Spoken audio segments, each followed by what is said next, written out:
Hello everyone, Carnasa here, and welcome back to another early RP-1 career save.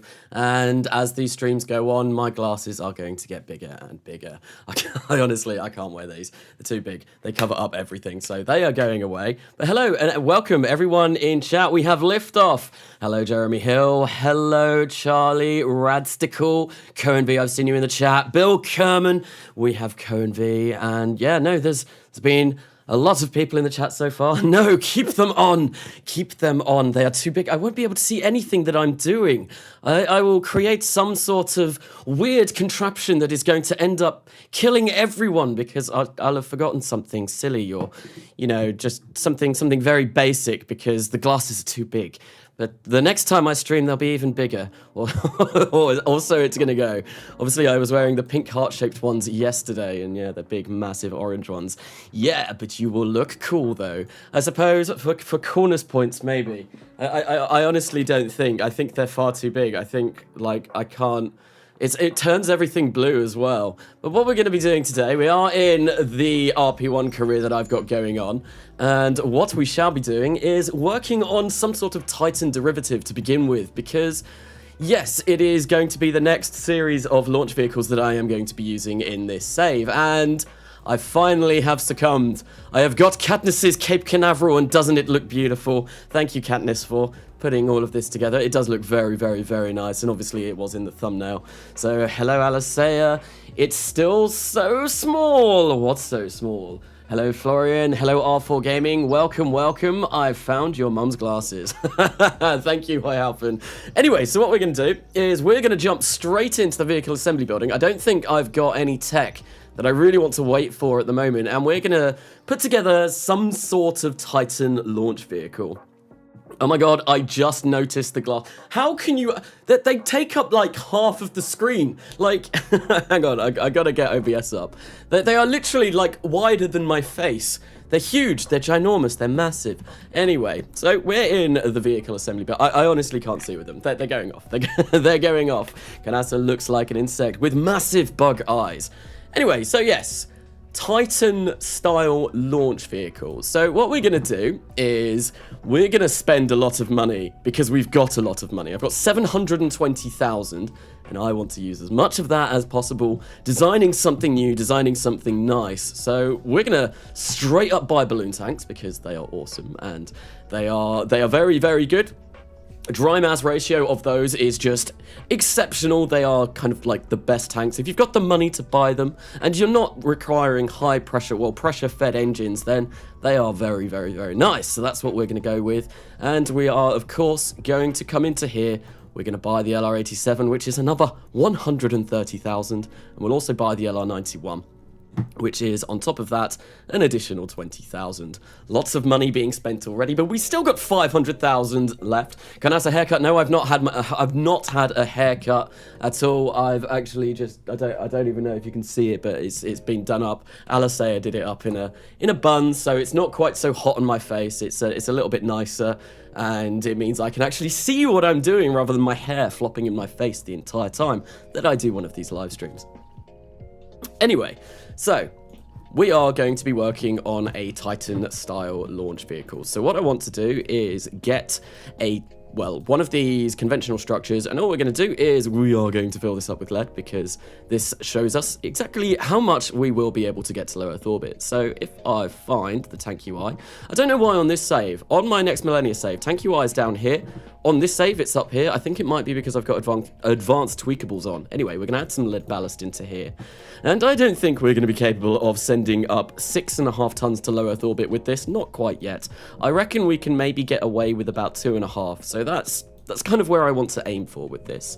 I like your cut. Thank you very much. Carnasa man bun. Indeed, I've got a man bun. That's what's going on at the moment.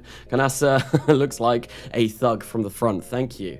I try my best to look like someone that goes around beating up people for a living. I suppose you don't do it for a living. Well, it depends. It depends. Oof, lag. Is there lag? Oh dear, I hope there's not. It should be okay. I think my settings are exactly the same as they usually are, so If there is lag, then I do profusely apologize, but what we're going to do is we are going to go for a 3-meter diameter. So this is a new diameter that we are going to be using in this series, and we are going to get one of these balloon tanks because they are the nice new tanks that we want to go for. I'm going to set this to 3 meters, and what we will do is we'll place that underneath. And do I have avionics that I can buy? I've got new deep space avionics, which is going to be very nice for sending stuff to the moon, and that's one thing that I do want to do in this stream, or one thing that I am aiming to do is hopefully to get a lunar orbit. That would be pretty cool. I'm not getting any lag. So Evan David, what are you building? I am building essentially the rocket that is on the thumbnail of this live stream. We're going to be starting work on some kind of Titan derivative. It's going to be more Titan 2 than Titan 1. And the reason, well, it's going to have Titan 1 engines, I'm assuming. The reason why I want to do it more shaped like a Titan 2 is that way I can get away with having 3-meter diameter tanks down the entire thing, rather than having a smaller tank at the top. It means I'm going to save a bit of money on tooling, so all in, it's going to be a little bit better. So what we'll do is we'll grab one of these and just whack it there, and that's pretty much all we're going to do for that. So this has a rated burn time of 137 seconds, I believe. Oh, 160, even better. So it might be 137 for the first stage. Can't upgrade that at all at the moment. So what we want to do is we want to make sure that this is going to be about 160 seconds. We go for 163 there. That is fine. And we do need to change the avionics, but I'll get to that once I've actually done the kind of main design of this. So we'll make that like so. And we'll get another balloon tank, a procedural balloon tank, and we'll make that 3 meters and bring it all the way down to about, I think, about 10.5 meters. Should do us fine. If we grab the LR87 booster, maybe switch it to Titan 1, because this will be our first Titan variant that we are going to be doing. And one thing that I was talking about in chat at the beginning is maybe Katniss was talking about this as well. I might eventually, rather than moving on to different engines, we can have a look and see if we can do some variations on the Titans, say like a 4 booster, 4 LR87 first stage and like 2 LR91 second stage. At some point in the future, that'll be pretty cool. If we can do something like that, it'll be very, very, very nice. Damn, that's a thick engine. It is indeed. This thing has been going to the gym. It has been working out.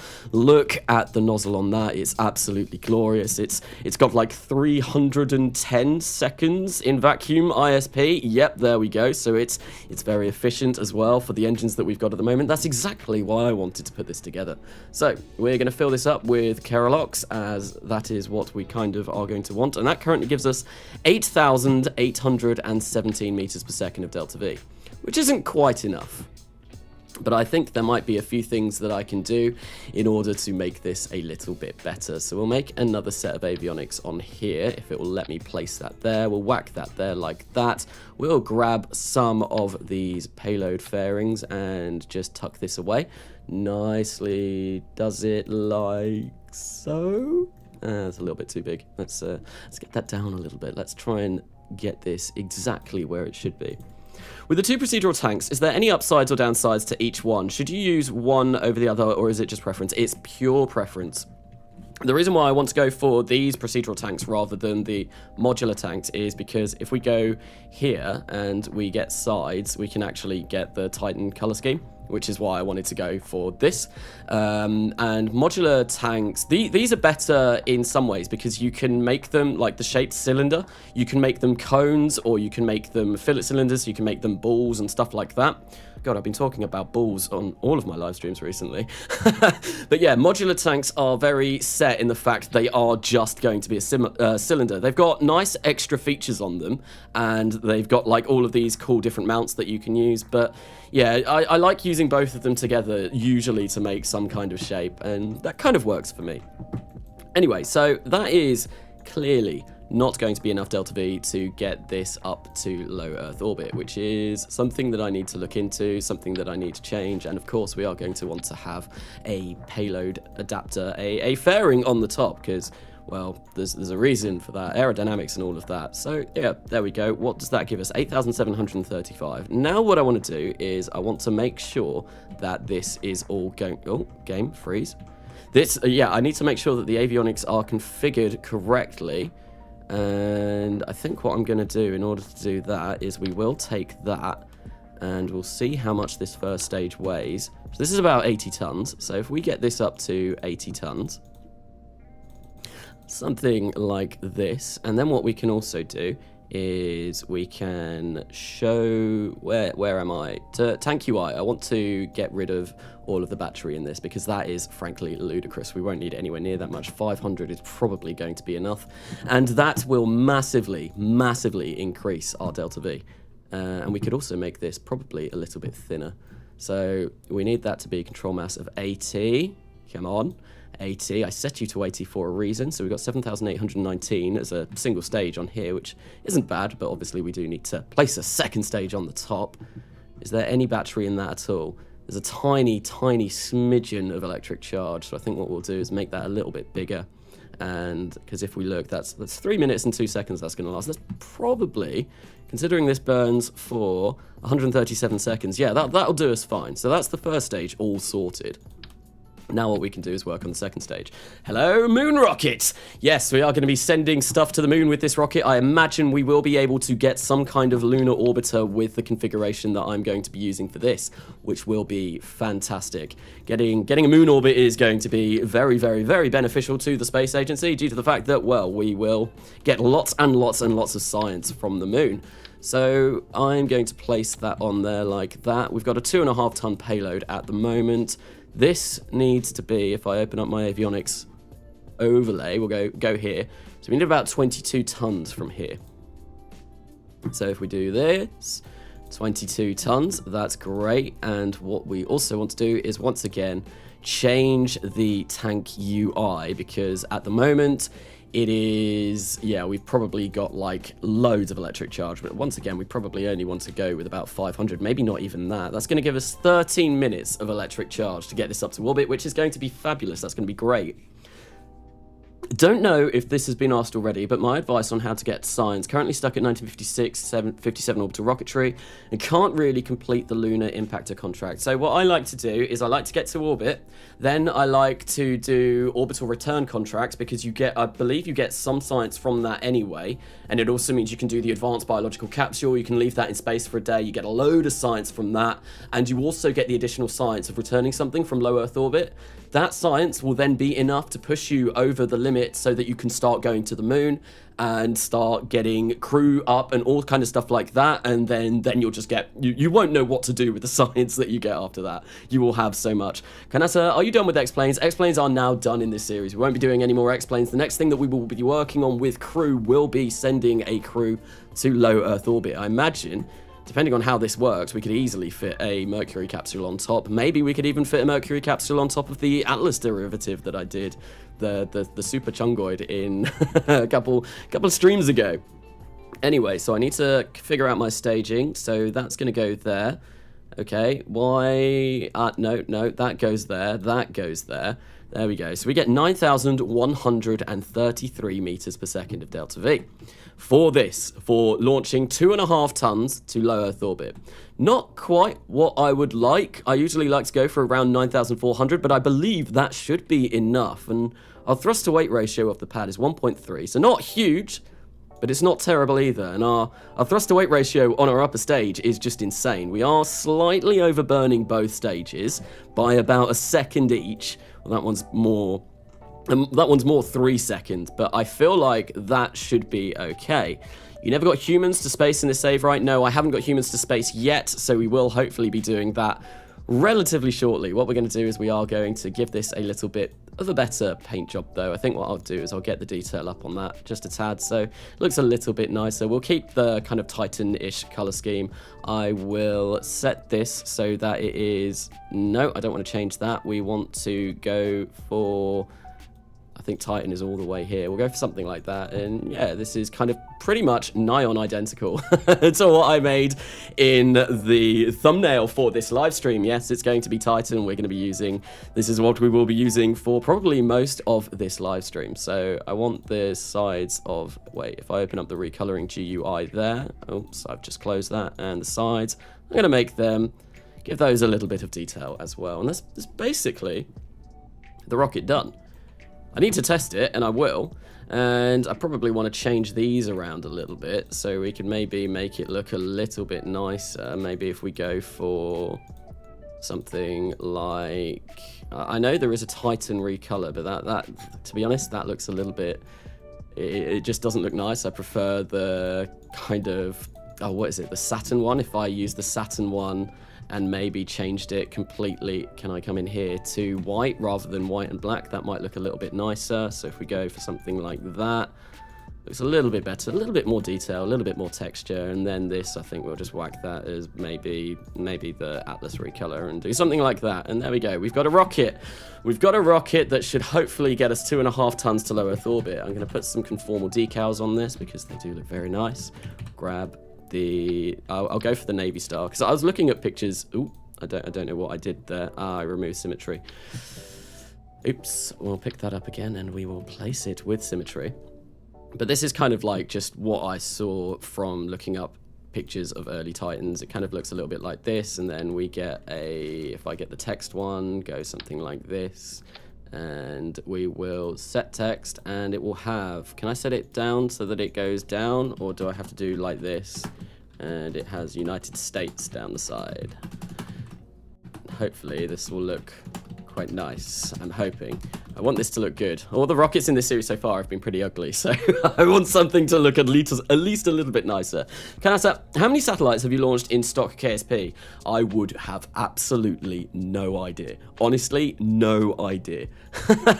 That is something, do we go for that kind of style? And it looks like that this has also just completely gotten rid of everything. I can't see it at all. Is there a way to change this color? Set fill color. I want that to be black. Oh, no. We want no fill color. Damn it. Oops. Can I cancel that? No, we don't want fill. Outline color. Is that going to change anything? I don't know how to use this text in ConformalDecals because it's something that I've never really used before. Right, depth, cutoff, edge wear. I seem to be having a little bit of a problem with it. Oh god, I've made that huge. It's massive. It's ginormous. Where has the text gone though? The text has all but disappeared. Can I bring that out and maybe it will show up again? No, it doesn't look like that is going to work. Edge wear, no, cut off. Wait, hang on. Has this done something? Outline, fill enabled. If I can't do this, then I'll just like scrap this idea. There we go. Why has that done that though? I don't want the outline. I just want the text. I just want the text. Where's the text? Where is it? If I bring it all the way out here, there we go. We've got a slight outline, but no, it doesn't appear to be working. I'll just scrap that idea. Oh well. You can just type normally and then use the VT buttons to change it to vertical. Oh, okay. Hey, Carnasa, didn't see your live stream. Finally see it now. Welcome, Astro Gaming. Welcome. During it will show up on Reload of the Craft. Kind of buggy, I believe. Well, I can't be bothered doing that now, to be honest. We've got this, and that is basically, I'm going to test it, and that is basically it all done. I don't think there is anything else that I want to do for this except whack a couple of these on. We'll bring that down a tad so it's not floating in the middle of the air, somewhere about like there. And we will also grab one of these for the LR91 stage up here as well, because, you know, it looks a bit cooler if we do something like that. It's we've got something. I don't have modular launch pads on this save, so that is something that I don't have, so I can't get really cool looking launch pads. Anyway, chat, it is time. We have finished. This is being built up. What should I name this? I'm going to test it before I tool it, because that's always a good thing. That's always a smart thing to do. Test before you tool. So we will be launching this momentarily, but we need a name for this. This has yet to be named. It's a new series of rockets in this series. We've got, I can't even remember what we've had so far. We've had the Chungoid, we've had the super heavy Chungoid Mega Blaster 2,000 million, and we've got, yeah, we need a name for this. So Titan 2 is good. I mean, it is a Titan, but I'm not sure if I want to call it a Titan yet. Call it Excalibur, Baguette, Elon Musk, Wholesome Chungus Moment, Titan 1.5. Actually, yeah, I suppose it is a mix between the Titan 1 and the Titan 2. So we've got the Titan 1 first stage, essentially like the booster configuration, but yeah, this more looks like a Titan 2 up here, because the Titan 1 was a little bit thinner. in diameter, but I don't, as I said before, I don't want to do that because I would have to tool 2 different diameters, and that is never a good thing. The metal rod, hair, Bob, call it Bob. I quite like the name of Bob. I'm not entirely sure, so definitely not a Titan. That's going along with another naming convention of a series that I've done before. And to be honest, there's gonna be wacky names for everything in this series, and I think I like definitely not a Titan. We are gonna be going for, yeah, definitely. Yep, that's how you spell definitely. Right, correct. Definitely not a Titan. Because, yeah, no, I think it was in Coming Home, I had a lot of definitely not. And all of the names in this series so far, they have been a bit wacky, a bit preposterous, a little bit weird. So we are going to go with something a little bit weird as well. So that is avionics are sufficient. Fantastic. I think I am going to make this a sub-assembly already, because that would be smart. We'll drop that in there, and this will be definitely not a Titan, and this is 2.5 tons low Earth orbit launch vehicle. Fantastic. So we can save that up, and we can bring KCT up, simulate this, and see if it works. 305 days at the moment. That's a long time, but I reckon if I tool this, it's going to take just about 2 months. 2 months to get a rocket built that should theoretically get us orbit around the moon, which is going to be fantastic. Right, so we're going to simulate this, and that all looks good. Simulate, and let's go. Orbit Triker, the opposite of a Titan. Carnasa, have you ever docked the Saturn V with the Saturn V? No, I have not. Obviously, I was doing the Saturn V to Saturn kind of live streams a while back, and I got a full Saturn V into orbit, and I needed to launch essentially another full Saturn V, or something even bigger, with another craft to actually propel it all the way to Saturn, but that was something that I never got round to finishing, and I got to almost docking them together, but it wasn't 2 Saturn Vs, it was a Saturn V and like a ginormous transfer stage. Anyway, what we're going to do now, we're going to set our orbital inclination to 28 or thereabouts. That should be fine. 28.6 roughly is where we want to go for the moon anyway, later on, or 28.6 I believe. Target perigee, apogee, that's all fine. We're going to engage the autopilot, and I forgot to change the staging. This is very silly. Right, so that is all fine. That's firing up. That is fine. That is fine. And as far as I'm aware, I might be wrong here, but we won't need to ullage this stage because it'll be so high up in the atmosphere that we won't need separation motors, we won't need to hot stage or anything like that. This stage will just fire up and we will be good. So here we go, disengage autopilot, engage autopilot even, and in 5, 4, 3, 2, and 1. We have ignition of the LR-87s, and there we go, they're spooling up, and hopefully, with a little bit of luck, we're going to be on our way to orbit. We've got about 683 meters per second left there. Usually I like that to be about 800, that number right there, but that is close enough, and we may be able to shed some weight on the payloads that we're sending up. 2.5 tons to low Earth orbit in 1956, I believe we're in at the moment. It's still pretty good. We've not even got to the point where Sputnik has made it up to orbit yet, so yes, it's going very well. We are powering through the early game. Carnasa, next rocket named Polaris. I've got Solaris Station in the next millennia. I've been working a little bit on that last night. I'm not sure if I'm going to be able to get an episode of that out next week. I'm going to try my hardest, but Monday, tomorrow, I'm actually going to Thorpe Park with my wife, which is going to be very, very nice. I'm very looking forward to it because I love theme parks. It's something that I've always really enjoyed. I love like Disneyland in Florida and Universal Studios, Thorpe Park, Alton Towers, all those kind of things are absolutely fantastic. I love them. I'm a massive thrill seeker. I love going on all the big rides and screaming my head off like a little girl. But yes, no, so we're going there tomorrow. So that's going to basically be an entire day where I'm not going to be able to do any recording or filming for the next millennia, and an entire day out in a week probably does mean it's going to be very difficult to actually get that all done. It'll be interesting. So one thing I want to see as well, when we get this up to orbit, 2.5 tons, I want to see how many Gs we're pulling by the time we get to orbit, because ideally, if this is under, say, like 5 Gs at the most, then I feel completely comfortable sticking a crew on top of this, and that would be fantastic. It means we've got a crew-capable launch vehicle. If it pushes a little bit too high, so it's creeping above 5 now. I think maybe 6 is the absolute limit. Oh dear. There was not enough avionics on that stage. Well, that's going to have to change. Oops.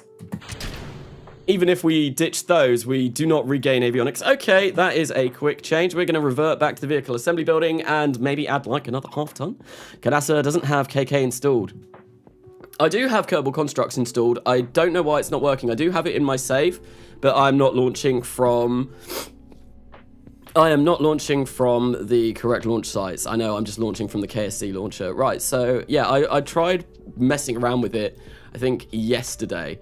Come on, what's going on here? It's not letting me raise the avionics. Okay, there we go. One thing as well, once I think there's a new tech that I'm coming in soon, and I will be able to upgrade these to Surface Module 2 tanks, which is going to be fabulous. Okay, 25 tons, I believe that should be enough. Wait, 24 tons will be enough. It was only 23.5 that we had. So 20, I'm gonna go 25 just in case. Okay, so that is all looking okay. I can probably make these avionics slightly smaller, but I think I'm gonna stick with this and just see if this can get us 1.5 tons up to low Earth orbit. But this is why we test 2.5 tons even. This is why we test to make sure everything worked. Ha, flip! Carnasa looks different. That's probably because my hair is tied back behind my head at the moment. I've not got my hair all in my face. It's very hot, and I would quite like to keep it out of my head, out of my face when I'm doing this, because, you know, it's rocket engineering and all of that kind of thing. I need to think, and having just my mop of hair fly in front of my face, it's really, really irritating at times. Why has that changed to an RP-1 sign? Why has that changed? What are you doing, game? Go home, you are drunk. Anyway, so again, we are going to do exactly the same thing. And I forgot to change the staging yet again. This is very silly of me. Very silly of me. Right, so we'll do that. And that looks good. So, autopilot engaged. Why are we getting minus 960? Have I put the wrong... No, that's good, that's good. Oh, there we go. That's looking a lot better. So, in 3, 2, and 1, we're going to fire up this. Definitely not a Titan, and see if we can get up to low Earth orbit. Oh, interesting. We bounced. MechJeb did not let it spool up enough to get enough thrust to sufficiently get us off the launch pad. I've never, ever seen Ascent Guidance do that before. So that's very, very, very curious. So, Carnasa, have you tried 1.12 yet? No, I haven't. I didn't think it was out. I thought it was coming out at the end of June. At least I thought so. I'm not entirely sure. Has it released? Because I know there's a lot that they are going to be planning on including with 1.12. There's a new Kerbal alarm clock, I believe. Or like a built-in Kerbal alarm clock to stock, which is very nice. That's obviously that's something that I use constantly. We've got it right there. And yeah, what else? There is also rotating docking ports. I believe there's a transfer window planner. There's loads of kind of quality of life things that they have included. So we've got about 6 meters per second of delta V left at the moment. There we go. See, that does fire up without having any separation motors or anything like that, which is glorious. And hopefully, with a little bit of luck, this will achieve that. Yeah, I think we're absolutely fine. I don't want that. I can't. I was going to say, yeah, it will just automatically do that stage for me. However, can I do that? And there we go. We're going to have about 36 meters per second of delta V left once we reach orbit.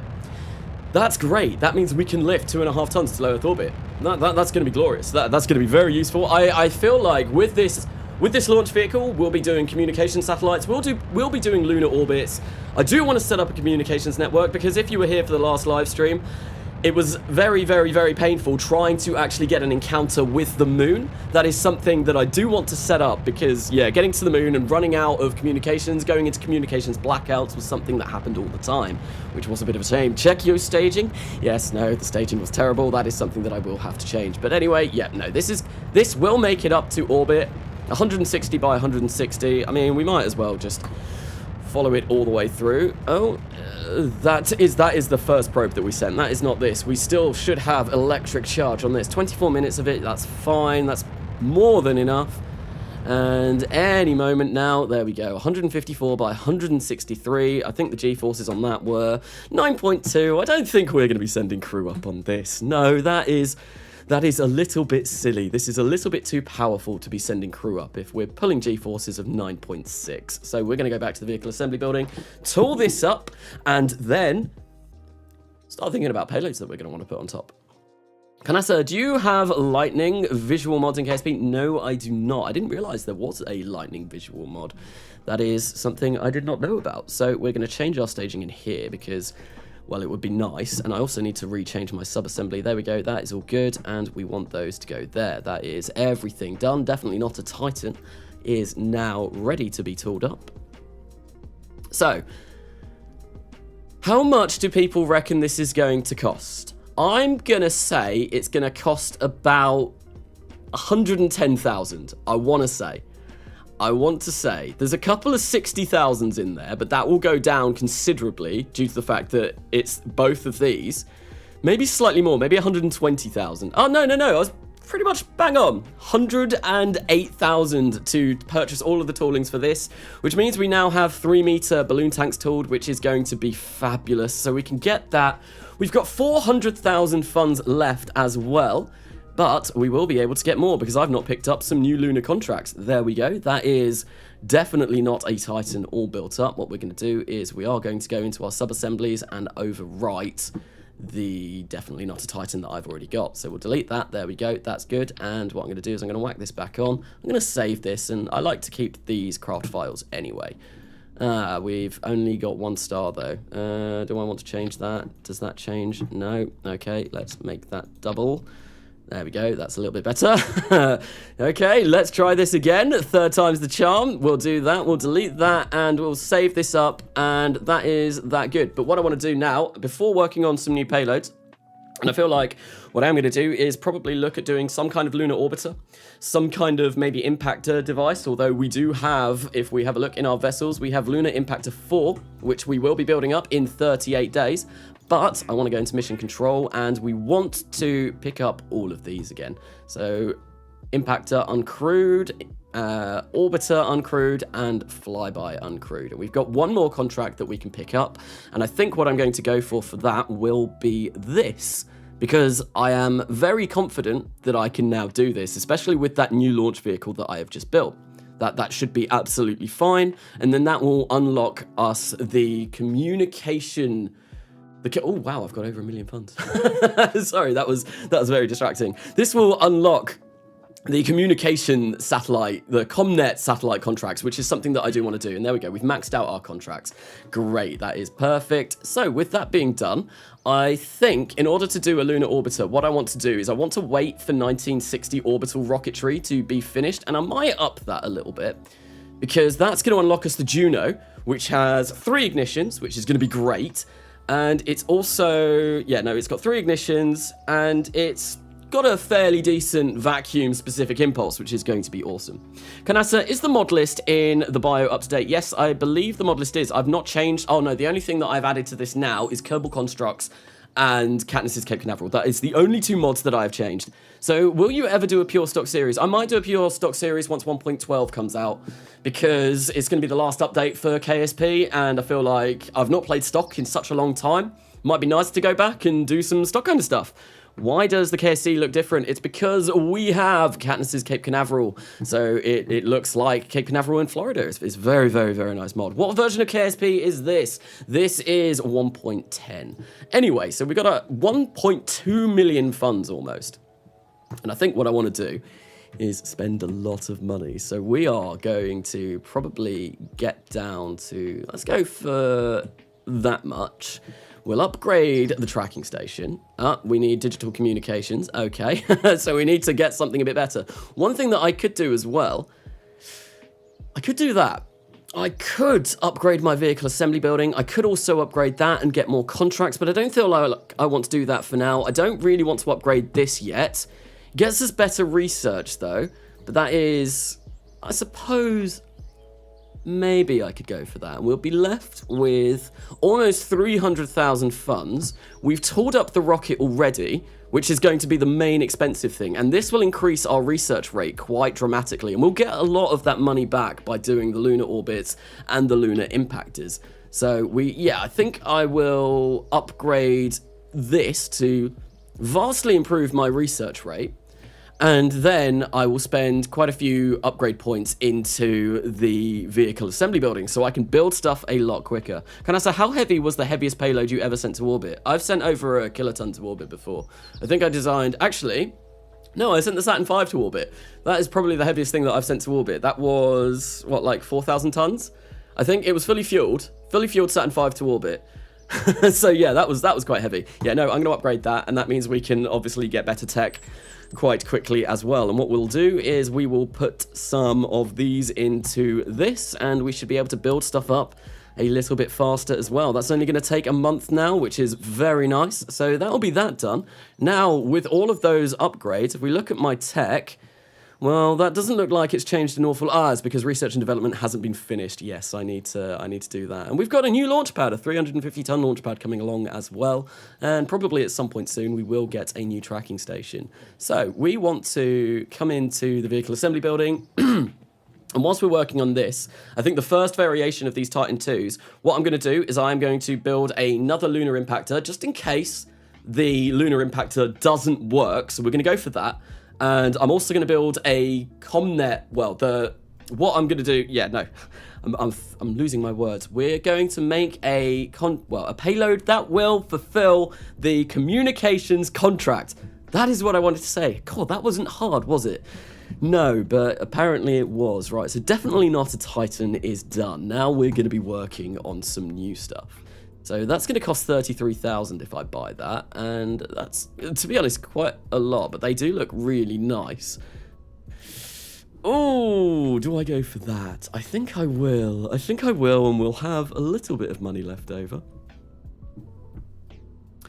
Maybe I shouldn't have bought the research and development upgrade. Yeah, screw it. It's fine. It's absolutely fine.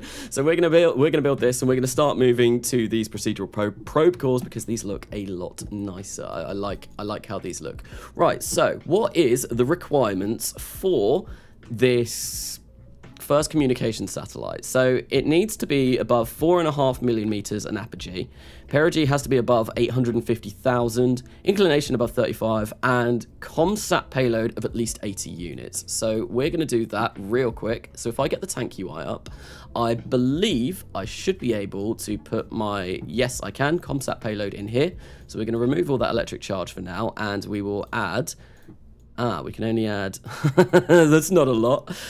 That's really not a lot. I think what we'll have to do is add an additional service module on this to do that. So electric charge, how long is that going to give us? That's 9 days. That's fine. And what we want to do, we'll put a little communication thingy-majig on this. Do something like... EditorExtensionsRedux is not working.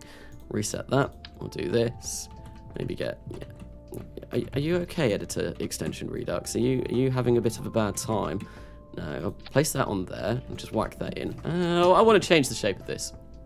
We'll go for Pioneer, because Pioneer looks nice. I think this is my favorite one out of these procedural avionics that you can get. So we'll move that down a little bit so we've got some way. Actually, no, we don't even need that for this. It's just going to add mass that we don't need.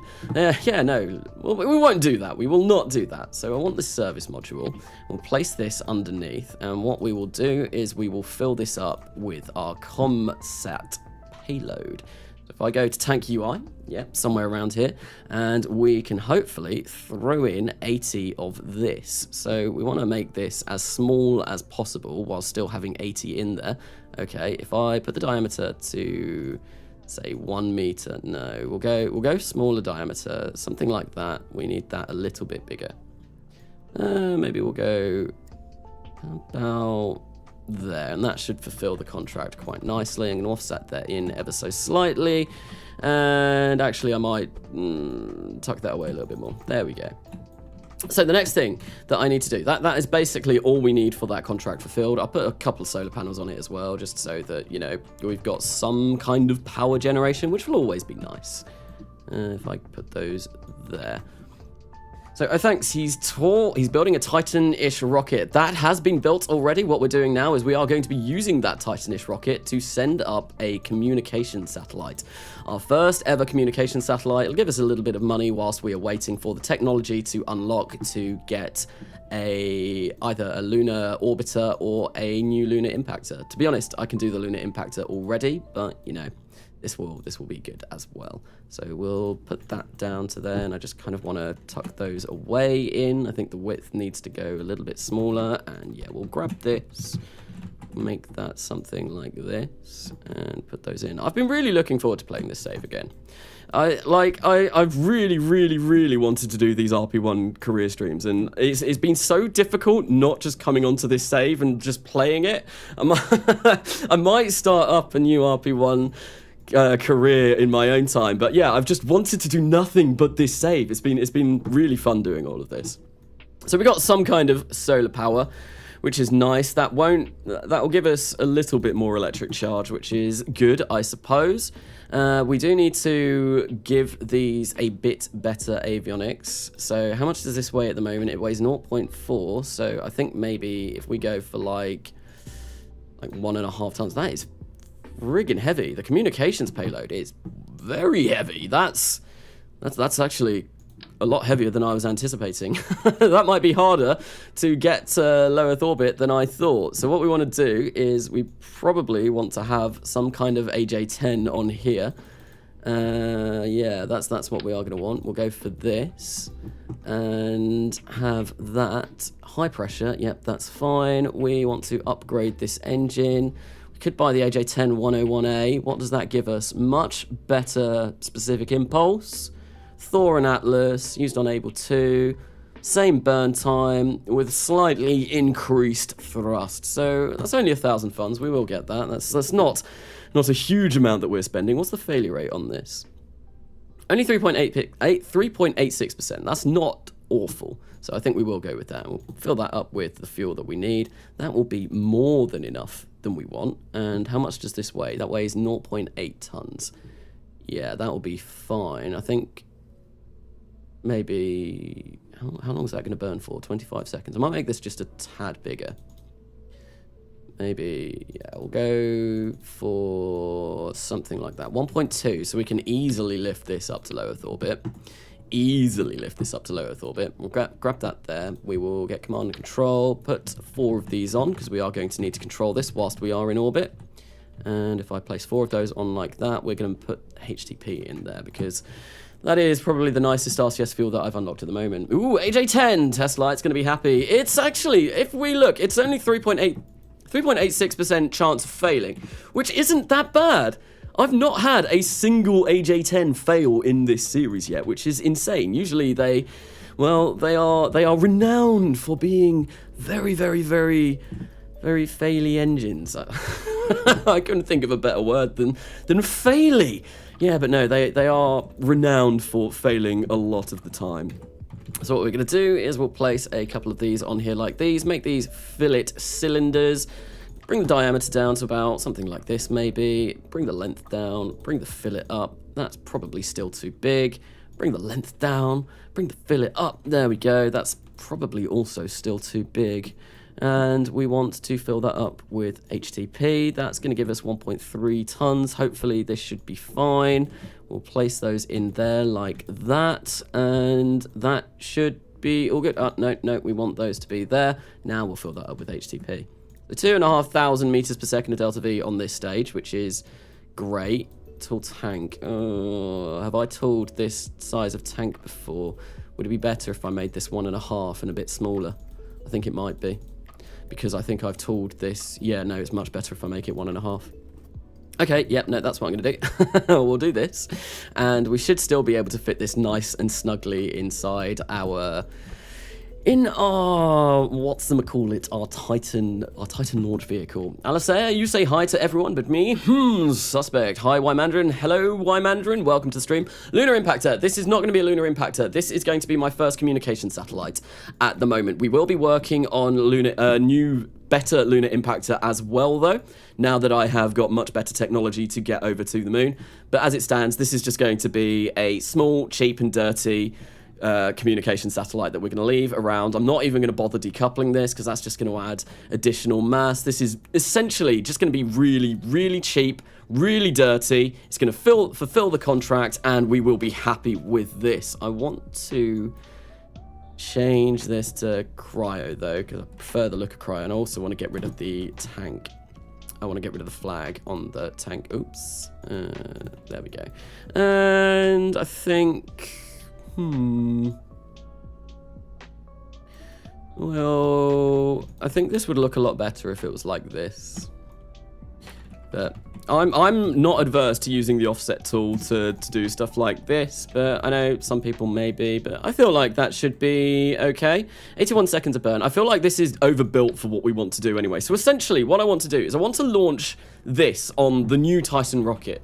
And I want to set that so that my perigee is like 160 and my apogee is over 850, which is going to be the eventual perigee of our orbit. Then once I get to our new apogee, or our apogee of over 850, then we will burn this stage, raising that to above 4,500.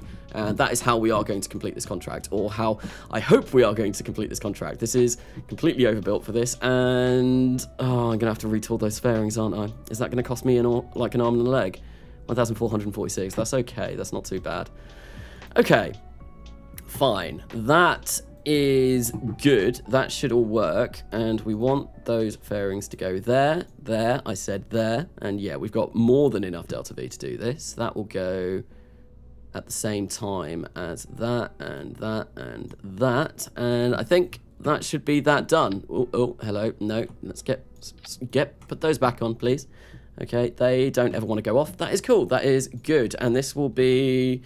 what's the name for a communication satellite, chat? I'm not sure. So, Carnasa, is it possible to build something similar like the Electron rocket from Rocket Lab with this mod pack? I don't know. I've never looked into it, so I can't really tell you. Oh, so you unlocked the Titan engines already? Yes, we have.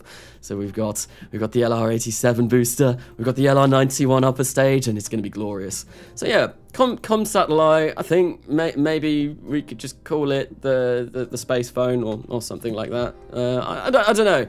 Anyone got any Dogecoin 1? I like it. I love it. I love it. Absolutely. Yeah. No, we'll go for Dogecoin 1.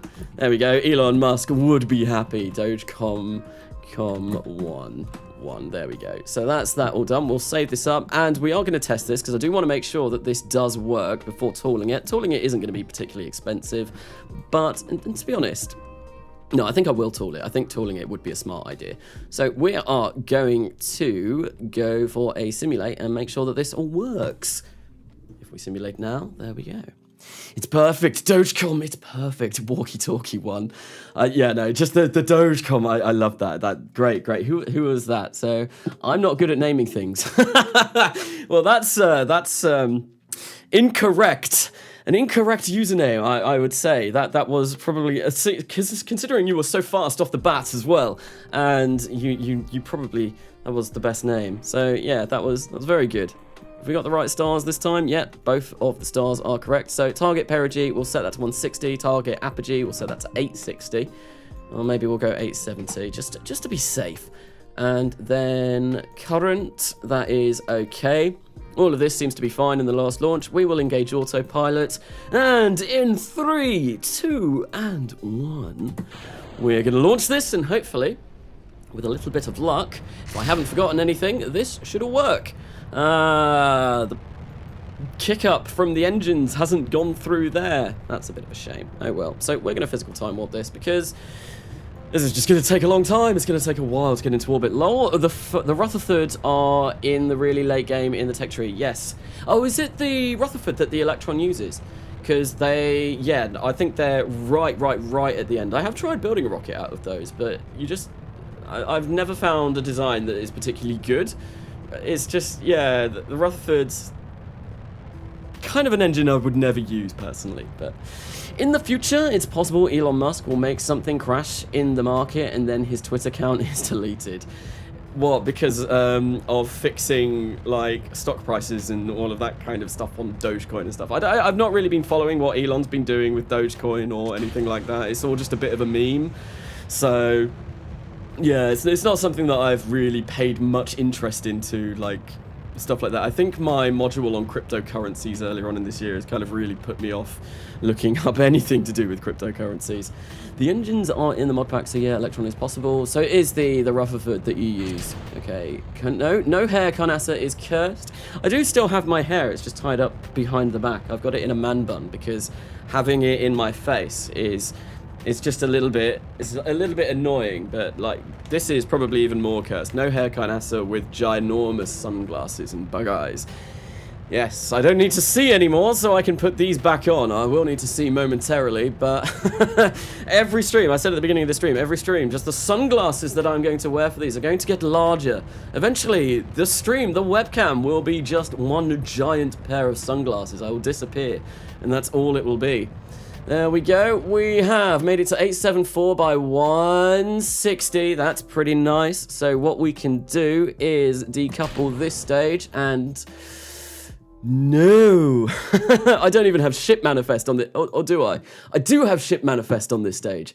I've not got enough avionics because I made this slightly bigger. But what we can do is we can take some of this, the UDMH and IWFNA, and I'm going to make sure that the settings aren't going to dump this all straight away.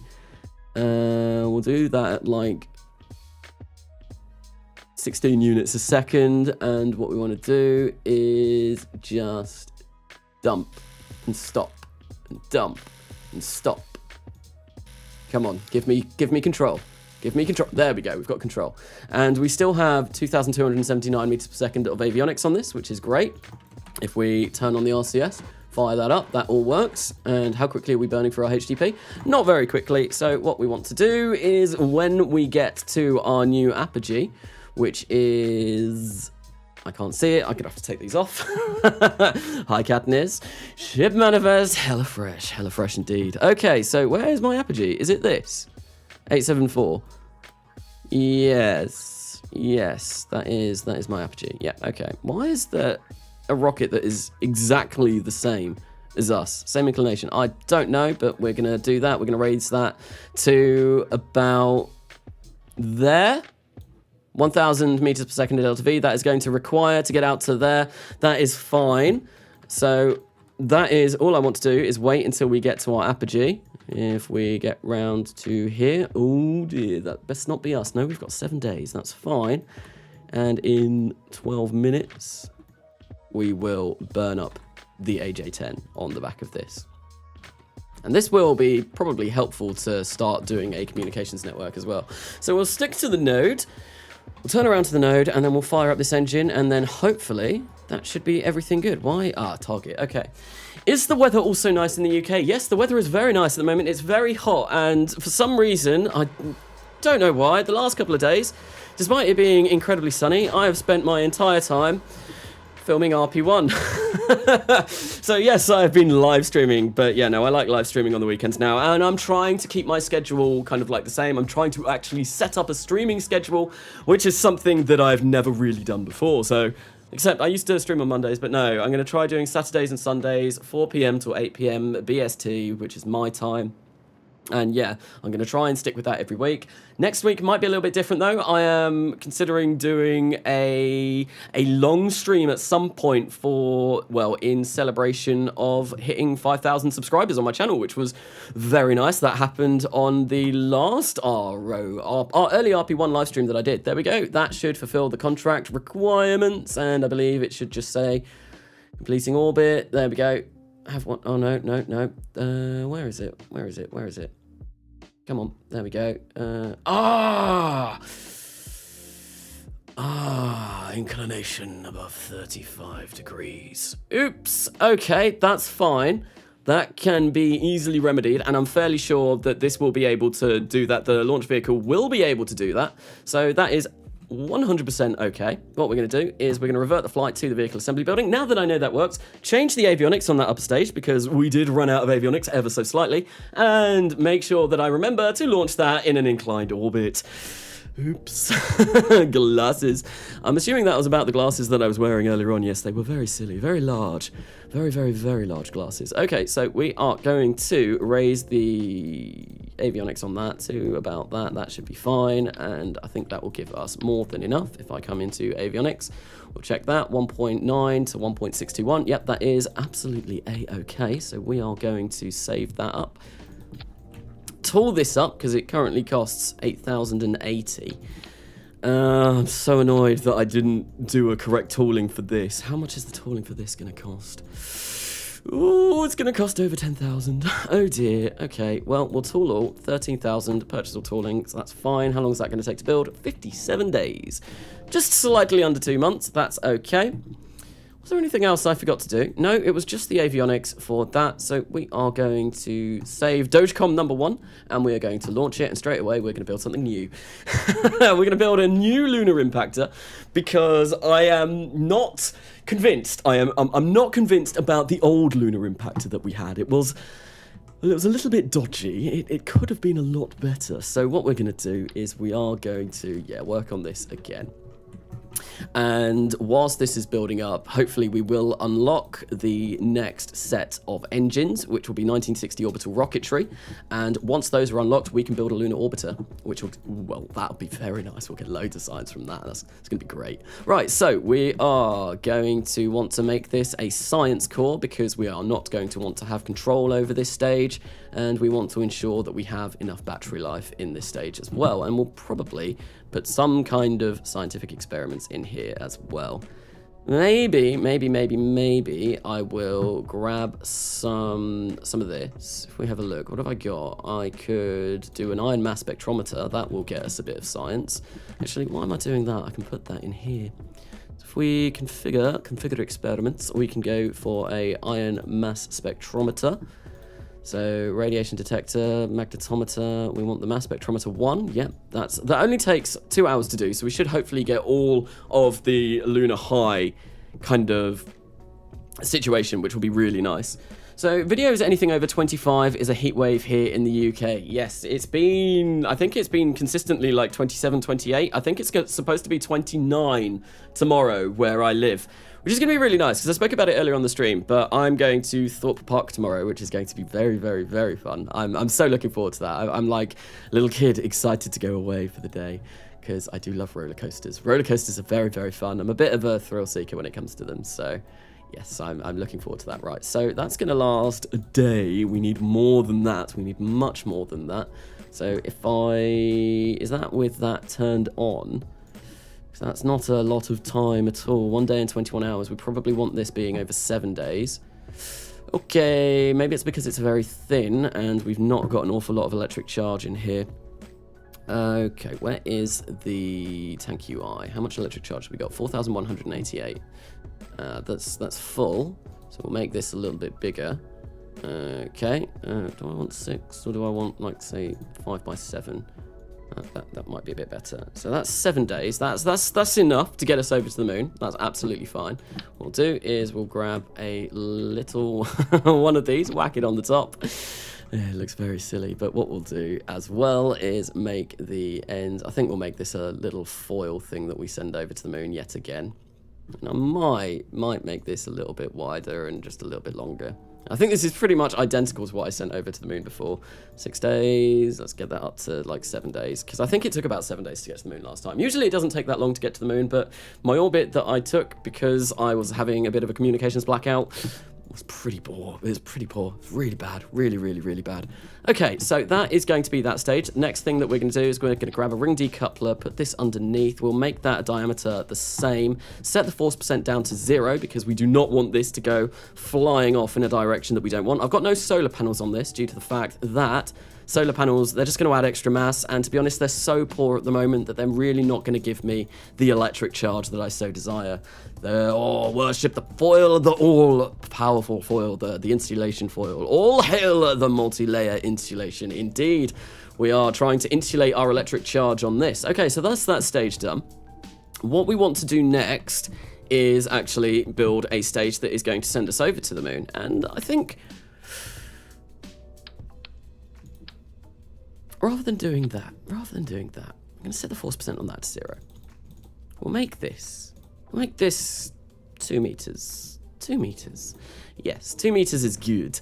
And we will get a integral tank up here that we are going to have avionics on. We'll put that there like that. Let's make that 2 meters. We'll place that underneath, grab that, make it high pressure, 95% utilization, make that 2 meters, give it a mount of the skeletal. I can't believe I did that. I always don't get that, but the skeletal service module mount, that is what I wanted. And I got it first try, nice. So yeah, I'm thinking we make this the top payload, basically what the rocket looks like in the thumbnail. That's what we're going to go for now. We'll put an AJ10 series early on this, fill this, oh, well, make it a AJ1042 or an AJ10-101. Yeah, there we go. And we'll fill this up with the correct fuel, UDMH. That gives us 3,769 meters per second of delta V. That doesn't seem right. If I take this off and put that back on again, 4,240. So we need 3,150 or thereabouts. 3,443, but this weighs 3.5 tons. Ooh, that's heavy.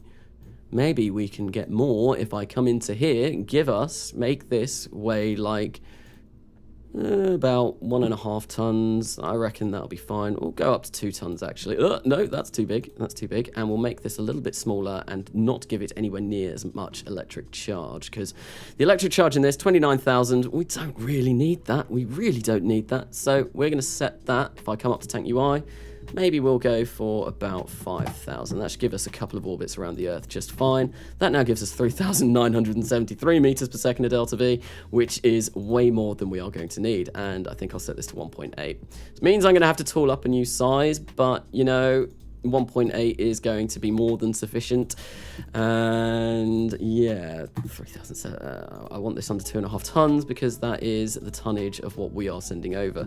That's 2.3. So this is going to be an overbuilt lunar impactor, and I'll basically use this design. I might even use this exact same thing for doing a lunar capture with the Juno when I unlock that engine. So what we're going to do is we are going to place 4 of these on here like so. Change those to HTP again. And then put some HTP tanks on there. Lol, I took a shower of a lot of time and you're still building that rocket. This is different. We're doing different things. This is the 3rd thing that I've built in this live stream. Yeah, I'm trying to rush through these. I'm trying to do these as quickly as possible. And this is the 3rd thing I've done in about an hour, which is, as I go, usually I get distracted. And I've tested rockets. I've tested every single thing so far. So it's been pretty productive, this live stream. But yeah, no, as things go, I usually just natter on far too much, faff around, and just, yeah, mess about way too much on these live streams. So we'll put the fillets down to that. We'll get the length to about that. That'll be enough HTP, I imagine. High pressure. Yes, thank you. Yes, please. And we will fill that up with HTP. That gives us not enough fuel in that stage to get us to the moon, so we need to make these a little bit smaller. So we'll do something like that. Yeah, that's enough now. That's more than enough. That will do us absolutely fine. I'm just going to whack those in there. That should be good. We will grab a payload adapter, the Ogive recolor, something like that on top, and 2.5 tons. Oh, that's looking very close to what the rocket that I've got designed is capable of doing. So I think in order to get over that, we don't need this much HTP. Come on, let me in, please. Please, let me in. Come on. I believe in you. I can grab you. Right there. There we go. I'll just make 2 of these because I think 4 was a little bit too many. We'll place those, put that in there like that, and that should be fine. 3,357. And we can probably bring the utilization on this down a little bit as well, just to get us to where we want to be. 3,170. That's absolutely fine. 2.2 tons. Like I said, this is more overbuilt. This is a much better way of getting to the moon than I originally went to the moon. This is going to be a lot less stressful to go. So that's what we're going to do. And what we're going to do as well, we will grab this. Definitely not a Titan. Get rid of that. We will get rid of that. Get rid of that. We'll place a interstage adapter underneath. Follow interstage ring, something like this. Base is going to be 3. Top will be 1.8. I believe that's what this was. Height, we can make that go down like so. Place that there. And then grab some payload conic recolors on there like so. Make those extra height go up so it matches there. Something like that. And yeah, this is essentially what I built in the thumbnail. Any idea why my sounding rockets don't spin even though the wings are angled? Absolutely no idea at all. That shouldn't happen. You should get spin if your wings are angled. What are we doing? We are building a better lunar impactor that is eventually going to lead on to being a better, well, a lunar orbiter. This is, yeah, just an impactor at the moment, because I've not unlocked the engine that I want for the orbiter, but as it stands, this should hopefully be the kind of system in place that we've got for the orbiter, which is going to be great. So 0.01 on there, 0.01 on there. I found like changing that doesn't do absolutely nothing, so always make it the lightest as possible. We are going to get rid of the flag on there, toggle flag visibility, and I think what I'm going to do is I'm going to, no, I'll keep the mount text like that, and we'll maybe change that to something like that. And we'll make that black as well. And that should look something a little bit nicer. Okay, so black paint at the top. And there we go. New lunar impactor. Looking good. So I didn't let people name the last lunar impactor. What's this lunar impactor? What screams out the name for this?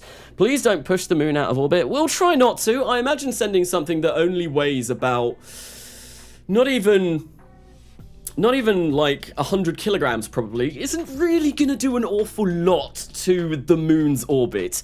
Probably maybe change it like by fractions.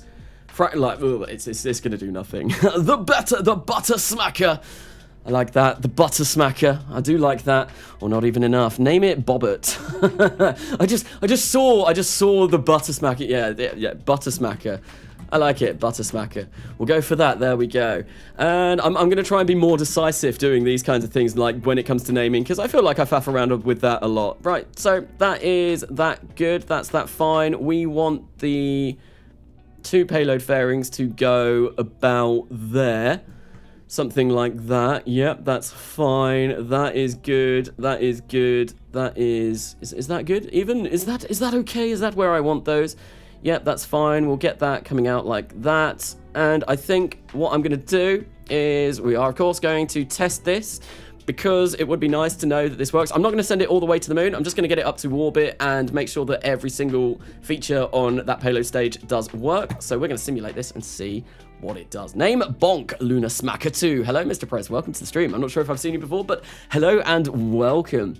Cheese Bobber. I don't know if you've heard, but Alicea is doing a painting of the longsword image that you did, the longsword artwork that you did, and it's looking very, very, very nice at the moment. I'm very looking forward to seeing the finished project. I still have that as my screensaver, as my home screen. It's a very, very cool picture. Thank you for doing that. That was awesome. So we are going to just do this real quickly. I'm not going to launch into the plane of the moon because I just want to get this done.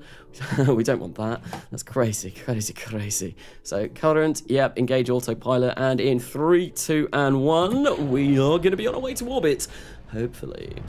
Oh, yeah, we've been talking about it last night. Yeah, she kept coming up to me last night as well and saying, does this look okay? Is the Earth too big? Is the moon too small? Is the moon too big? All that kind of stuff. But it's looking very, very cool. She's like laid it out now and it's going to look absolutely incredible. And I think once she's done it up there behind me, it'll be like framed or something. That'll be very, very nice. So we are going to physical time warp through this just to make sure that this can get up to orbit. We want to test out all of the main features of this. Orbital capability, which I'm fairly sure is going to be absolutely fine. And then we just want to make sure that the stage that we are going to be sending over to the moon is going to be sufficient, which I feel like it should be. I don't think I've made any silly mistakes with this. Carnasa, I am here now. Oh dear, everyone. Say oh dear in the chat because Testflight has made their appearance. Well, Testflight has made their appearance. And that means that things are only going to get worse from here on. Yes, it's always the test flight that makes things go bad, but it should be okay. The engines that we are using now, they are more reliable. What is the ignition failure on this? I've not actually checked. Can't see it. Okay, interesting. Well, it's a more reliable engine, and we are going to be using these quite a lot, so hopefully we will get that failure rate down and down and down until it is at a point where, well, we no longer have to worry about test flight and test flight. At least that's what I tell myself every night before I go to sleep to help me get better sleep. But there we go, we've got, one thing I might need to change is the settings on this antenna. I might raise that ever so slightly, but that'll be something that's really quick. And as soon as I've built this and done that, yeah, that we'll get to some actual launches. Carnasa, how do you film your vids so cinematically? With camera tools? Doing the launches, I film them like over and over again. Usually it takes me about 4 launches to actually get all of the footage for a single launch. I do one launch, and as long as that's successful, that's the one that goes, and then I'll film it again in test flight, not test flight, in crash or the simulation. Yeah, and camera tools, I don't have camera tools on this save because it was being janky, but using the pathing tool, and something that I discovered yesterday by watching Sono stream is you can rotate the camera smoothly using the arrow keys. I did not know this, and I'm probably going to be using that for future videos. BahaSP probe is out of electric charge. Well, we got to orbit. That's good. So if we detach this, do that, kill the rotation, make sure that we're not burning through our HTP at a rate of knots, because we are going to need that. We've got a lot, though. That's fine. That all works as long as I fire this up. We've got 3,259. That fires up. That's okay. That's all good. Yep, no, that is a successful simulation. I know that everything works, so we can revert the flight to the vehicle assembly building and get this tooled up and start getting it all built.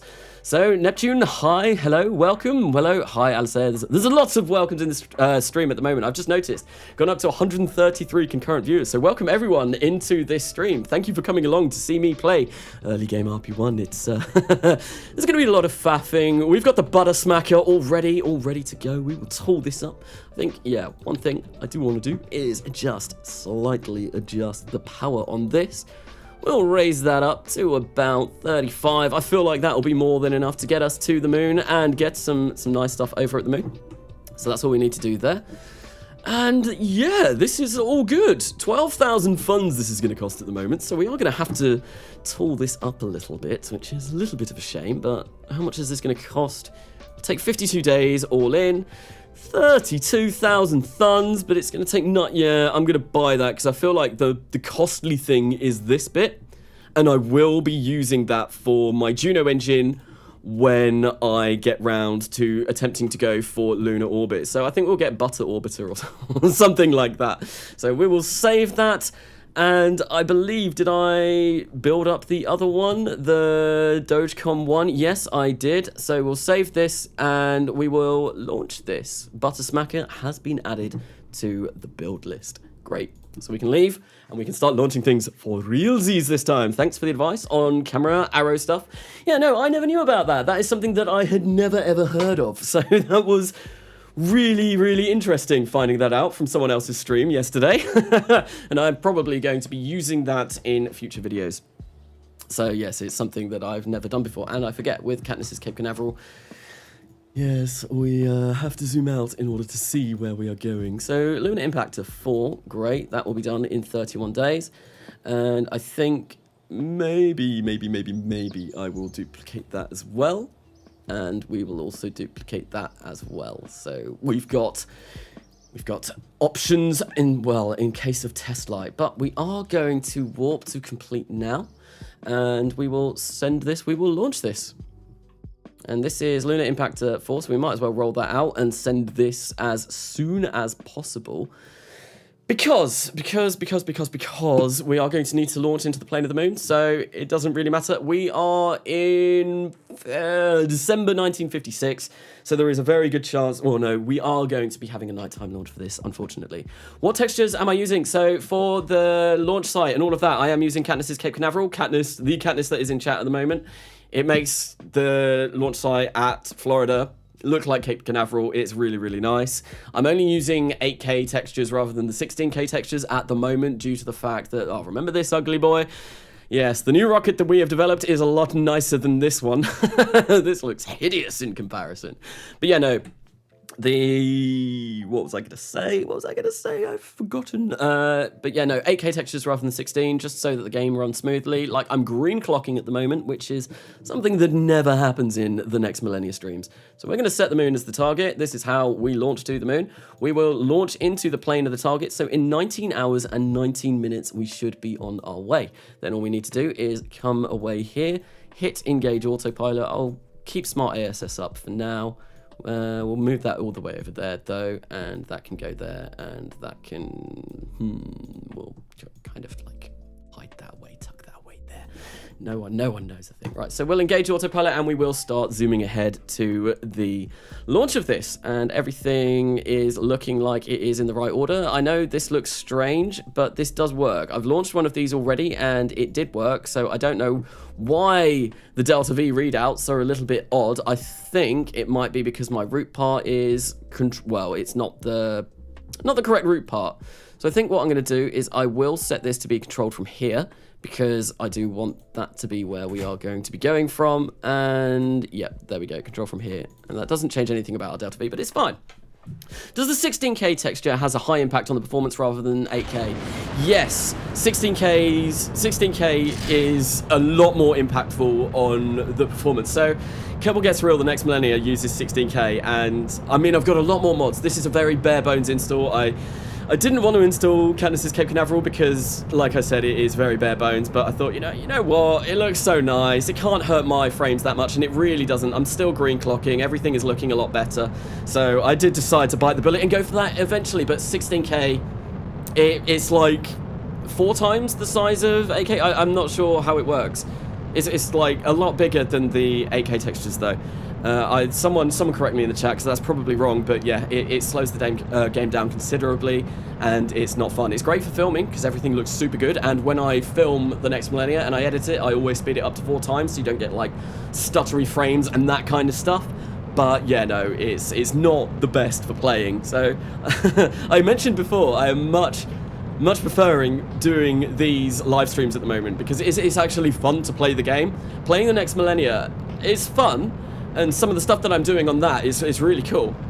Like, I was playing it a bit last night to get some film footage, but it is just so annoying how laggy it is, how poor my frames are, and I've not got a bad system at all, meaning 4 times more lag. 16K is 4 times more pixels than 8K textures. Yes, so did I say 4 times? I think I did. It's not, I know it's not 2 times, even though you'd kind of expect it to be 2 times, because 16 is twice the size of 8, but yeah, no, I think 4 times. But yeah, no, I like playing this at the moment. This is fun, and this is fun to stream.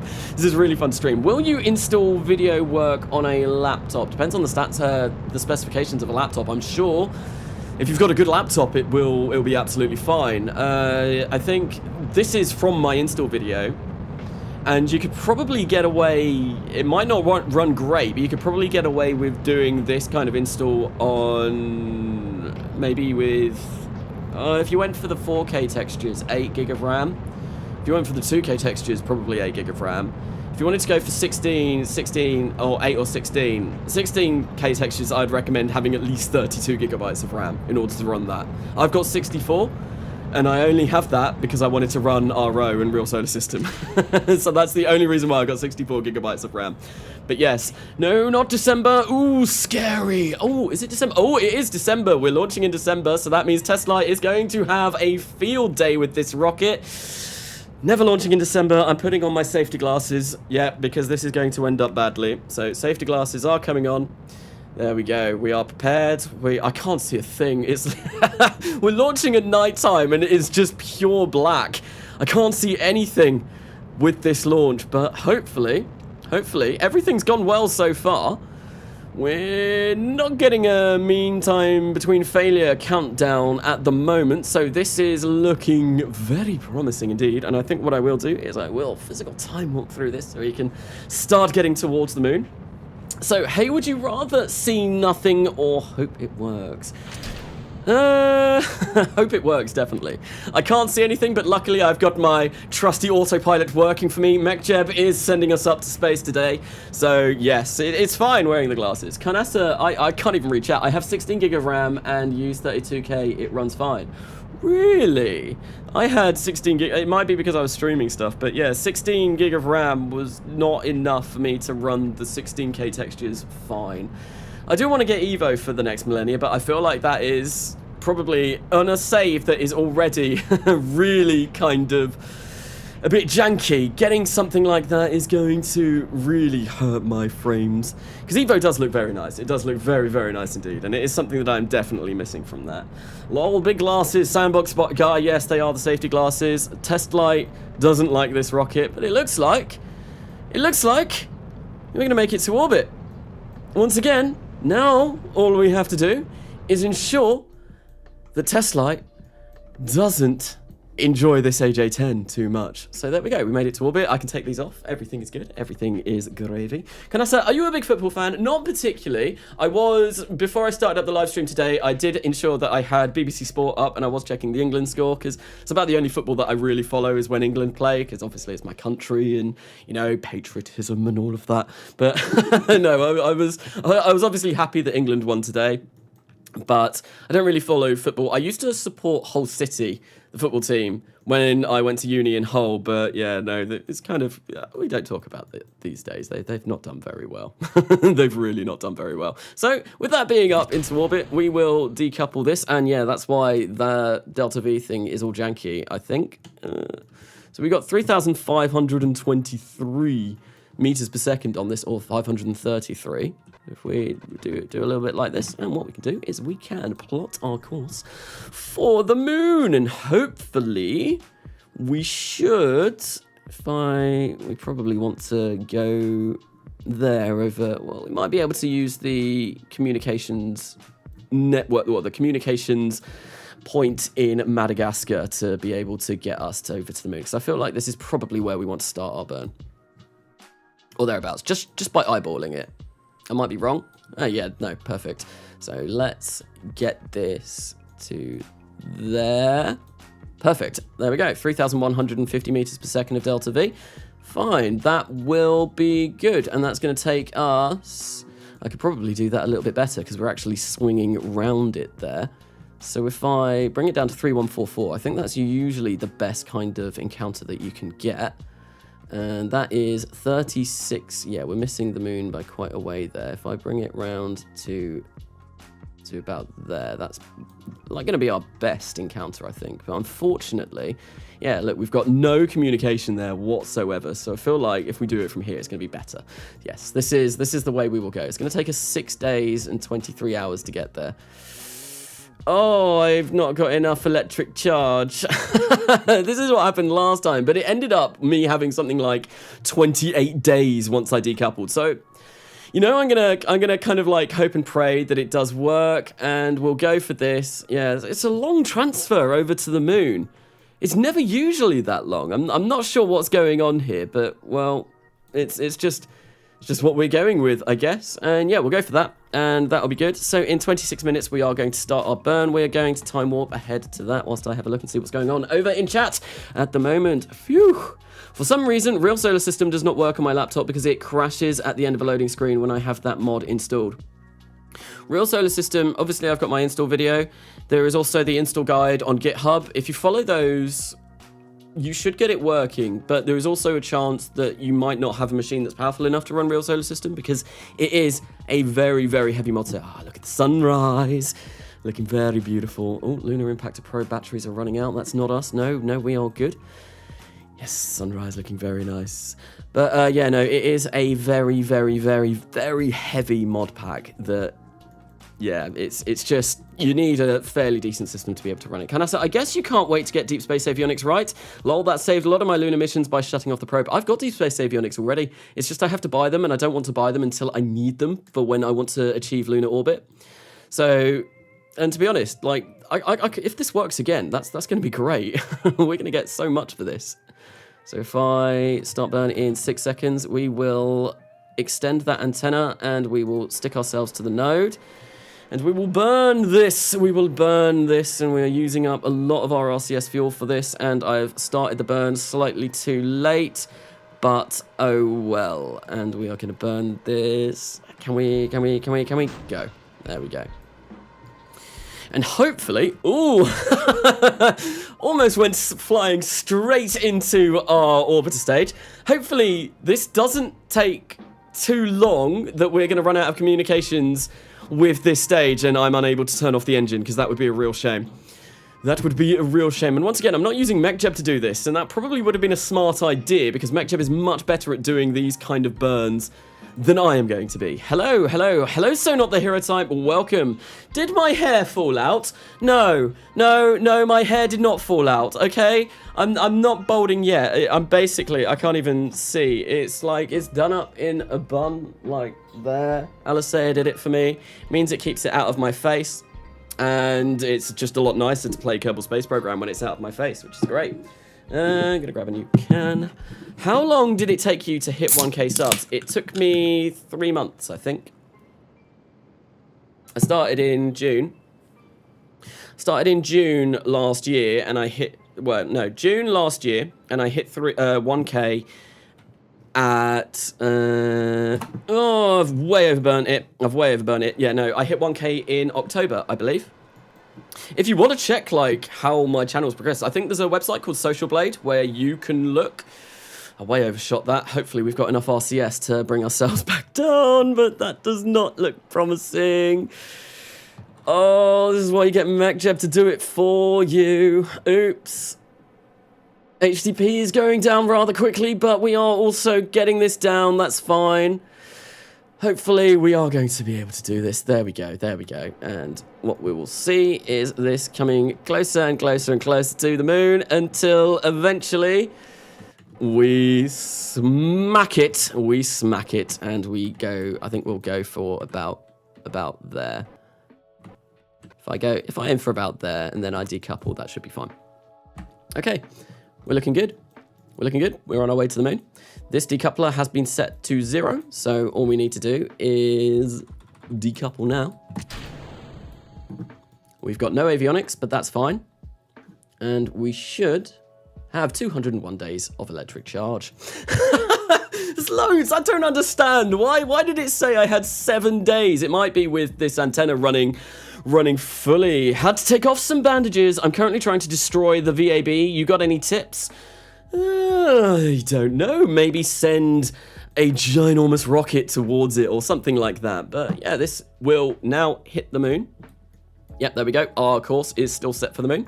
We are going to smash into the lunar surface. And what we can also do is make sure that we are running everything here. Pressure scan, temperature scan, and all of that kind of stuff. So yeah, this hasn't got my upgraded lunar science, which is a bit of a shame, but oh well. Supersonic, nope, that's fine. I don't think we're going to get an awful lot of science from this mission, but we'll get an awful lot of funding, which is going to be great.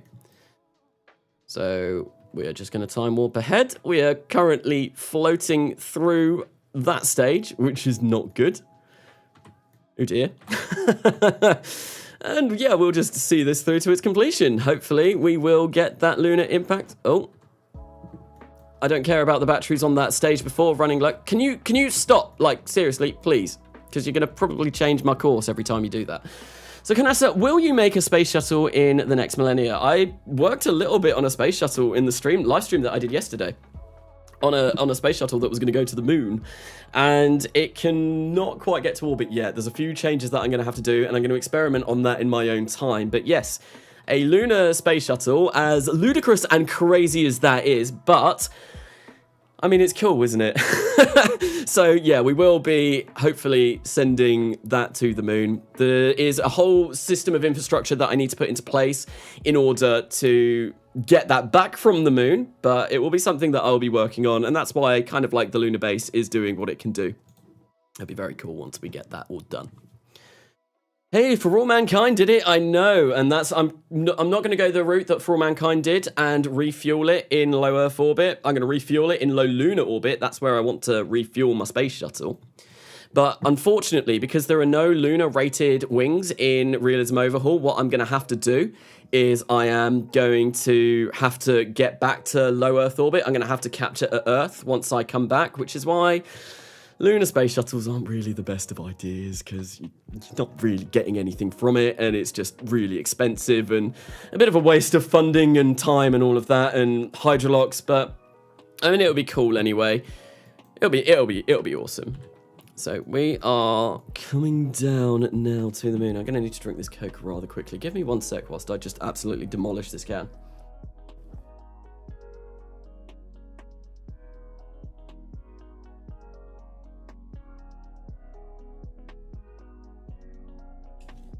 There we go. Woo! I can feel my blood sugars dropping a little bit, so I need I need to get sugar in me as quickly as possible. I use it LMFAO. Better time warp does what to? What does better time warp do? I missed that. Let's time warp ahead a little bit. Hopefully we will be able to get some science from space low around the moon, which would be really nice. 10 points! 10 points for drinking that. That was quick. That was pretty much a full can, and oh, that's hurt my chest doing that, but yes. I can feel my blood sugars dropping, and I needed to drink that, because otherwise my brain is going to turn to mush, and I'm going to talk about absolute nonsense, which might be funny, but at the same time... so much gas. Lovely. Right, so we are coming down now. How long is it going to be until we hit the surface of the moon? Let's have a look. Okay, interesting. 0 seconds, but I know it's not going to take that long. We should have the lunar flyby contract completed. No, we don't. Why have we not got that? Is it because we've not got science? Interesting. There we go. We blew up. That has been done, and we should have the lunar impactor done. But yeah, we didn't get the lunar flyby. And wait, what? Oh, it's because of the collect science. Yeah, we didn't gain any new science, but we gained science from the lunar impactor, which is okay. So the flyby we will achieve with a new craft, but that's fine. We got a fair bit of money from doing that anyway. 426,000. We gained some science as well. That's great. So we will go back to the space center, and I think, yeah, we'll be working on a communication satellite. We're also gonna go buy some new science because obviously we've just done lots of new science. Carnasa, damn, he chug can. Yes, I have, when I was younger, so I can drink really quickly. I taught myself when I was younger how to drink really quickly, because when my blood sugars were dropping and I needed to drink like a can of Coke really fast in order to get it like in my system really quickly, I kind of, yeah, just taught myself how to drink very, very, very quickly. And it was always a very useful skill to have when I went to university, when we had like chugging competitions and all that kind of stuff. Yes, it was nice to be able to do that because usually I won them, which was nice. So I can drink a can of like beer, like a full pint of beer. I think the quickest I did it was in about 5 seconds. I can't remember. I'm not as good as I used to be, but it was always fun doing that. Right, so we'll up our science. And yeah, no, I knew someone at school actually who could literally like open the back of their throat and pour like a beer down their throat. It was insane. It was faster than I could, but it was absolutely insane. So this is going to take us 46 days to do. We are going to need to, yeah, get some more science on the butter smacker. Is there any new contracts that I can pick up? Can we get another lunar impactor? We can buy another one. That's great. That's awesome. So we will do that with butter smacker. We will get that done. And a lunar landing, it's going to be a while away yet before we do anything like that. But let's go into the research and development, have a look at what cool new stuff we can unlock with our new lovely science that we have got. So we could get first stage combustion engines. We could also get 1961 orbital rocketry. We could also get stability, which will unlock hydrazine, which is a much better RCS fuel. But I don't think we're going to go for any of that, even though that is going to give us some nice new engines. No, what we're going to do is we are going to go for crew survivability. Yes, because I want to work our way up to getting basic capsules. So we only need a little bit more science now in order to get that, which hopefully, once we complete our lunar impactor, we will be more than capable of doing that. Then I think as soon as we've got crew, we will look at doing first RTGs. That way we can unlock this, which means we can go into planetary. And as soon as we've unlocked interplanetary communications as well. I could get digital communications, but I feel like I kind of really want to focus on basic capsules. So I'm going to save that for now. I'm not going to bother with solar panels yet until really we get to kind of like these kind of electrics, because I'm going to need the fuel cells for sending people over to the moon, but that's something that we won't do. Okay, so that's been done anyway. The next tech that we're going to be getting will be 1960 orbital rocketry, so we are going to launch Dogecom before that. We're going to warp to complete, and hopefully, come on, there we go. Dogecom, are you going to warp to complete? Come on, look, I believe in you. I believe in you. And we'll roll that out to the launch pad. And we will launch for the first time the Titan series of rockets, kind of like the Titan that we will be doing. I actually die whenever you say butter smacker. Hello, Jebediah Kerman. We have royalty amongst us. Jebediah Kerman is in the stream.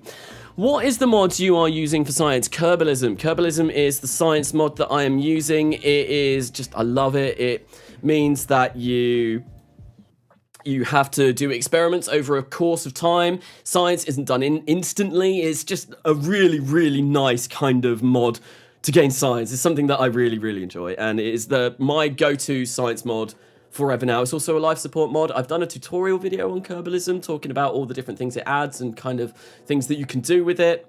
It adds radiation and like the Van Allen belts and all that kind of stuff around radiation belts around all the different planets. It's a fantastic mod. It does absolutely loads.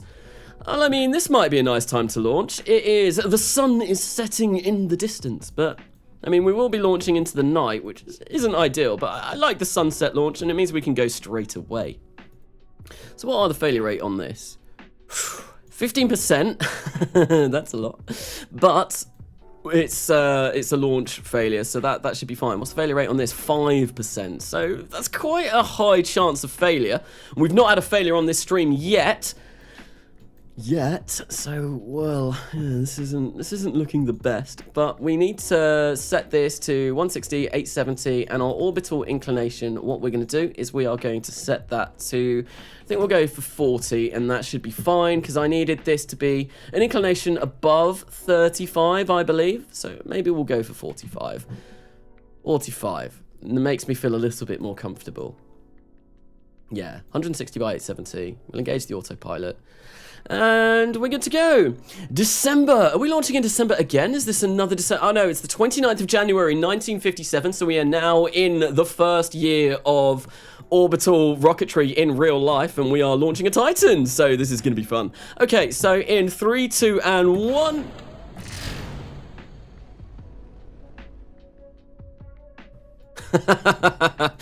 Well, I thought I had launch aborts turned off. And the annoying thing is, we can't even recover that to the VAB. Oh, well, test flight, there we go. That's a failure, and we didn't get any data from it whatsoever. Pre-launch failures should be turned off. I'm going to go into test flight settings and make sure that is, because that's a bit of a bummer. That's really annoying. Oof indeed, yes. Failure from the very start. That is a real shame. I don't know why. That shouldn't have worked. That shouldn't have happened, but oh well. Damn it, not again. Yes, indeed, failures. Oh well, we're going to have to wait until the next rocket that we're going to launch in order to get that all done. And at least we will recover a lot of funds from that, which is a little bit of a consolation, but it's also still a little bit annoying. So we're going to cover all of this. Come on, let's get rid of all that debris. There we go, all 4. So, yeah, what are my settings for test flight? Because they should mean, all right, pre-launch ignition failures enabled. Yeah, no, that isn't turned on, so that shouldn't have happened. Oh, well. Well, we'll launch Buttersmacker anyway, and then we'll launch Dogecoin 1 afterwards. And we've got 670,000. I should really be spending that kind of money. So what am I going to spend it on? Build points? I don't want to upgrade the VAB yet. So I think, yeah, we will maybe get down to 300,000, and I think I will put some into some build points. If we put into build points there, and maybe we'll put another 5 into R&D.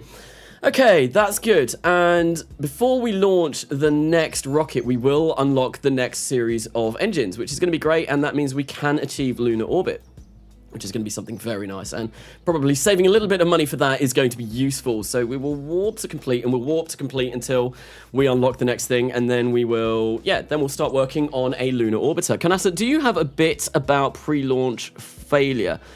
Do I know a bit about pre-launch? Is that meant to be funny? Is that meant to be a funny joke? Pre-launch failure, is that some kind of premature joke that you were going on about there, Alicea? I imagine it is. What? It is funny. It is funny. I'm funny. Okay, so we now have the next set of engines, which is great. That is fabulous. What we can do is we can start working on a lunar orbiter.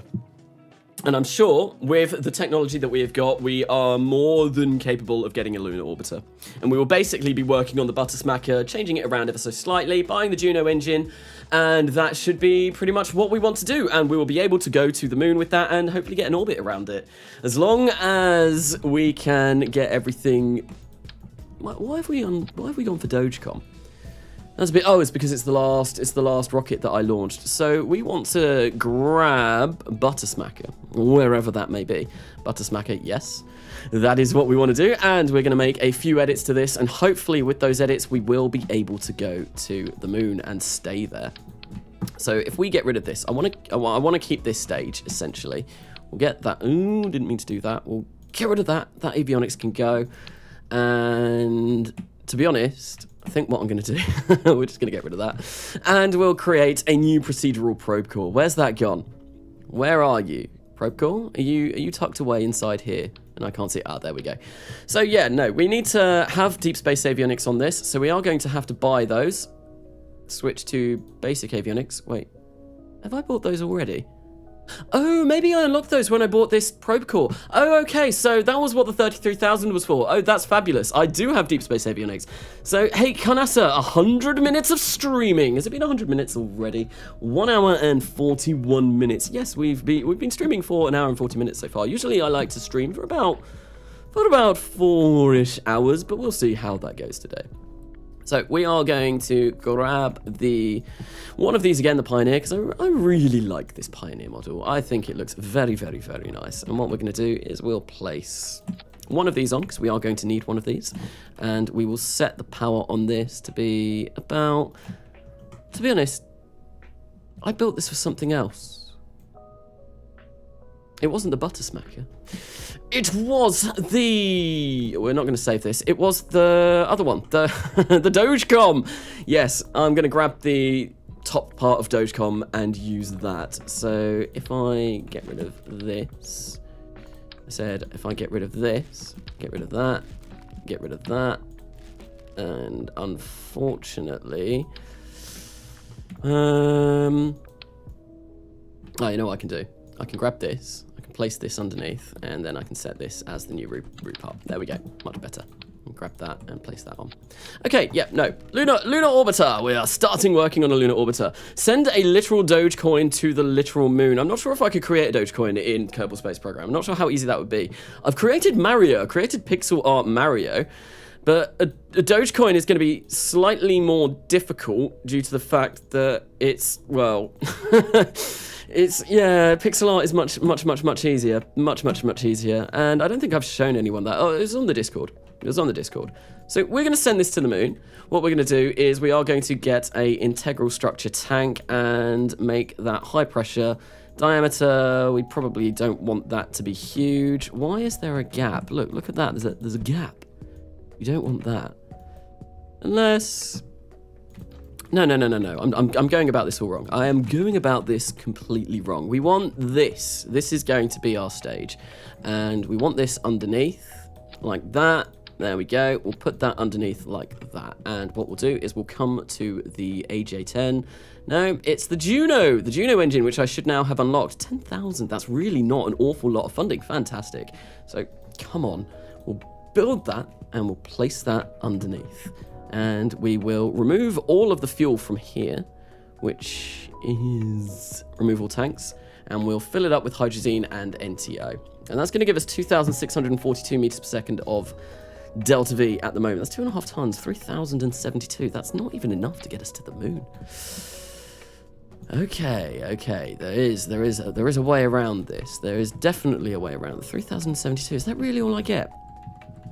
That's not as much as I was hoping. Utilization, we can bring that up, but that's going to bring us over 2.5 tons, which is not ideal. Can we bring the diameter down? 3,270. This isn't going to make lunar orbit. Maybe the deep space avionics are heavier than I anticipated. And actually, no, we've got avionics on here. We can get rid of those, and we can just use the avionics on here and bring these up to 2.5, and that gives us 3,590. Okay, this is looking a bit better. If we bring that up to 2.6, gives us 3,557 at just over 2.5 tons. Great. I can probably make these a little bit smaller. Just trying to save as much weight as I possibly can here. I get that. Make these a little bit smaller. Go for like 50%. There we go. It gives us a little bit more delta V. Okay. Carnasa, I'm back. Welcome back, Asta, your father. Whose father? What father? I'd say a few months until that's plausible. Wait no more than a few months. Doge and Buttersmack collab. Yes, this is Doge and Buttersmack collab. That is indeed what we are going to be doing. Okay, so HTTP is on those. I need some science on this. I do want some science. We are going to place mass spectrometer on this. Yep. Place that somewhere like that. I'm going to turn on RCS build A to make sure that we can put these all in a position where it's not going to mess us about. So yeah, if we place that on the opposite side of the communications device, fabulous. So this is why, yeah, it shows you where the torque is, and this will make it a lot easier to see. No, that's the direct center of mass. This is going to be tested out anyway. We will test this and make sure that everything works okay. Do we want to buy a micrometeorite detector? Yeah, we'll go for one of those. Place one of those there like that. We're going to just shove all of the science that we can on this. And maybe, how much electric charge do we make? 4 days, but we'll be able to turn that off. Okay. What else? Barometer and a thermometer. We'll place the barometer over there. Whack that in. Something like that. Get a thermometer. Whack that in. Place that like there. There we go. Just absolutely fill this up with all of the science that we possibly can. We've got 3,594 meters per second. So Carnasa is going to send a literal Dogecoin to the literal moon. I mean, this is a Dogecoin. We're sending a big golden thing to the moon. It may not be a literal Dogecoin, but it's something. I have KSP for Xbox and I can't figure it out. This is where, well, nothing compared to stock. This is very, very, very different from stock KSP, what we're doing here today. This is realism overhaul. So I've got 400 meters per second. Is that going to give me enough to capture at the moon? It probably will. Is there any way that I can make this better? I'm sure there must be. Can I upgrade this engine for one? No, that's all we can do. This is a high pressure tank, which I believe we do need. Pressure fed ullage, yep, we've got both of those.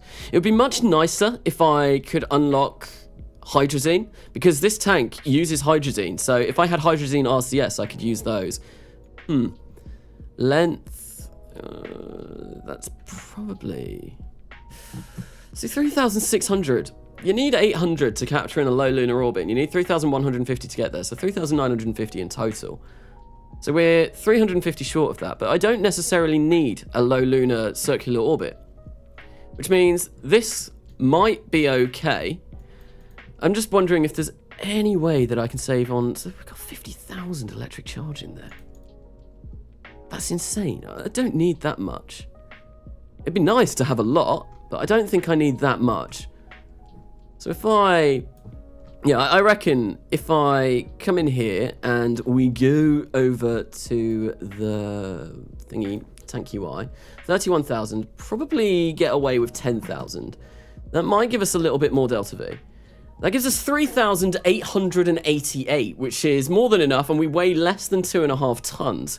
That's 8 days, but that will go up due to the fact that this will be shutting off for most of the duration. I'm not sure how well that's going to work. We can lower our control mass as well, and then we just place these on top. So this, theoretically, should work. Theoretically, should get us a nice lunar orbit. I'm not sure if it's going to work, but we will see. We will see. And we'll place that there like that. And, oh, no, what have I done? Oh, damn it. Did I change that? No, I think we're still good. I think we're okay. Okay, all right, let's make this height go down. And yeah, this will be a lunar orbiter. Theoretically, maybe. We'll see. Yeah, it might work. It could work. That's all good. Okay, yes, so, right. this should definitely make it to orbit around the moon, as long as TestLight does not do anything too bad. So theoretically, Carnasa, potentially, maybe, possibly, we'll see. It should Maybe. I'm going to probably colour these in a different colour as well, because at the moment they don't look the best. We'll go for kind of like an Atlas kind of style, like that. Okay, right, so that is that all kind of done. Do we have sufficient avionics? Let's have a look. Avionics are sufficient. That's great. That's fabulous. That's what we want to see. It's going to cost 11,000, 6,000 when it's all tooled, and that's only going to take 57 days. It's all of this upper stage that's going to cost the most. And I think, yeah, this theoretically should be able to get us to the moon, as long as there is enough battery. And that is my only worry, that the battery is going to run out. But what I can do is we can test this, and we are going to test this because we really should be testing everything. And we'll make that, we'll get that up there. Those fire at the same time as that. That fires at the same time as that goes. Then we deploy those. That goes with that. And then finally that goes. Yep, that's fine. So this is going to be like, well, the butter orbiter. The butter orbiter, yes. And he got a man bun. He's made it into a man bun. Oh, about my hair. Oh lord, what happened with your hair?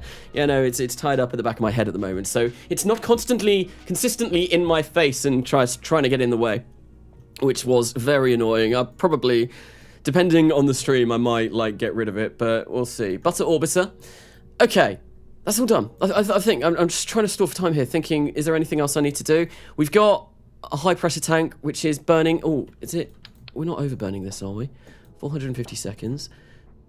196. No, we're miles off of overburning this. That's absolutely fine.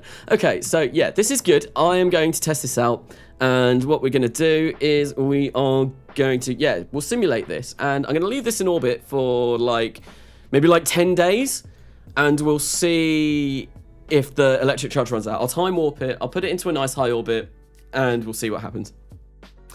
He had so sexy hair. My hair is still there. It's still behind me. It's just it's in a man bun at the moment because my hair was in my face, and it made it really difficult actually seeing what I was doing. Mike, calm down. It's just hair. It's just hair. Yes, it's still there. It's still there. But yeah, getting in my way all the time was getting really annoying. There have been streams where I've streamed like this before. It's just been a very long time. Right, so here we go. We're going to be launching this. Safety glasses are going on due to the fact that, well, there's going to be a lot of explosive stuff going on. So we are going to launch this to 160 by 160. Orbit inclination of current. That's good. And that is everything all set up. So staging looks good. Engage autopilot, and in 3, 2, and 1, we are going to be going to space today, hopefully. And we'll see if everything works. Suddenly, nuke-like explosion. Wait. He had hidden them? My heart. Alicea is the real sexy one. His hair is her problem. But I wear a hat 90% of the time. I feel you about the hair in the face, but I just tucked it into a hat. So yeah, no. My hair at the moment, there's still wispy strands getting in the way, but it's kind of being protected by the headphones and the safety glasses. Obviously, when we launch rockets, we have to... Safety is our #1 consideration at this new space agency. It's not even got a name. It's just early RP-1 careers. But yeah, no, it doesn't have a name. I've even just gone for the RP-1 flag. It's very, very, very kind of not going very well. But look at that. Look how beautiful Katniss's Cape Canaveral looks. I've never used it before, so this is like a first for me, and it looks very, very nice. I've been to Cape Canaveral myself twice, I think. I've not been for years and years and years. I think the last time I went, I was probably about 10. And I remember going on a G-force simulator there, and I think it pulled about 4.5 Gs. And it was like a kind of flight test thing. And my God, it was one of the worst experiences I've ever gone through. Being pushed through 4.5 Gs was not fun. Was really not fun. It was just ugh. I felt sick for about an entire day afterwards. KKC, yeet. Yes, I finally succumbed and got Katniss's Cape Canaveral, and it does look very, very, very nice. Right, so yeah, there we go. We are on our way to orbit. Let's just make sure that everything works. We will stick up the time warp and get this all done. It is only a simulation, so we want to power through these as quickly as we possible. Those are some wide safety glasses. Indeed, they are. I was talking about, obviously, I was wearing the pink glasses the pink heart-shaped glasses in the stream that I was doing yesterday, and they were much smaller, and then I've got these massive ones today. Eventually, I'll just be wearing bigger glasses on every stream that I do. Who knows, maybe eventually I'll end up with glasses the size that people used to wear in the 70s. Yeah, it could be a possibility. So we're going to have 130 meters per second of delta V left on this stage when we get to orbit, which is fabulous. So that is, we're fine for getting to orbit. I knew that we'd be fine getting to orbit. It's just getting over to the moon. And yeah, so we've got 3,894 meters per second on that stage. So we can get a really nice tight lunar orbit with this as well, which is great. I kind of want to have some bits of it where we're in space low around the moon and some where we're space high, so we get like both of those different sections. We will get science from both of those, which will be nicer than just keeping it in space low. So Carnasa, my wife wants to take me to the GeForce Sim thing. I showed her what it was. It's gross. Honestly, it's so horrible. It's an experience, I tell you that, but my word, it really does not make you feel good. I mean, I was only like 10 at the time, so I might have been slightly older than 10. I might have been about 12, 13. I can't remember. It's a long time ago. But yeah, no, it really does not feel all that pleasant, but it's fun. Butter Orbiter Probe is out of electric charge, right? So there we go. Come on, let's get this out. Let's get this. It's stuck. It's too big. It's too wide. It won't come out. We're stuck. Hang on. Maybe if I time warp through and yep. This is legal. This is perfectly legal. So this is, yeah, I know that we've got enough delta V to get to the moon and capture in a fairly nice orbit. So this is going to have 21 days of electric charge if we turn off the avionics with the deep space, which is good. That's all right. That means that this will work, theoretically, as long as the Juno engine works. Yep, and I just need to make sure that it doesn't time warp me into a weird position. Yeah, so no, this is fine. This will get us over to the moon, will get us in orbit, so we've built a lunar orbiter, which is fabulous, right? So we can revert this to the vehicle assembly building and get this tooled up, build up, so we can send this over to the moon and farm all of the science. Yes, we're going to be farming so much science that we're not going to know what to do with it. I think, yeah, this will get us a lot. This will get us an awful lot, hopefully, although it's only going to last a few days. So probably what I'll eventually do is send one over with better solar panels and we can farm a lot more science that way. Okay, so staging is all correct. I think what I'm going to do is I'm going to ditch those payload fairings so we don't have to kind of clip through it. That would be a lot better. And that's good. So we can tool this up. Tool all. How much is it going to cost? Only 6,000. That's not that bad. And it's going to take 2 months to build a lunar orbiter rated rocket. Fabulous. So we'll save that. Can I upgrade these engines yet? No. No new LR87 version. So yeah, we'll launch that. And what we'll do is we'll actually launch 2 because redundancy is always a key thing, and we will leave. And now I've got loads of things built up for days, so we're just going to probably be getting on with a lot of launches now. Crabs, that's not a moon. What's not a moon?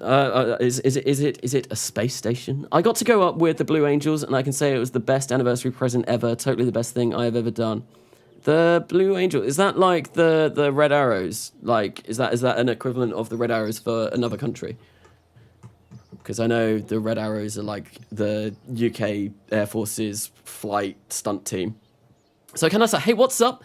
School's been hard. First time watching your stream in like, what, 2 months? Welcome, Boxable Socks. Welcome back to the stream. Obviously, there was a long period of time where I wasn't streaming because I also was doing school. I was doing university work and I was revising, but I finished my last exam on Friday, so I am free now. But, well, apart from meeting with friends and doing actual social activities over summer, because now it's getting a little bit better to do that kind of stuff, so that's going to be very, very nice. Right, so 330,000. I bought pretty much everything that I'm going to want, so I think I might buy some more upgrade points. Maybe I'll get down to 250, and then the kind of funds that I get, I need to upgrade the VAB and stuff like that. That is something that is going to be very crucial. What's my tech coming through? Early flight control, human rated EDL. To be honest, I don't think I need to put anything in tech at the moment. I think maybe we'll go for VAB upgrades. So we'll go, yeah, and then we'll get tech up to 100 at some point soon. But there we go. 50 days, 55 days to build all of this kind of stuff, which would be nice. We'll do Buttersmacker before we do Dogecom, I think, or do we need to do Dogecom quite quickly? What is the date on Dogecom? First communication satellite, 378 days, that's fine. We can do Buttersmacker first. Okay, so we're gonna warp complete. We get better flight control, which will be very nice. I probably could have upgraded my RCS thrusters on stuff, but no. We'll do that next time we go into the vehicle assembly building. So 28 days until BahaSP is going to be done. So little known to the viewers, Carnasa was going to kidnap the moon and use it as his sunglasses. Yes, that is my sunglasses' final form. Just the moon. It's just, yeah, I'm not sure if I could fit the moon on top of my head. I'm not like Atlas, who carries the world. I suppose the moon is a little bit smaller than the world. Oh, no, Atlas didn't carry the world, did he? He carried the sky. I think, if you go on ancient Greek mythology, Atlas the Titan carried the sky on top of his shoulders so that the sky wouldn't fall down. I think it was something like that. 3 days until this is taken out. So, Carnasa, did you say Dogecom? Yes, we're going to be sending Dogecom. Yep, that is the name for our first ever communication satellite. It is Dogecom. What were we in? 1957, 17th of March. I kind of want to see if we can maybe get humans up to space within at least 57 or 58. I feel like that is definitely achievable. So, BahaSP, we're going to launch you. We're going to launch you straight to the moon. Hopefully you work a little bit better than the last Titan rocket that we did. So the last Titan we did, if you didn't happen to catch it, well, it failed on the launch pad. It wasn't very good. At this rate, he's gonna be Roscosmos in no time. Great question. Wait, what was so not the hero time? Close enough. It's a social activity. What's a social activity? It is US red arrows. Oh, okay. Red arrows, but blue. Imagine a social life. That couldn't be me. I mean, well, I think not many people have really had a social life over the past, well, yeah, really, due to COVID. But I'm looking forward, like, I've got, because I've spent a lot of time, like, I went to university in Hull and I live in Essex, so I've gone to loads of different places. I've got friends all over the UK, and I do want to spend a bit of time going to see everyone at some point over this summer, but I don't know when that's going to be. So we're going to set that as the target. We're going to go for 160 by 160. And we will launch into the plane of the target in 8 hours and 20 minutes. It might be a nighttime launch yet again because we are only in March, but we might just about squeeze a daytime launch in. Oh, no. It looks like we are going to be launching in the day. Or, no, the sun has just set, unfortunately. But oh well, not to worry. We'll get lots and lots of daytime launches soon. Hello, people.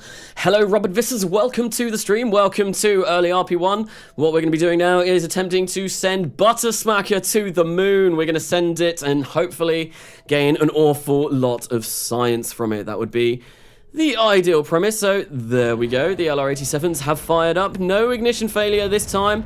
And they have, yeah, everything's looking good. Everything's looking good. And I think for the first little section of this flight, what we'll do is we'll get rid of the heads-up display and we'll do some rotations. Thank you, So Not the Hero Type, for teaching me about this the other day on your stream, because it's something that I did not know.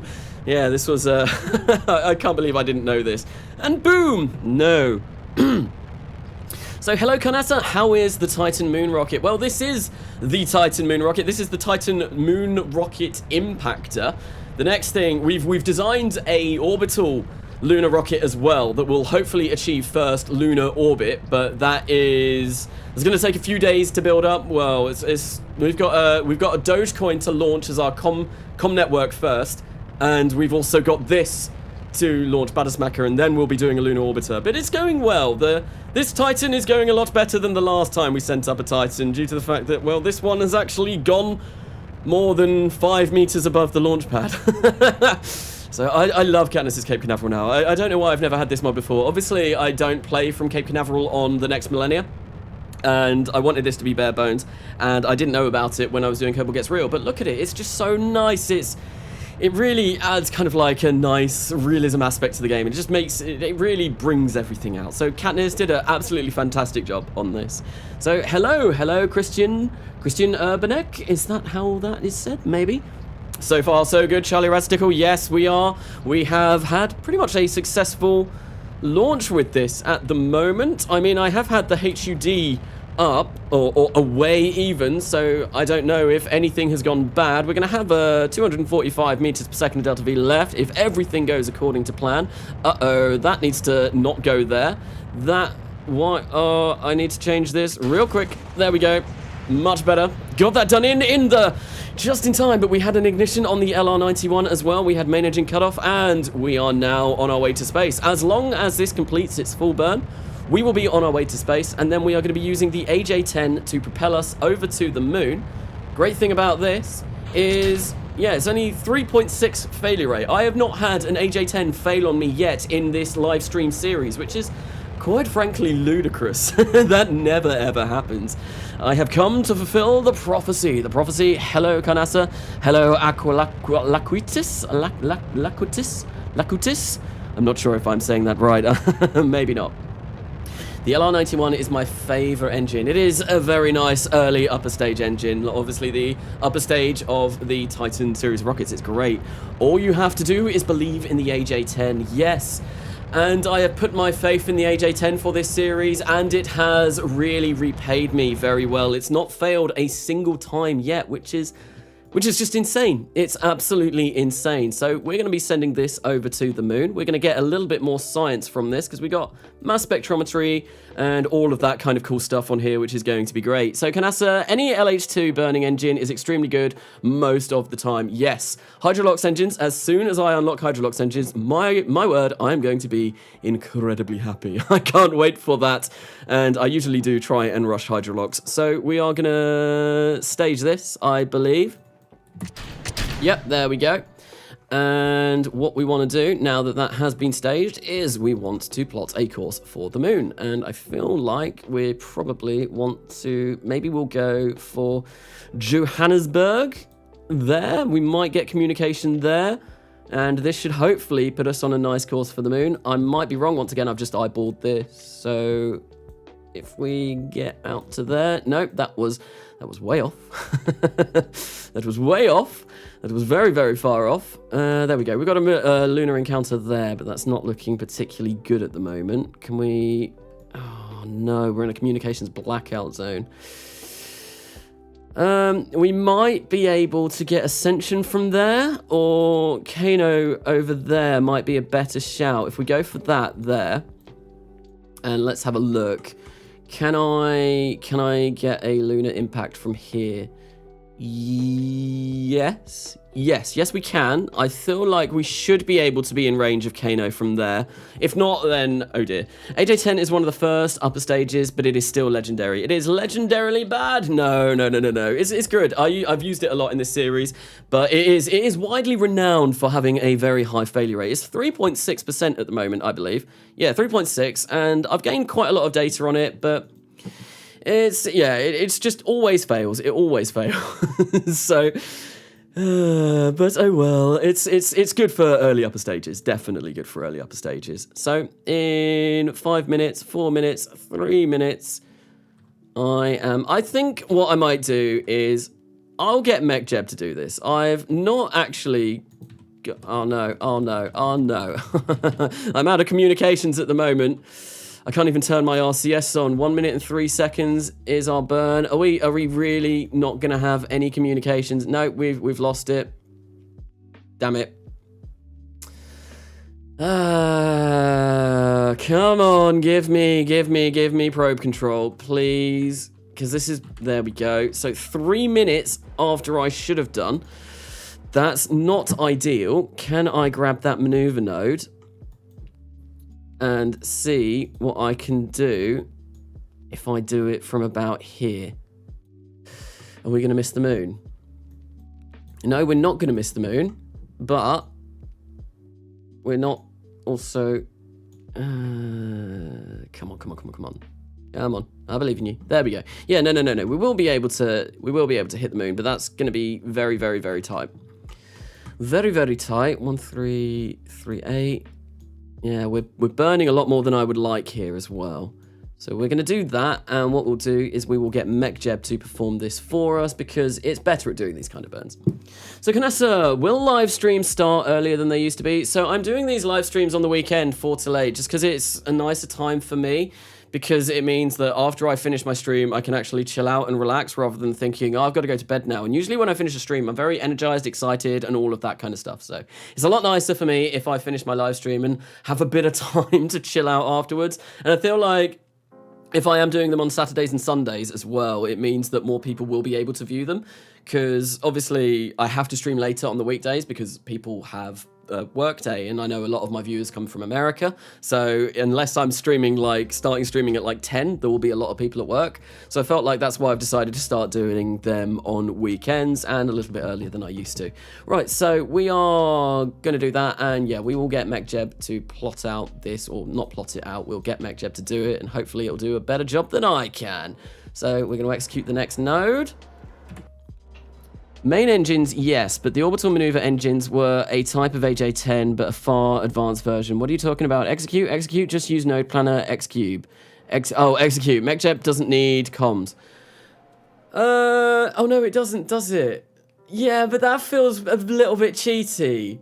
And to be honest, I've now got this at a point where I will be able to control it myself if I wanted to. But yeah, start burning 2 hours and 50 minutes. Oh, did I think I made a mistake there. I think I did 2 orbits of the Earth. Oops. Hopefully we've got enough electric charge. Yeah, we should do. Yeah, that'll be fun. Build the Saturn V with enable upper stage. That is, I saw that on the Discord. Someone posted a picture from, what is it, Mars Horizons? Is that the game where, yeah, I think it's Mars Horizons. Someone on Discord posted a picture of, I think, the Able upper stage on top of a Saturn V, which is quite frankly ludicrous. Like, that's going to be ridiculous. The thrust to weight ratio that you're going to get on that first stage is just going to be insane. It will tear that Able stage apart. So, screw it. It's a game mechanic, which Carnasa, thanks for the reminder. We need to figure out a Saturday schedule because I hate streaming when you are. So, yeah, no, I've set it now that I'm going to do 4 till 8 BST, which is...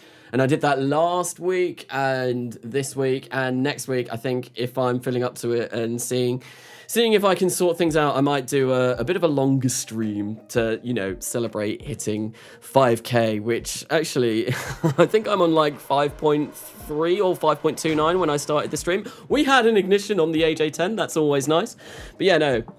So it's almost a little bit late doing a 5K celebration stream next weekend because I'm like 290 more. So yes, but it's been a very good couple of weeks for the channel, and thank you everyone for coming along, watching these streams, watching the videos, and I do hope you enjoy them. I do enjoy putting them together. I really love doing this whole streaming business. It's good fun, and obviously I do like talking to death, so it is fun, as expected. I can't watch this because I'm only on episode 23. Episode 23, this is nothing to do with any of my series. This is kind of like its own RP-1 series in itself. It's just, yeah, this is just me faffing about in early RP-1, so it's not related to any of the series that I've done.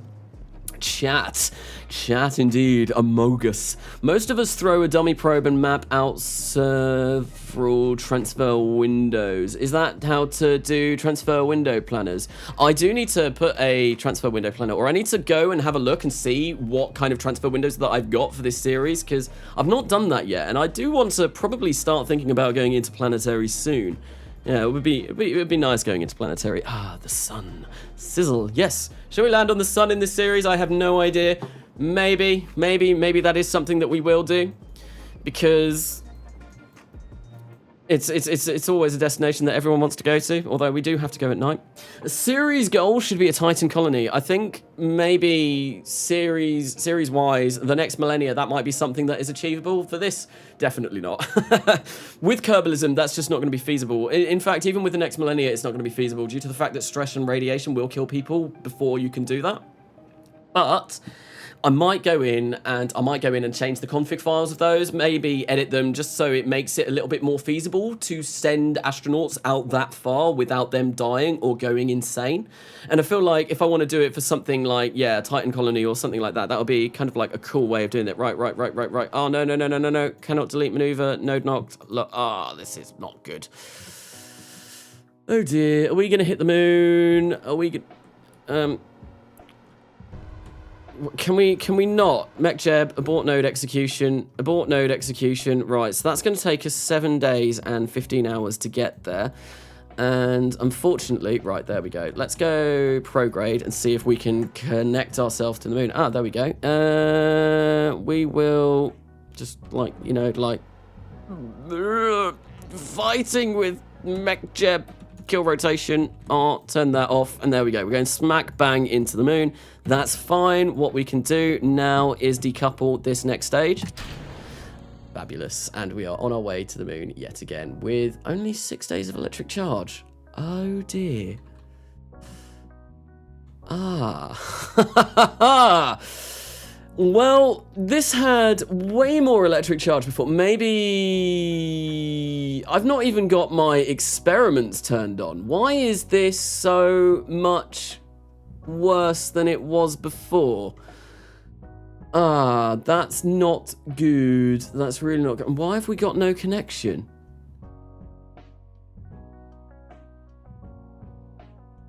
We should do. What?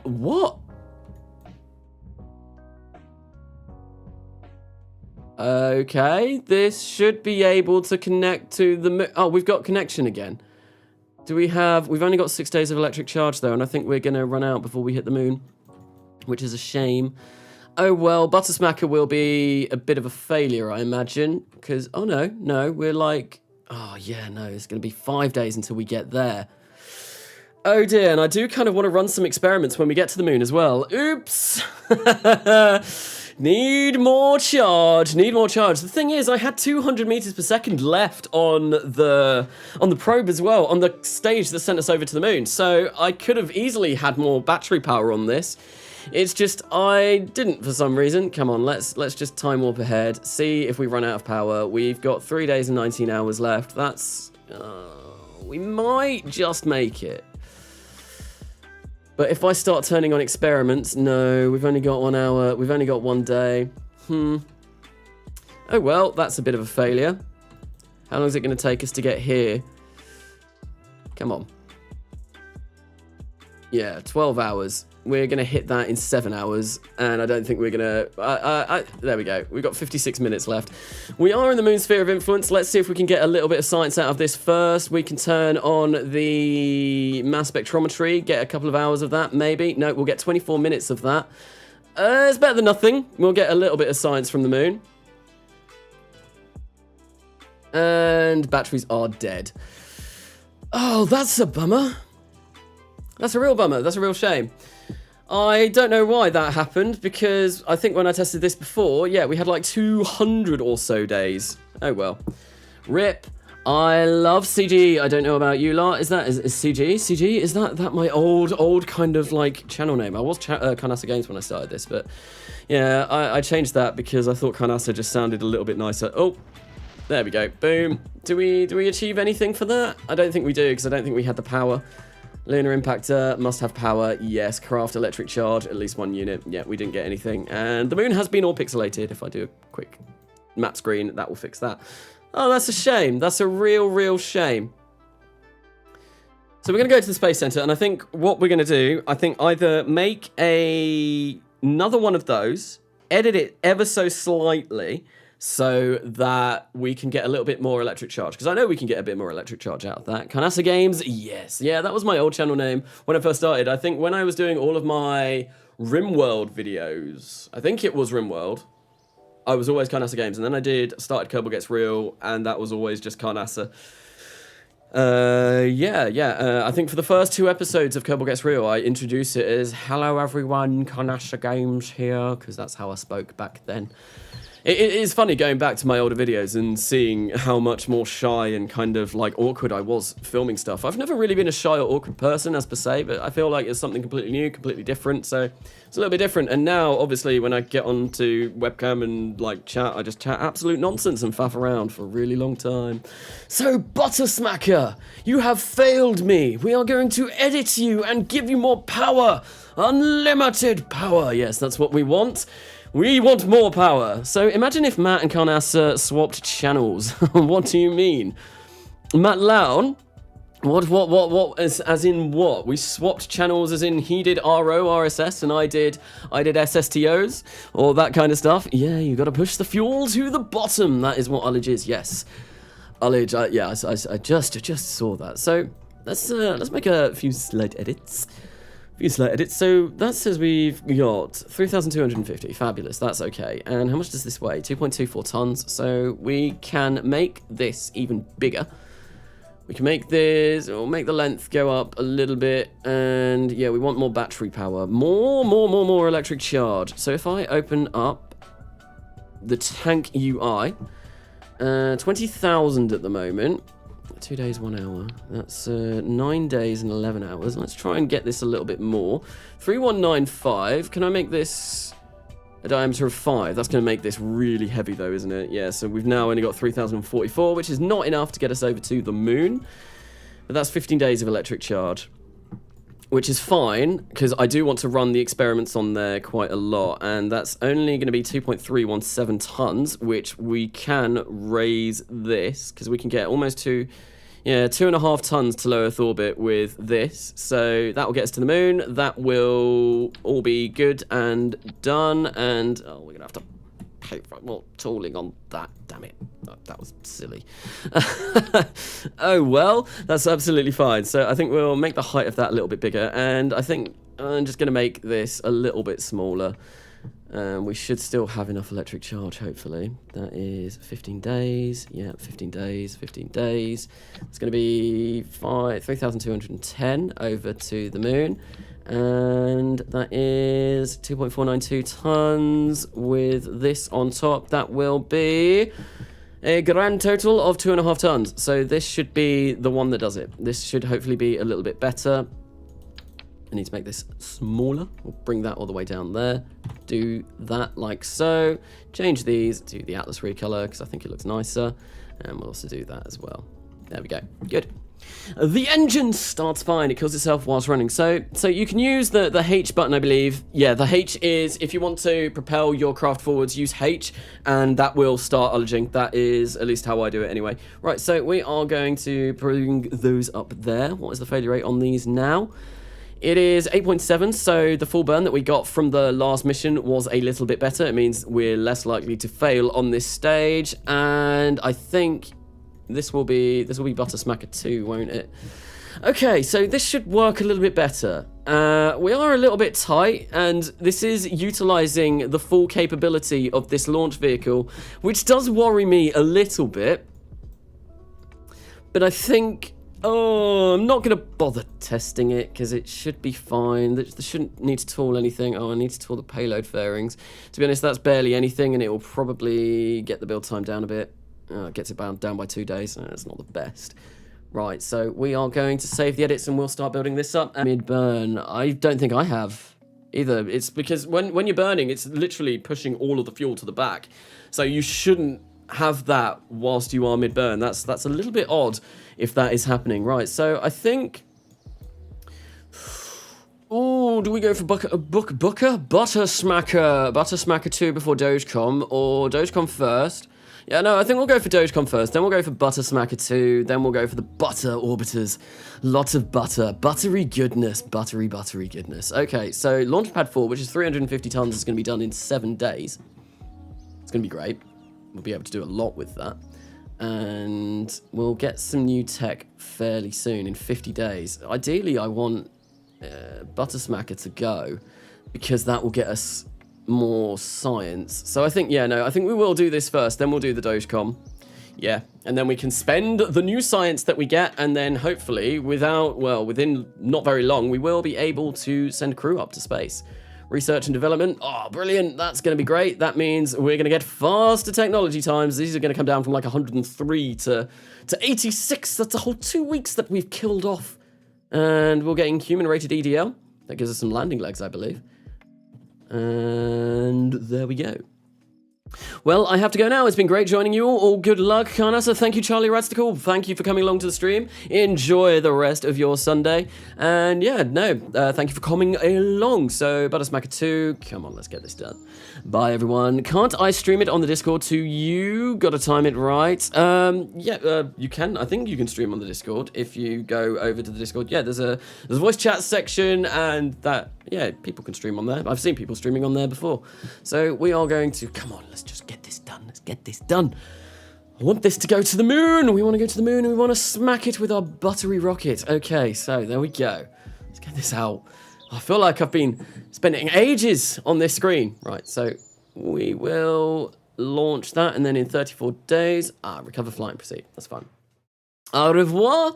Au revoir, bye. Maybe after work. I won't have that much time. I'm currently on mobile since I'm at work. Okay, later, my dude. You should make a tutorial for early game in RSS RP-1. That is what I am doing. That's why I'm doing these live stream careers, and I think I'll start uploading tutorials every Wednesday. Most likely.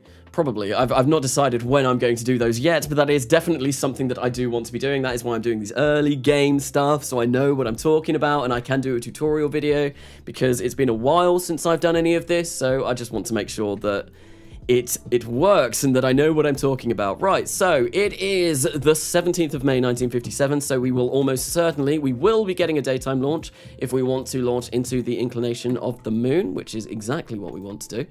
Let's kill that. And orbit info, smart ASS. Oh, I want ascent guidance. That's what we want. Okay, so engage autopilot. That all looks good. We want to go for launch into the plane of the target, 2 hours and 52 minutes. And yes, engage autopilot. That all looks good. Fabulous. Okay, so we are going to go to the moon and hopefully get a lot of science. I think we get like another 15 science or so from just smacking straight into the moon, which should be enough with the scientific equipment that I've got on top of this lunar impactor to unlock crew capsules. And then I can start training up my astronauts in those crew capsules, and then we can start thinking about sending some crew to space. So in 9, 8, 7, 6, 5, 4, 3, 2, 1. We have ignition. No, we do not. What is going on? This should not do this. Why? I've got pre-launch ignitions turned off. Why are you doing this, game? And the annoying thing is that the launch clamps detach. Why are you doing this? What is this doing? I mean, I can build this up again and do it again. Usually what I do is I'd roll this back to the launch pad, because I shouldn't have pre-launch ignition failures on. I'd roll this back to the VAB, then we'd fix it up and then roll it out. I can't do that now because I've no longer got, it's not attached to the launch clamps. What I could do though, is I could revert the flight. So if people, like, this has been a no reverts game so far, but that's just silly. That shouldn't happen. KSP, because screw you, Carnasa. So if people think I should do that, let me know in the chat. I'll stick looking at this absolute failure. It can taunt me. But yeah, let me know in the chat, because that is annoying, and that shouldn't happen with the settings that I've got on at the moment. It's just taunting me. Look at it, look at it. It's there, all big, and saying, ha ha ha ha, you're not going to the moon today. You're not going to the moon today. Hello, Carnasa, and a nice car. My hair is still there. It's just tied up at the moment. Revert, revert, revert. I think it's fine. Revert, revert, revert. Mr. Perez said revert. That's a mod says revert. This is glitch. Revert is acceptable. Okay, so we revert flight to the launch. Okay, there's been a lot of revert. It won't count as a revert if you do. Brilliant. Okay, so I've got the vast majority of the chat. I think actually everyone there said revert, so that's what we're going to go with, because that shouldn't happen. I even went into the settings and I showed people earlier on that it shouldn't be doing that, which is a bit annoying. But and the reason why I've got that turned off like that is just because it is an annoying setting. Like having an engine failure before you launch, it's just like why? Engine failures during actual flight, that's fair enough. If that happens, no reverts, that is just RP1 for you. But those kind of launches, no, it's just annoying more than anything. Okay, so once again we're going to engage the autopilot. Why are we not auto warping? Oh, it's because I got it turned off. Okay, fair enough.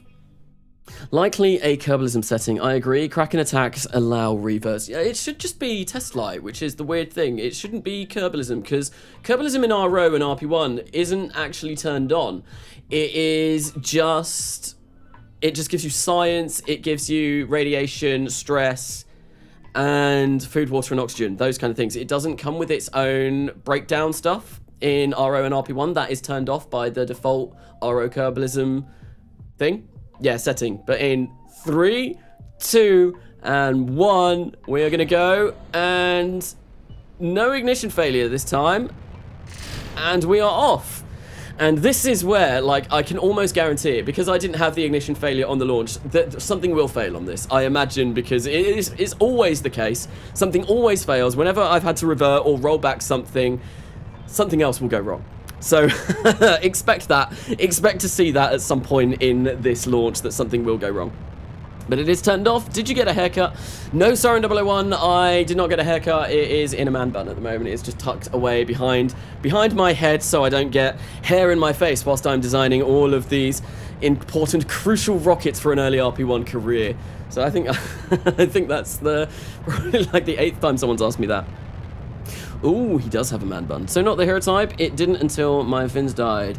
But it is turned off. What is turned off? Likely a Kerbalism setting, but it is turned off. Let's go! Yes, indeed, we are going to be going to the moon. This time, everything has gone rather well.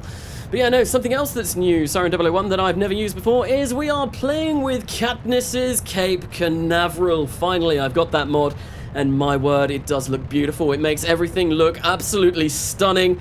Look at the launch. It really, like, ties launches together. I really wish I had this for Kerbal Gets Real, because it would have made all the launches look really, really nice. But talking about Kerbal Gets Real and stuff, and the next millennia, I think there's one thing that, obviously, the next millennia, I've been trying to do that a bit more cinematic than I did Kerbal Gets Real. I think I'm going to change how I do that. I don't think I'm going to go for quite as cinematic as I did in the first few episodes of the next millennia, and go kind of shift back to more how I did Kerbal Gets Real. I will still have cinematics in, but it just takes so much longer to do those, and I want to get an episode out every week. And I feel like it also kind of detracts from the character of the episodes. I feel like Kerbal Gets Real was more just me being a bit funny over the commentary and stuff like that, and whereas the next millennia feels way more serious, and I don't think that's really how I wanted my channel to be. So I don't know if people, that's just something that I've been thinking about, and I thought Kerbal Gets Real, like I watched an episode of Kerbal Gets Real the other day because Alisea was trying to put together the longsword for a painting, and I was like, this is actually, even though it's nowhere near as cinematic, I prefer this style. But just like, there we go. I told you something wasn't going to work on this launch. So we had an ignition failure on the LR91, which means we are not going to be getting to space today. This only has one ignition, so yeah, there we go. That is that done, and we're just gonna have to follow this to its doom. Carnasa, ooh, almost invisible flame, interesting. Make it 9, man bun represent, had one for years, and I love my long hair. Yes, I love my long hair. It's nice. I don't want to get rid of it at the moment, but yeah, just the fact that it is hot. I don't want my hair like resting on my neck. I want it up and away and out of my face. It's much nicer. For some reason, it doesn't work for me. Neither does it when I add KSC extended with Kerbal construct. So I can't launch from the launch sites that Katniss's Cape Canaveral does, but I can still get just the regular launch site, which is, it looks nice. Carnasa, can we name the orbital moon sats Margarine Smacker? Kianarian, I really like that idea. I do like that. So F for the mission, F indeed. F in chat for the mission, everyone. It has been a complete and utter failure. It's kind of even the second time that we tried doing this and it didn't work, so I'm gonna have to build up another one of these, Butter Smacker 3 or Margarine Smacker, or Margarine Orbiter, I think was the recommendation for this. F for Spinny Boy. The engine could only do so much. Indeed, Teddy, and the engine, once again, well, the LR91, it's the first time this has failed. Hasn't failed yet, but yeah, the LR87 is not doing very well. Come on, let me physical time warp through this, because I can't go to the Space Center whilst we're in the atmosphere, and we never actually left the atmosphere, which is a bit of a shame. We'll turn that off and see this plunge deep into the Atlantic Ocean. Well, maybe, oh, you know what? I'm an idiot. I don't know why I didn't do this. I could just range safety. But it's not on there. No, we have to set it up in an action group, but we'll do that quickly, and then that will save us a little bit of time at least. Custom 1 will go for range safety. Where are you? There we go. And boom. And boom. Oh, we've not got communications. So that's not going to work. Can you salvage some science from Earth? Not really. I've gained pretty much all of the science that I am going to be getting from low Earth orbit these days, so it is really waiting until we go to the moon to get any new science, which is a bit of a shame. Oh, but oh dear. It feels like someone from our space SpaceX Master Race made it. Made what? Made what? Please play EarthX. It's honestly one of the best games I've ever discovered. It's basically SpaceX Simulator. You compete for contract, develop different launch vehicles. Is that the game? I know someone sent Elon Musk a tweet on Twitter, obviously, saying, can we use SpaceX in the name of a video game that we're working? And I think Elon Musk replied saying, like, sure, why not LeMayo, or whatever he did, because, you know, he's the meme lord of space. And yeah, so is that the game that someone has gone on and developed for that? Because that'd be really cool if they did actually do that. So Carnasa, please call the lander Nutella Lander. Nutella Lander. So we got Nutella, we've got margarine. We're basically sending all of the ingredients that we can to make some sort of Nutella-based pancake, I imagine. Butter. Well, I think we need milk for pancakes as well, don't we? So we'll have like the Milky Boy at some point. I know there was someone in chat that used to get really excited about milk, so maybe if we call something the Milky Boy at some point, it sounds kind of gross, but it might entice them back into the live streams. Right, so I'm still going to make the butter impactor because I do need it. And we'll make Dogecoin, and I think we'll make the butter orbiter, and then we'll make the butter impactor afterwards. And we're going to have to go into the vehicle assembly building to do that, unfortunately. The milk impactor, mayonnaise. Man, these bake rolls do be bussin' though. Yes, we're going to go some sort of bakery. I mean, we've had egg. Egg was a big thing in Kerbal Gets Real back when I was sending the Titan orbiter and lander device to Titan. Yes, the egg was a thing. So we've had our fair share of eggs in these live streams. Butter smacker number 3, we'll save that up. Actually, no, we'll keep this as the butter smacker. We'll change the orbiter to the margarine orbiter, and this all looks like it should work.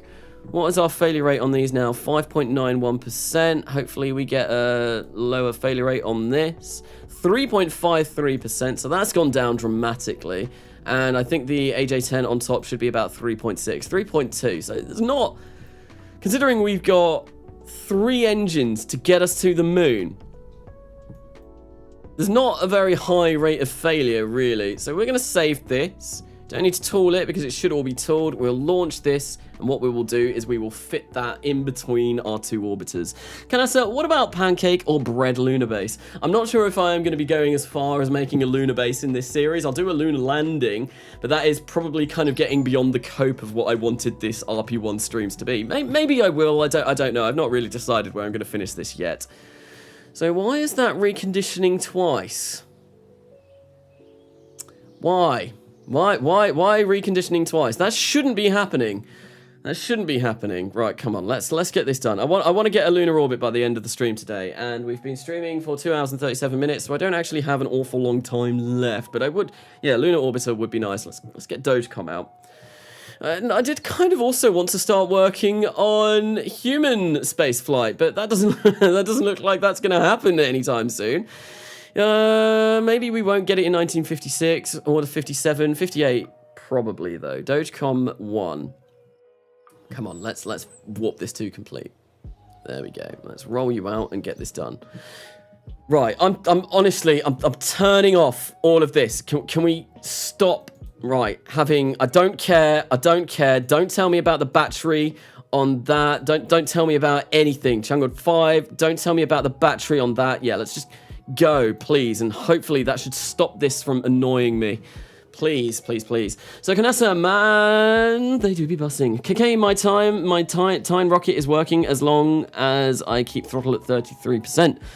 Okay, that's a bit bizarre, but fair enough. Right, so we're going to launch this and recover flight and proceed. I need to make sure that I launch this at an inclination of about 45 degrees, I believe it was.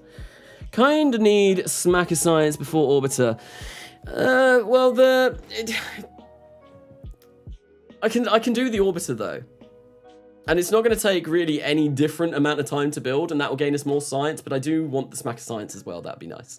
That would definitely be nice. But the orbiter hopefully will give us enough science to get the crew capsule researching, which would be really, really very nice. And then we can start thinking about sending crew up to space, and then we'll get loads more science from that as well. And we'll get more science from the moon, and we'll get everything that we ever dreamed of. Okay, so we want to go for ascent guidance with this 160 by 870. That is fine. And what we're going to do is we're going to set this to a 45-degree inclination. That is what we want. And we want to engage the autopilot. Yeah, this is all looking promising, I think. That needs to change. We want that to come to its own stage there. That is the LR91. That is good. Okay, so we are going to disengage the autopilot for that. We'll engage it, and we are going to, in 3, 2, and 1, we're going to fire this up, and it will make its way, hopefully, to space today. Maybe. We'll see how it goes. But what I'm going to do is I'm just going to put this on the F2 screen briefly, and we'll just have a look at this whilst it goes up. I'm going to quickly grab myself another drink because I feel like my blood sugars are dropping again. I'll be back in about 10 seconds.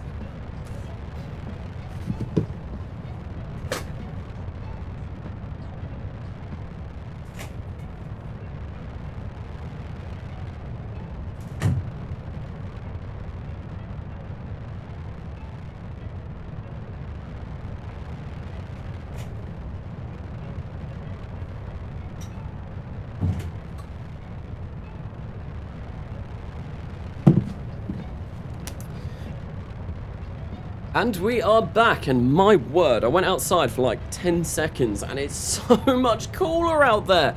So warm in here, so warm in here. Carnasa, I am back. Test flight, no. Why have you come back when I least want you? Don't ruin my rockets, please. People, when Carnasa is away, be like, oh no, is he dead? What is the most cursed rocket you have built and was successful? Well, the cursed rocket video that I did, that was pretty cursed. That was, yeah, the Saturn S1C stage, Starship, Space Shuttle, Falcon Heavy, and Atlas V, all together in one rocket. That was pretty weird. Maybe the mission that I used to send the Saturn V to orbit, that was also pretty cursed. That was very, very, very cursed. And yeah, I think those are definitely by far the two most cursed rockets that I've ever built. And yeah, I don't know, maybe we'll do some cursed things in this series. I do, as Katniss said earlier on, I was talking to Katniss about this earlier on in the live chat, I do want to maybe make some variations on this Titan. Maybe we will have a 4-booster first stage, which would be pretty cool. Go for something like that, and a 2 LR91 upper stage, or maybe something even bigger. We'll see how that goes. But what we're going to do is we are going to physical time warp through this and hope and pray that this LR91 does actually go off as it should. Yes, it did! We are on our way to orbit today, ladies and gentlemen. There is still one chance of failure, which is this AJ1037, or no, it's like the AJ10-101A, I believe now. But that's only 3.2%. I've still not had an AJ10 fail on me. We've had a lot of failures this live stream, as is always the case with an early RP1 career, but hopefully we are now in a position where we're not going to have any more failures. And what was the contract requirements? It needed to be over, was it 35? A inclination above 35, yeah, that's fine. So we are going to go into the right inclination here, which is great. Thank you, Dillas, for the 79p sticker donation. Thank you very much. So, hello people, welcome. Hello, some random email, welcome to the stream. I once made an SSTO by trying to make a rocket that looks bad. So, my Orpheus, not my Orpheus, my Olympus on Kerbal Gets Real the Next Millennia, that is now an SSTO, which is, right, like, quite literally insane. So, we've made it up to orbit. Now all we need to do is come around to this stage. We'll find our apogee. Get that, add a maneuver there, and we will raise that. We will raise that up to climb over mountains. No, we'll raise that to about 5.7 million, and we will have a communications satellite in orbit, and we will have completed that contract, theoretically. Hopefully. So we want to decouple this stage. Yep. And that is all good. And we just want to perform the next node. And I think what we will do is maybe we will perform the node, or maybe, yeah, no, I'm going to perform this. We will perform this ourselves and hope and pray that MechJeb does not not MechJeb, TestLight does not have a field day with this and screw me over. So in 17 minutes, what we want to do is we want to stick... Why is that there?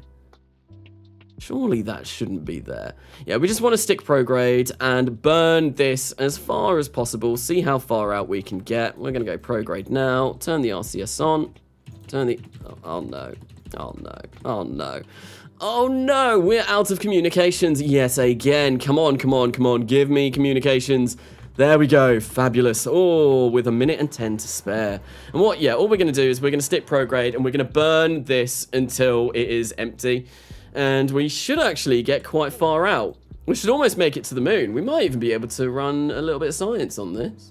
Oh no, I've not put any science on it, which is a shame. Carnasa, I don't get it. When rockets go into space, why do they have to point down to get into orbit? So, in order to... The reason why they point down is because you've only got one... If you're launching with one ignition, you want to try and time your apogee, like your time to apogee, when you actually hit orbit. So you want 0 seconds when you hit orbit, and sometimes the thruster weight is too powerful, so you have to kind of like pitch down a little bit.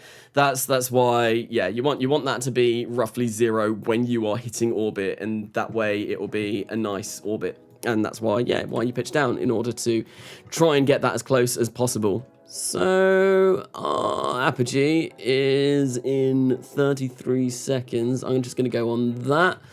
And what we'll do is, yeah, we'll just point prograde, fire this up, please, for the love of all that is holy.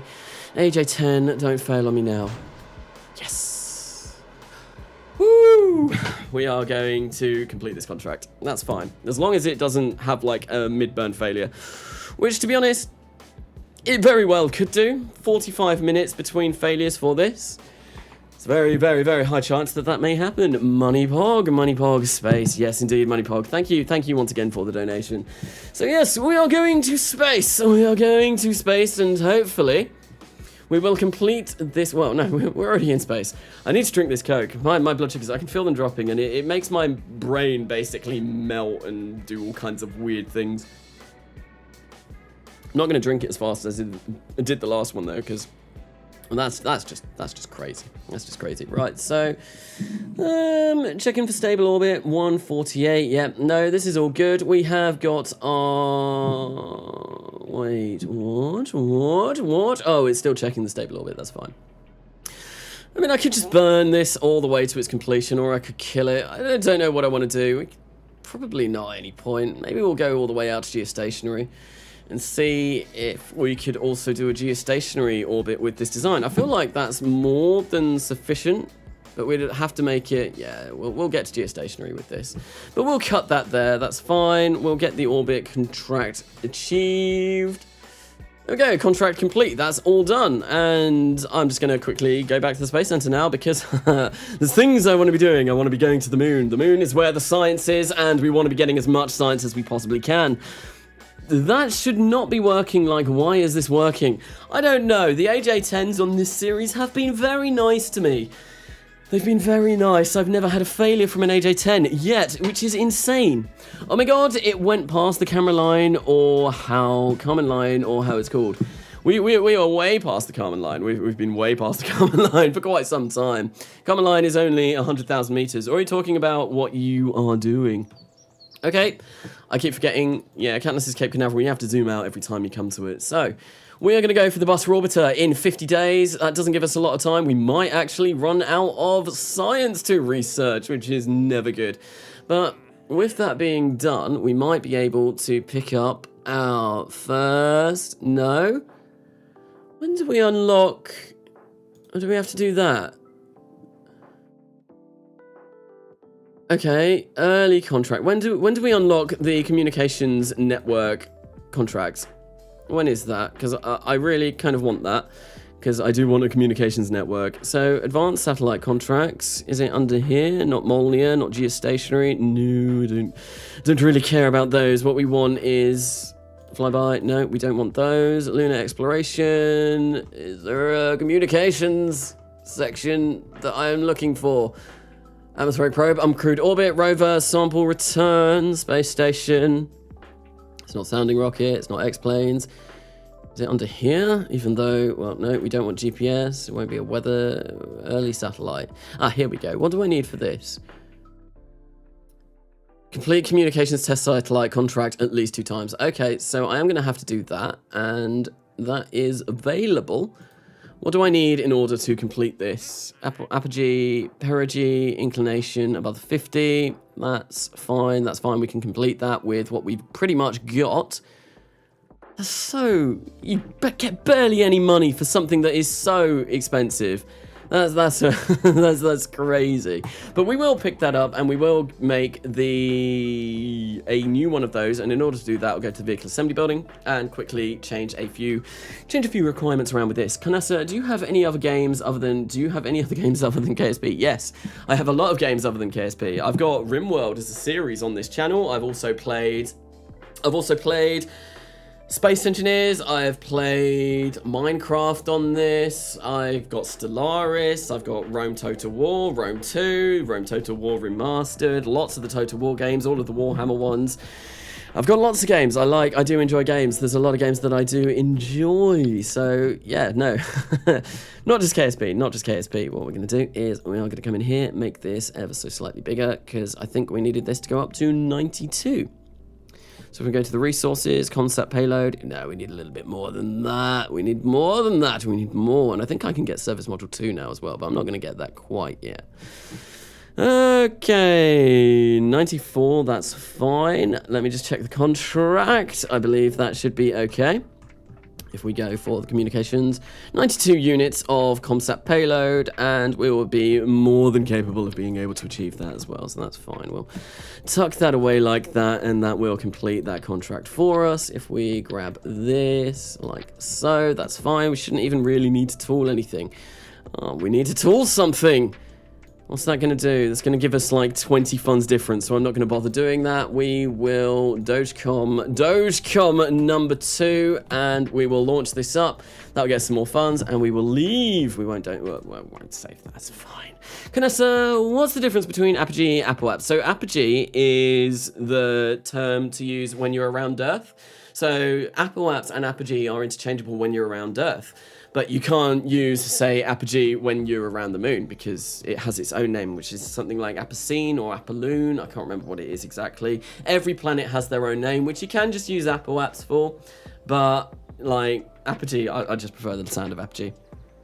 AppleApps is orbital. Apogee is when you're not on an orbital trajectory. No, Apogee is just the term for Earth. Just the term for Earth. At least I'm fairly sure what that is. Right, so I don't need to bother cleaning that up. We're going to go for the Butter Orbiter in 50 days. Let's get this warped and hopefully achieve our first ever orbit around the moon. There we go. We've got new service modules, which is going to be really nice. Yep, Dogecom is out of electric charge.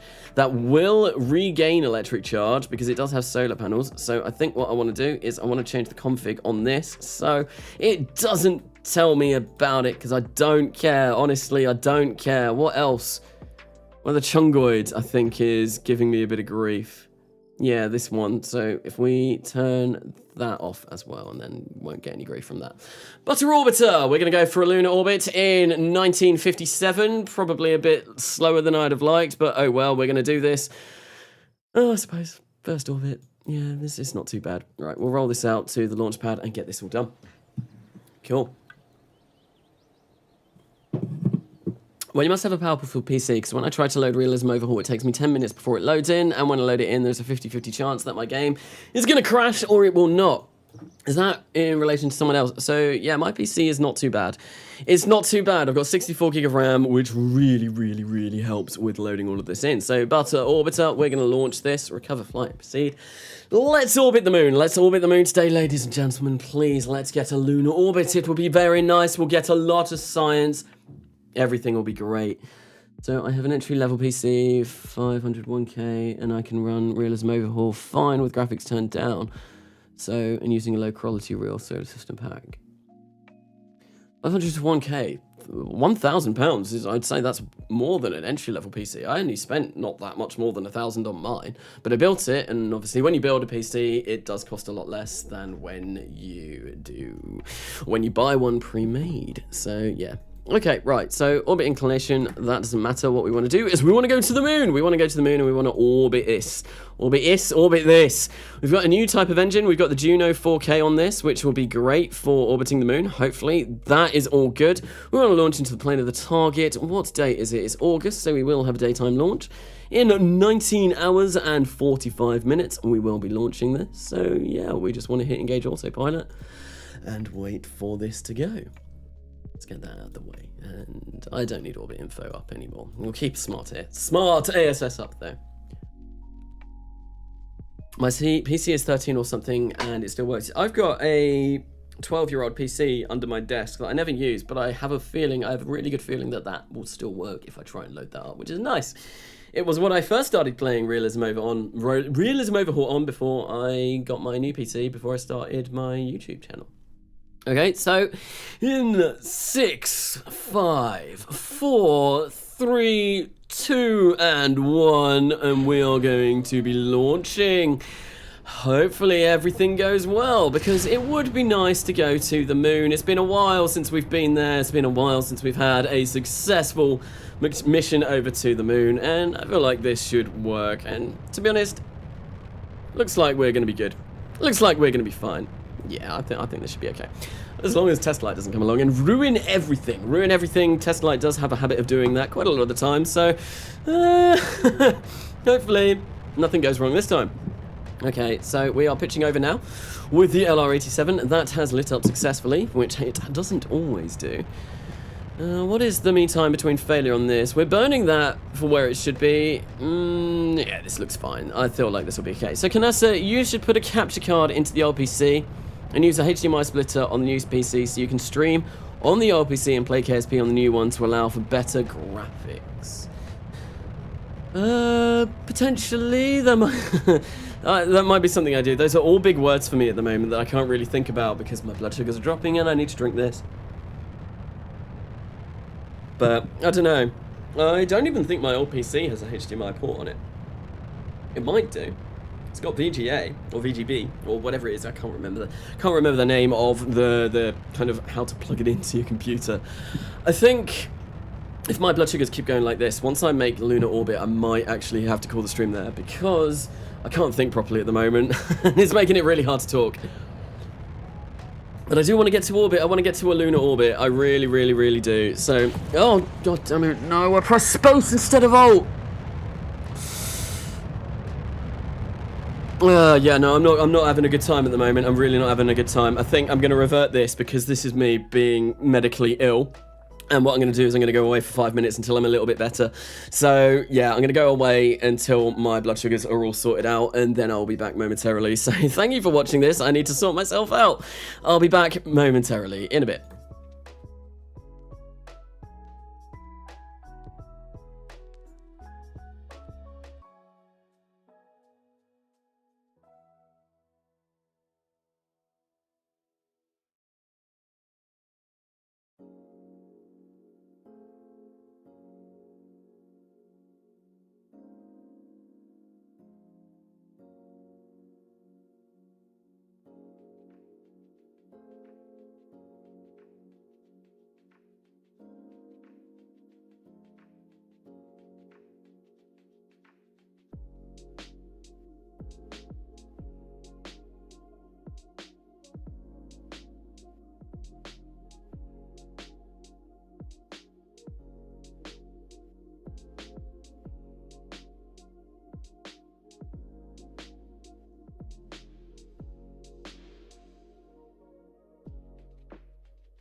I've got my mic turned off. We're back. I'm still feeling a bit rough, but at least I have fine motor control now. My hands were like shaking like this, and it meant that I was just smacking random things on my keyboard. So I'm going to try that again, this time without my body saying that you can't control things properly. And yeah, no, diabetes really sucks. It really sucks. It's something that I've lived with like my entire life, so I should probably get used to it by now. I think partly as well, due to the fact that it's really, really warm, I always suffer from low blood sugars when it gets really hot. And this room is a sweat box, it is a sauna, it is disgustingly warm in here, so that's probably why I've been going a little bit hypo on these streams at the moment. What did you do to bring your sugars back, Carnasa? I've been drinking lots and lots and lots of cans of Coke. I've got like 2 empty ones here and then another one here. And yeah, it's just relying on that. It will take a while for me to get back to complete normality, but I feel like a little bit better now. But it's just a bit annoying. And because I use an insulin pump, usually what I'd have to do is I'd have to have some sort of sugary food. And then if I was using injections, some sort of sugary food, and then after that I would have to eat like some longer term carbohydrates like a sandwich or something. But the insulin pump, at least I've been told by my medical professionals, even if I can get my words out, that I don't have to do that anymore. I just need to drink something sugary and maybe have like a Lucozade or some sort of glucose tablets or something like that, and that should be good. Anyway, Carnasa, invest in a human-sized water cooling block. That would make everything in here wet though. So I wish you didn't have diabetes, honestly. It seems so annoying and depressing to me. It is, but it's something that I've had my entire life. I don't really know any different, but it also means that at times, yeah, like my hands are shaking a bit again. I probably should drink this quickly. But anyway, what I can do, though, is whilst I'm trying to sort myself out a little bit more, I can launch into the plane of the target, and we can engage the autopilot, and I'm going to make sure that my hands are far away from my keyboard and don't do anything that they shouldn't be doing. Carnasa, anyway, it's been fun. I have to go to a restaurant with my family, so goodbye, Carnasa. Thank you, HexusBG, for coming by for the stream. And yeah, no, enjoy your meal that you have with your family. And hopefully, in the next hour, we will be able to get this to orbit the moon and maybe even do another impactor. Maybe even start working on crewed stuff, because I feel like we're really close to that. Really, really close to that. It's not going to take an awful long time to do it. You're drinking Coke for a medical reason. I am. It's always funny, like Coke, medical Coke. Like, I'm not going to say any more than that because that sounds like it's getting a bit dodgy. But I have been to, say, like, I usually, when I go out and about, when I'm, like, walking around town or something, I always have, like, a can of Coke with me on a bag or some sort of sugar, because it's just, like, a smart idea in case my blood sugars do drop. And I have been told off by, like, places before. Like, I think I opened up a can of Coke that I had on me in, like, a Tesco at one point and drank it really quickly because I felt my blood sugars dropping.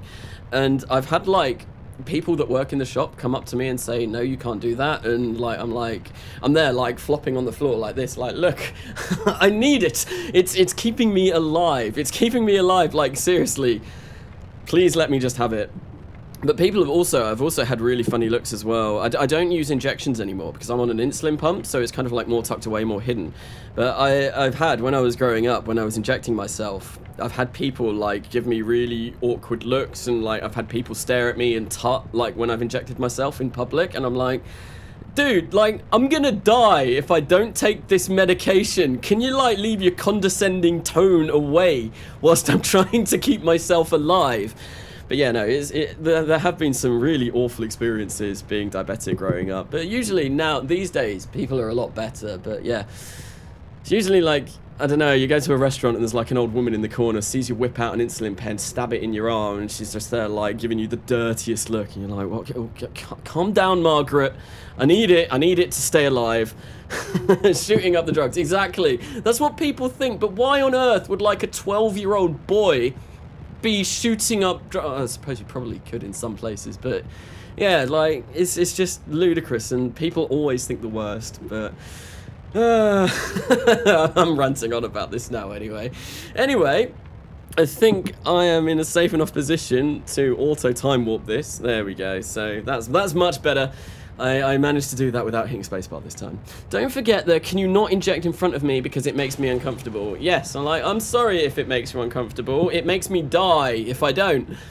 Yeah, I think if I didn't inject, I think it would take me like 2-3 days to die if I didn't have any insulin in my body. It's very, very quick, because obviously like your blood sugars, they'll go high, you'll enter something called hyperglycemia, which is really bad. You get something called ketoacidosis, diabetic ketoacidosis, where basically your blood is turning into poison, which is not really fun, because your body can't convert, basically, what diabetes is your body can't convert the sugars in your blood.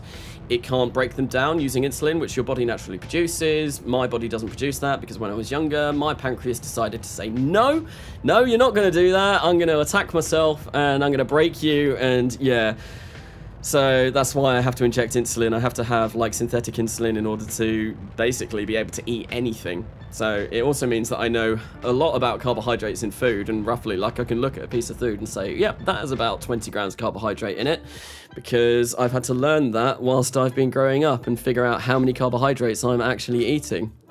Which means it's always been good that I've been relatively alright at maths, so I would hate to be a diabetic that can't really do maths very well, because that, that would suck. Anyway, we're in orbit, we've made it into orbit, enough about that. What we're going to do now is we're going to attempt to go for the moon, and hopefully we've got 3 ignitions on this thing, so there is a very, very good chance that we are going to be able to succeed in our mission of orbiting the moon. Brilliant. Do you have an answer on a question I sent? What was the question? I'm not sure if I saw the question, so if you could send that again, that would be great, because I think I missed it. Yes, heroin, indeed. I'm not injecting that kind of stuff, guys. No, it's just insulin. It's to keep me alive. Right, so we're gonna go about here, I reckon. Somewhere around here should be nice. Might be a little bit off. There we go. Actually, no, that looks good. I might be able to get a little bit closer if we move it to about there. Yeah, there we go. That's where we want to be. And we're not going to impact this time because this is an orbiter. So I think what we want to go for is probably maybe about 70,000, 80, 60,000. Go for somewhere about there. And once again, I'll get MechJeb to do this because it's a lot better at doing these kind of like finer orbits than I will be, especially when we're going to the moon. And look at that, that's beautiful, beautiful. We're going to go to the moon, we're going to orbit it, and then once we get there, we will turn on our engine again and hopefully capture in a relatively circular orbit. So what we can do is, we've got 1 day and 13 hours, but we get perpetual electric charge with the solar panels. Oh, that's glorious. Look at that. Oh, wait, no. Is that us? That is us, isn't it? That is us, yes. We've got perpetual electric charge. Fantastic. For what reason does my KSP say that I can't light my engine? Because I have 0 avionics, even though I passed the Kármán line with it in a recent flight for Robert. I can't light my engine. 0 avionics.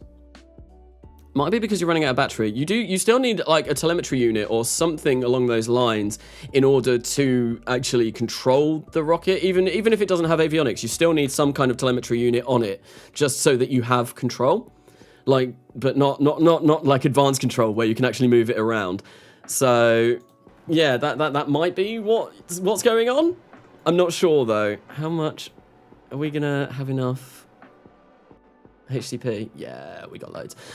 So that's the only thing that I can think of, because you don't need avionics for sounding rockets. You definitely don't. Sounding rockets, you're fine with, yeah, no control whatsoever, and that's kind of like what you should be, because avionics are expensive, and it means they're going to take a long time to actually build.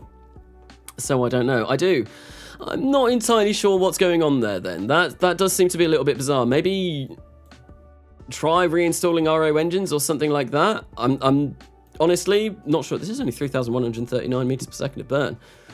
That's not bad. That's really not bad. Okay, so what we're gonna do, and how long is it gonna take to get there? Only 3 days. Ah, this is a much better orbit than what I've been getting recently. Okay, so where am I looking? We want to get rid of Ascent Guidance, and we want to go for Maneuver Planner or Maneuver Node Editor. Actually, I'm going to get Maneuver Node Editor up because we can execute next node using this, and it also means I can fine-tune my orbit when we actually get to the moon. So, with a little bit of luck, hopefully, this is going to make it to the moon. And we're out of communications at the moment, but that's fine. This is a pressure-fed engine, so we are going to have to do a bit of ullage. What is going on there? That did not look good. That's going to be a severe waste of HTP, and I've not got a huge amount. So, come on. We are ullaged. Come on, come on, come on. We've got communications. I'm going to... Come on, come on, come on. You can do it. You can do it. I believe in you. Yes! The engine has ignited, and we are on our way to the moon. Now, as long as we don't get a permanent shutdown on this engine, we should be okay. We should be at least okay to get an orbit, and a flyby.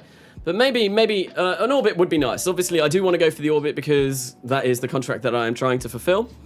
And yeah, this should do the trick. This should do the trick, and we will be able to get a lot of power from this as well because we've got solar panels and we've got deep space avionics. That means we can run all of the experiments on here, and everything should be absolutely fantastic. So Carnasa, my favorite rocket, my favorite cocktail is where you mix dinitrogen tetroxide and monomethyl hydrazine. It is so yummy. We did have on the Discord, over on the Discord, link in the description, by the way, advertising the Discord. We did have a section on the Discord a while ago, and I think it was just called like the Engine Tasting Emporium. It came from an older live stream, I think, where I was sending people over to Mars, and someone said on the live stream, like, can I taste the engine before we go to Mars? And yeah, that led to a whole section on Discord, everyone talking about their favorite flavor of rocket fuel, which was rather interesting. Yeah. So I had the symptoms of type 1 diabetic without insulin for multiple days when I was younger, and my doctors thought I was diabetic, but after test, it was found to be a rare symptom of something else. Ooh, so yeah. The symptoms is usually just like high thirst, like needing to go to the toilet all the time, and then eventually getting to a point where you're just throwing up all the time. It's really not very pleasant. Really, really, really not very pleasant. But I think, weren't you like highly allergic to, was it eggs as well? I think you said on Discord, highly allergic to eggs. That's it, I'm joining the Discord now. So yes, no, these live streams, all these live streams are for us, a massive advert for the Discord. Yeah, there's a lot of good people over on the Discord, lots of people talk all the time, there's pictures, there's the Engine Tasting Emporium, which I think that's now an archive chat, so I'm not sure if that's in it anymore, but yeah, no, there's like KSP chats, there's like all of my channel announcements. So Not the Hero Type likes to announce his Twitch streams on there, and it's just a good community. It's a good community. We're almost at 1,000 members as well, which is very, very, very nice. Join the Discord or noob. Yup, yeah, eggs. Yup, eggs. Everything is in the eggs. Yeah, because I remember you talking about, like, I think this was on the stream that I did yesterday, saying that you couldn't even have mayonnaise, and I was like, oh, that's so terrible. Mayonnaise is like my favorite condiment. It's the one condiment that I will really, really pick over anything else. We're gonna get a beautiful, glorious sunrise any minute now, hopefully. When let's get rid of this and see the sun coming up over the horizon. There it is, the big flamey boy. And isn't that beautiful? And there we go. We've done that. Right, so no. Abort node execution. Abort node execution. I don't want to use all of my HTP. So what we're doing right now, and I think we will just stick retrograde. Fabulous. So we're gonna go to the moon. We are on the way to the moon. What we can do is just raise our orbit ever so slightly using HTP. I am a little bit concerned about how much HTP we do actually have, but I think this should be okay. This is fine. And what we can do is raise that up to about, we'll go for 75,000 meters. We'll add a maneuver there, and we will get ourselves a lunar orbit. And how low down can we actually get? 700, about there. So that's a pretty nice orbit. As long as the engine fires up, that's going to be fine. Lunar orbit in 1957. It's not too bad. Okay. Carnasa, I'm allowed to add a ping to you as a screen so you can see my problem. Potentially, I don't really mind pings too much, but if you're on Discord, it's all right to ping me, but I don't know, if you're just going to ping me about some random stuff, maybe not, but if you need some help with something, there's a lot of people that will help you on Discord, but I don't know, is this the problem about the engine not firing up? Without the vaccine, the loads of kids would have gotten as 1.5 years old in the KSP chat. Potentially, yeah, that'd be fine. Rice fried eggs, hang on. Did you know that a lot of vaccines use a protein from eggs as a binder, as it is durable in high-low temps, which means I'm allergic to a lot of vaccines. I barely made it through childhood. Ouch. Oh dear. Yeah, no, eggs is because it's an emulsifier, I think was like the emulsification or something like that. I can't remember the term from it. It's something I learned in chemistry a long time ago. It's been a while since I've done chemistry, but yeah, no, it's useful for a lot of things. Okay, so we are on our way to the moon. What we want to do is run all of the scientific experiments that we can on the way over without killing our battery. So we've got 20 days. If I turn on, say, the mass spectrometry when we get to space high, what is that going to give us? How is that going to affect our power? Because it would be nice to get a bit more science from mass spectrometry. Come on. There we go. 14 days. That's fine. We're going to get an additional 11 science from this, which is great. And there we go. That's run out. So, yeah, we barely used any power. And we are going to be on the way to the moon, and we should have 28 science. We need 31 science in order to be able to get the crew capsules, which is definitely the next technology that I am going to want. We are only getting one. Oh no, what connection? Are you serious? Well, I tested this. Well, we'll get a lunar orbit, but unfortunately, we're too far. I tested that. What is going on? The antenna is not good enough. I even upped the power on it. No, I didn't. I forgot to up the power. This has been such a failure of a live stream. Oh my god. Well, at least it all works. Now, I think I can still get an orbit, but it's not going to do anything. We won't get any funding or anything from it, and we won't get any more money. That's so annoying. That's really annoying. So yeah, we can just execute the next node, which is fine. So we'll get a lunar orbit, but it's not going to do anything because this antenna is not powerful enough to transmit what we want. I might be able to get some data from it if I upgrade the tracking station, but oh, this has been awful. This has been really, really bad. I have absolutely fluffed up this. That's just one thing. Like, obviously, there's so much stuff that you need to remember, and I should have tested this. I should have tested real antenna, but no, I didn't, and I'm paying for my mistakes. So that's one thing that I need to go and change. Have you finished For All Mankind? I have finished For All Mankind. Yes, I have. I was watching that as it was coming out, day by day. Well, week by week. It was really, really cool. You should commit Venera and make Venus landers. I probably will make Venus landers in this series because there is a lot of science that you can get from the surface of Venus. And yeah, it's not all that difficult to make a Venus lander in RO. As long as you... Yeah, no, it's not that hard. Carnasa, hello, I'm back. My restaurant schedule got cancelled. Oh, that's unfortunate. But welcome back anyway. Welcome back to the stream. Welcome back to the failure of the orbiter because I forgot to upgrade the antenna that we've got on here. It still should make orbit, and this is a very good test for the Juno engine. Means that hopefully we won't have any... Wait, where's the failure rate on this? 15%. Jeez. That's insane. I'm very, very, very fortunate that we actually managed to fire this up. 15% is ludicrous, although we do have 3 ignitions for this, so that's something that's a little bit better. But oh dear. You should commit Venera. Yes, I read that. Oh, oofs in the chat. Yes, definitely. Oh, look, it fired up a second time, which means almost certainly the next time we're going to use this engine, well, it's going to fail multiple times, isn't it? We've got 3 ignitions and we only need 2 of them. But we are going to make lunar orbit. Unfortunately, we're not going to get any of this because we need to transmit science. Oh, no. No. Oh no, we need to collect science from around the moon. Oh, of course we will. And I'm going to abort node execution. There we go. That's a relatively nice lunar orbit. Is there any chance that we're going to get any connection to Earth whatsoever? I don't think there is. I think that's that mission well and truly scuppered. But we've made a lunar orbit, which is, I suppose, nice.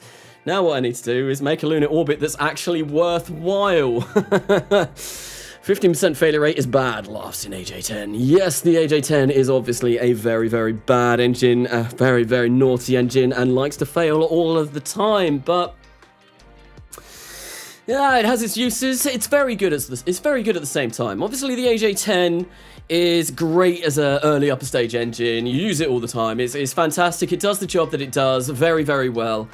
Unfortunately, it does have a very high ignition failure rate. So what we're going to do is the BahaSP 3 is going to take 40 days to build up. So we'll send that next. And what we'll do is we will edit the butter orbiter, or the margarine orbiter even. This will now be the margarine orbiter. We'll upgrade the antenna on that so that we can actually talk to the moon. Because that was a real shame. That was we got all that way and it was for naught. It was for naught. As they say, if they fail, just try again. At least it wasn't vastly an expensive failure. I mean, we would have got a lot of funds if that would have succeeded, but, you know, we would have got probably about 600,000 funds, and we could have really started work. We could have, yeah, that's going to set me back a lot, because I could have started work on building up crewed stuff. I could start training my astronauts to fly. It would have been great, but no. And I don't think, yeah, I think this is the best technology level that I've got. Let's go for, say, 36, and if we plan that out to, okay, why is that not saying we're getting absolutely nothing? That is not correct. That should not be that. Why is that not giving us any? Is it because I didn't have it extended? Nope, still getting 0 bits per second. Oh, there we go, much better. So if we go out to about 400, yeah, that's fine. Yeah, we'll be able to talk to the moon with that. We might even be able to talk to the moon with that. 400, I think, yeah, that should be fine. Okay, but I need to make sure that this is okay with RCS build aid, because I've moved everything around a little bit. And it is not, so I need to probably grab this little antenna here and move it to a position where we're not going to have any problems, which will be about there also. Yeah, talk line, as soon as the talk line goes, that's when things are going to be good. So that's fine. This is going to be the margarine orbiter, and we should have that all built up, hopefully, and we'll get to the moon relatively quickly. Is that really how long it's going to take? 55 days? That's a long time. We'll change this name to the margarine orbiter as well. We're making everything. We're sending all of the ingredients over to make a cake. Okay, so that is good. No tooling required. That is all good. Nope, that needs to change. That needs to change. We'll save that now. That is okay to go like that. And yeah, that is exactly where we want everything to be. So we're gonna, yeah, save that, save the edits. Try and orbit the moon and get science. Testlight, more failures. Welcome, Testlight, to the stream. You've been very, very, very promiscuous today, or very, very prolific, or I don't know the correct word that I'm looking for, but you have been a constant thorn in my side once again due to the kind of troubles you have caused me with all of the stuff that's been going on. So BahaSP 3, that is going to make it over to the moon. I kind of just want to edit this and just make sure that the communications on this is okay. I'm fairly sure it should be, because I've already sent one of these over with the older rocket, but I think, like, yeah, this will be good. This should be good, but just to not have that same upset that I just did, it would be nice to test this completely. You left antenna extended. Will that really change anything? If the worst comes to the worst, I'll just de-extend it when I get onto the launch pad. Okay, right, there we go. We're going to come in here and check this. What are we looking at? 35, that's fine. Yeah, this is fine. We can cancel the edits and get this on the way to the moon. Carnasa, because of the versatility of eggs, I'm also allergic to a lot of type of medication I need, so I have to buy the expensive stuff that takes days, weeks to reach and cost a lot to import. Oh, that's unfortunate. I like talking about the cost of medication. Obviously, like I've been talking a lot about being diabetic this stream, but I know obviously in the UK we are covered by the NHS, which is great. We don't have to spend any money on medication at all. Well, no, I think some people do. Like if you go for a prescription, I think you need to spend like £8 on it or something like that. It's not a lot of money, but I don't have to spend any money on prescriptions for my entire life because I'm covered by the NHS for all medication. So I am very fortunate. And I think I was talking about America before. I don't think I could ever move to America because it would absolutely financially break me. Trying to buy insulin, it's just insane. So BahaSP number 3, Dogecom number 2. I think we're gonna ignore that for now because I need these to be done. And we've got 28 science. Do I want to? We'll get that. That'll get to the moon just as we're getting that in, which will give us enough to start working on the crew capsule. All right, yep, no, that is looking promising. I'm so annoyed that didn't work. So I had so much money and so much more science, but no, it's not going to be today, unfortunately. Right, so we're going to roll this out. We're going to warp that to complete, and we're going to launch this, and look, we've got 13 days left until we research crew survivability, and that is our last technology. So we need to get some science very quickly. So we're going to launch this and hopefully smack the moon with butter. Definitely not promiscuous yet. Promiscuous is is something completely different. That's yeah, no, we're not going to go into that. Prolific, that's like you release lots of things. Active, it could just be active. I enjoy these streams so much. Found your channel 2 days ago. Looking forward to watching more. Thank you, Christian Shea. Glad you are enjoying them. This one's been a bit of a weirder one. I had a bit of a medical emergency halfway through, and also, yeah, because of that, I think I'm still not fully recovered, so I'm forgetting silly things and not putting communications how they should be, but, well, it could have gone a lot worse. So, BahaSP number 3, we're going to set the moon as the target, and we're also going to just do this, as we always do, launch into the plane of the target in 7 hours and 8 minutes. Let's engage autopilot and hope that this makes it to orbit. Should do. And hope that the AJ-10 doesn't fail, because it still has not failed. We've not had a single failure on the AJ-10. Are we going to be launching at night? Oh, that's a shame. What's the day? It's October. Yeah, no, we will be launching at night. Oh, that's a shame. Oh, well. Oh, well. Right, so in 10, 9, 8, 7, 6, 5, 4, 3, 2, 1... Thunderbirds are go. No, it's just the Titan derivative from the new RP-1 streams. Yes, that's what it is. Woo, I actually managed to make it to a bit of a live stream. Damn, second shift. Welcome, Blackstar. Welcome to the stream. We are sending something to go hit the moon. Hopefully it will hit the moon. Hopefully we'll fulfill a couple of contracts with this. Should have fulfilled a couple of contracts with the last mission that I sent to the moon, but unfortunately I was a bit of an idiot, and yeah, that didn't go particularly well. Personally, I'd probably move to continental Europe and eventually work for ESA. Hello, Ziggy Kerman. Welcome to the stream. Yeah, dem boys were not reliable at all. The AJ-10s, yes. Hello for FX. Welcome to the stream. Liftoff of BahaSP 3. Yes. The third attempt of sending the BahaSP probe to smack its buttery goodness all over the moon. Yes, that's not something that I imagined that I would personally ever say before. He jinxed it big time. Ah, Ziggy. No jinxing at all. It's gonna be good. We're good. We've had a lot of failures this stream already, so we are not gonna have any more. I believe in you, the AJ-10.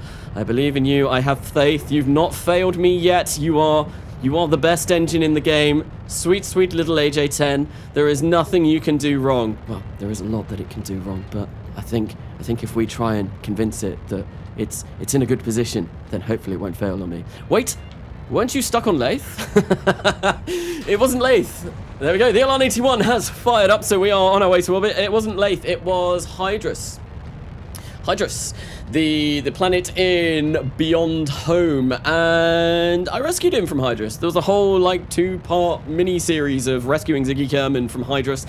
There were flying rovers involved, there was interplanetary travel, stuff being built in orbit, stuff being brought back down to road. I really liked that couple of episodes for that. It was a really fun couple of episodes to put together. AJ-10 is planning its revenge right now.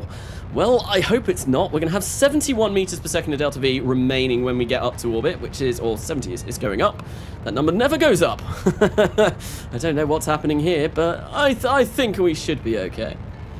Once again, we are flying into the sunrise. Good thing this thing has no eyes, because otherwise, well, its eyes would be melted from looking at the sun.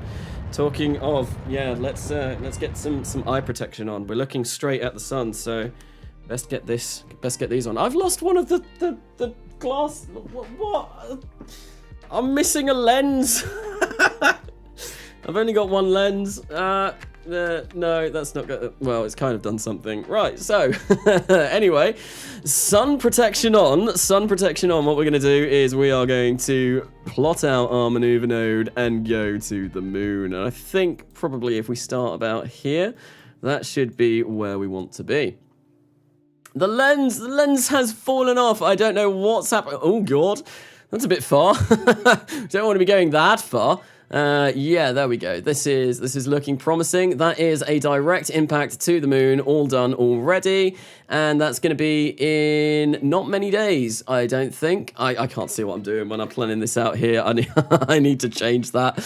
No, we're not going to. Yeah, right. So if we get down to about like 3133.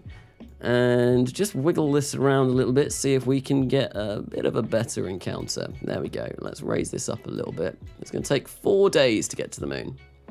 Or thereabouts, which is better than we've done before. So we'll go for that. That's fine. What we want to do is we want to decouple the next stage. Those should have gone. I don't know why those didn't separate. And we are going to turn our RCS on. And we're going to stick ourselves at the node. And begin this. Carnasa has a great radio voice and face. Thank you. Thank you very much. I'm just going to put the glasses on and hide my face after. I can't even hide my face. The lens has disappeared. Still believing the AJ10, Carnasa? I am indeed. Yes, I am. I believe it will do us completely. Well, it'll do us adequately. It's not failed yet. And it's going well. It's going well.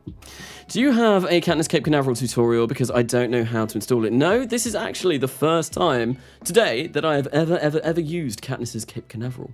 I've never used it before today. I downloaded it, I think, yesterday evening in preparation for this live stream. And it looks very nice. It's very, very simple to install. I've not installed it properly, though. I'm not launching from the launch sites that are included with it. I bless the AJ10 today. Thank you, B. I have hope that the AJ10 will perform its job amicably, and we will make our way over to the moon and smack into the surface. It has ignited. We have still not had a single failure on an AJ10 engine when it has tried to light up in this live stream series. I'm not entirely sure how that's happened, because I'm fairly sure when I did Kerbal Gets Real, well, there were an awful lot of failures in that series with this engine. Now we just have to hope that it is going to be capable of burning the entire 2 minutes that we have got this set up to get this probe over to the moon and smash into the surface. Yes. There's a list of things to keep in mind on the forum page. Read it. Yes, I think I was going down that, and I downloaded... So, Katniss, I downloaded Kerbal Constructs, and for some reason, Kerbal Constructs doesn't seem to be working.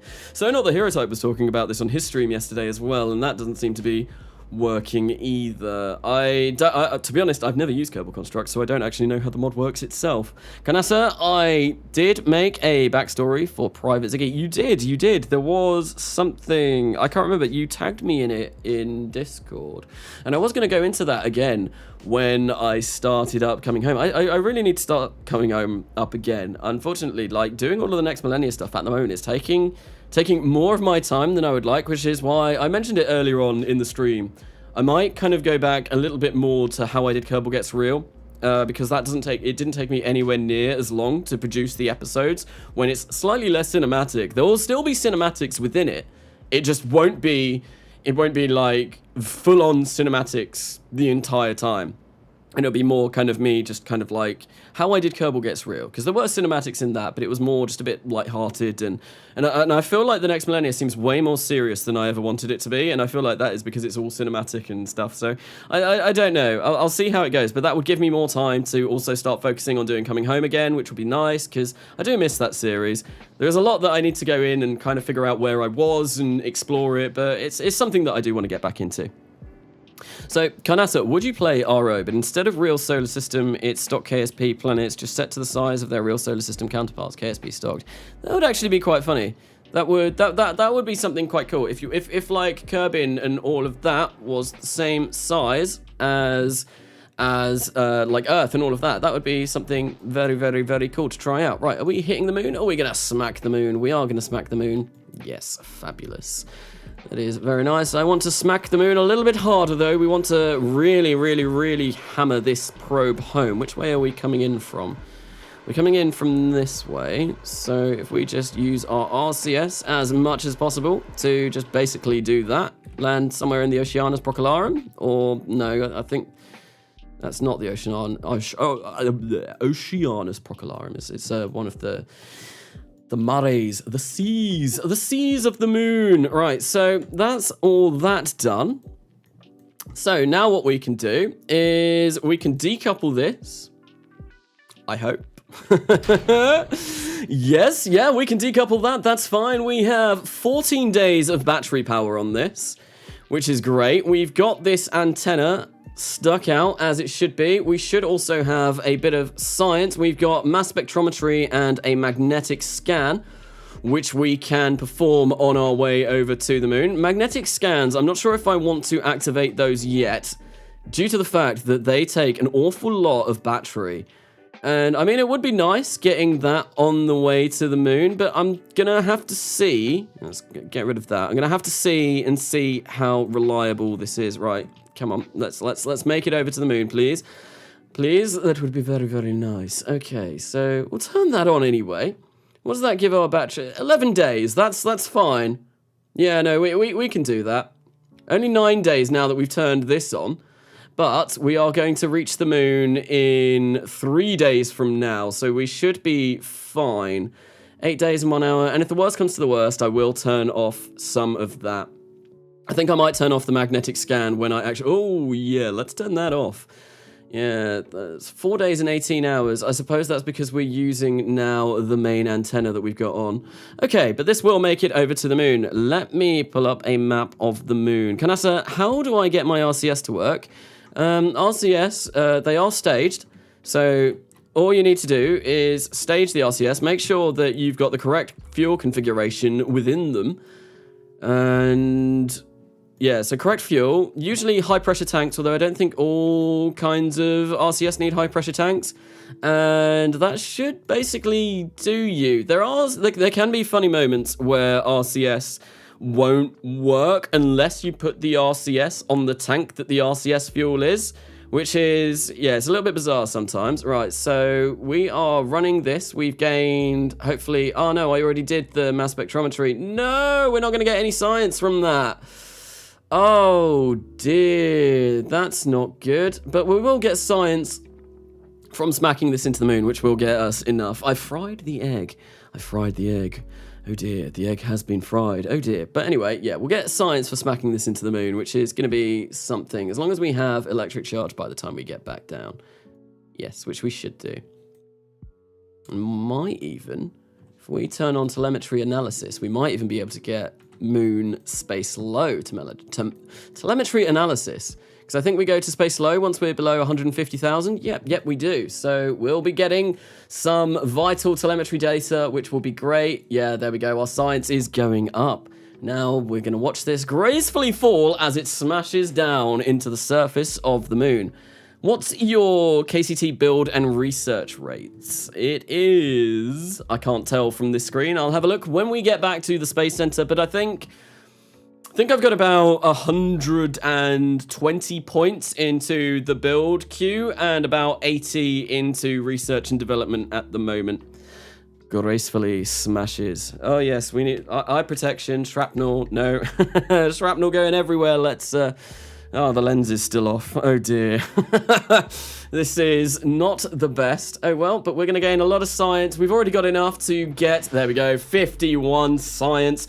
That is going to be enough to get the crew capsules and also to get maybe a little bit extra as well. Okay, so that is the lunar impactor. And we should have also got lunar flyby. Why did that not... That's broken. We should have had the lunar flyby as well. Okay, I'm going to need to Alt F12 that complete, because we did all of that. If we got the impactor, which also requires transmitting science... Yeah, that's broken, because we did do that. So we're going to go back to the Space Center. I'm going to Alt F12 that contract complete in the Space Center, unless anyone has a massive aversion to that, because yeah, sometimes you just have to do it in RO. I think you need to do a real flyby. No, you don't. You can complete, if you really want to, you can complete the flyby, orbiter, and impactor all with the same mission. It is something that you can do. It's, yeah, it's a way that I used to do it, but now it's better to do the flyby and the impactor and then do orbiters later. The swag is back. Full-on swag mode. Okay, right, so, that's a song I actually like is called Swag, a drum and bass song.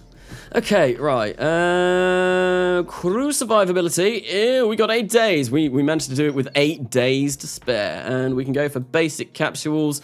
20 science remaining, which means we can't quite go for stability for that lovely, lovely hydrazine, but can't go for that. We could go for digital communications, which will get us better communications technology. And then I think with that, with all of the science that we're going to get from crewed spaceflight, which you can get a lot, well, we should be able to get all of this interplanetary stuff and then send probes to Mars and Venus, which would be lovely. It'd be absolutely lovely. So we will get that, because I'll need the interplanetary communications, and I need those RTGs if I want to gain some sort of power. Swag is back. May cause you didn't pass the perigee. I don't know. To be honest, I could save it, because we are going to be launching Margarine Orbiter as well, which will, if we duplicate that, that will also get us the lunar flyby anyway, so that's not the end of the world. And I think I'm gonna leave these like this. Now that we've started the research for the capsules, we can. Why do they have an unknown retirement? Have I got retirement set on in RP-1? Because I should do. Enable... What? That's really bizarre. I don't know why they don't know when Saint N9 Game Egg, EE Gaming, and Speedy Plus are going to retire, but what we want to do, I think we'll go for Mercury, because why not? I can probably put together something nice in a Mercury.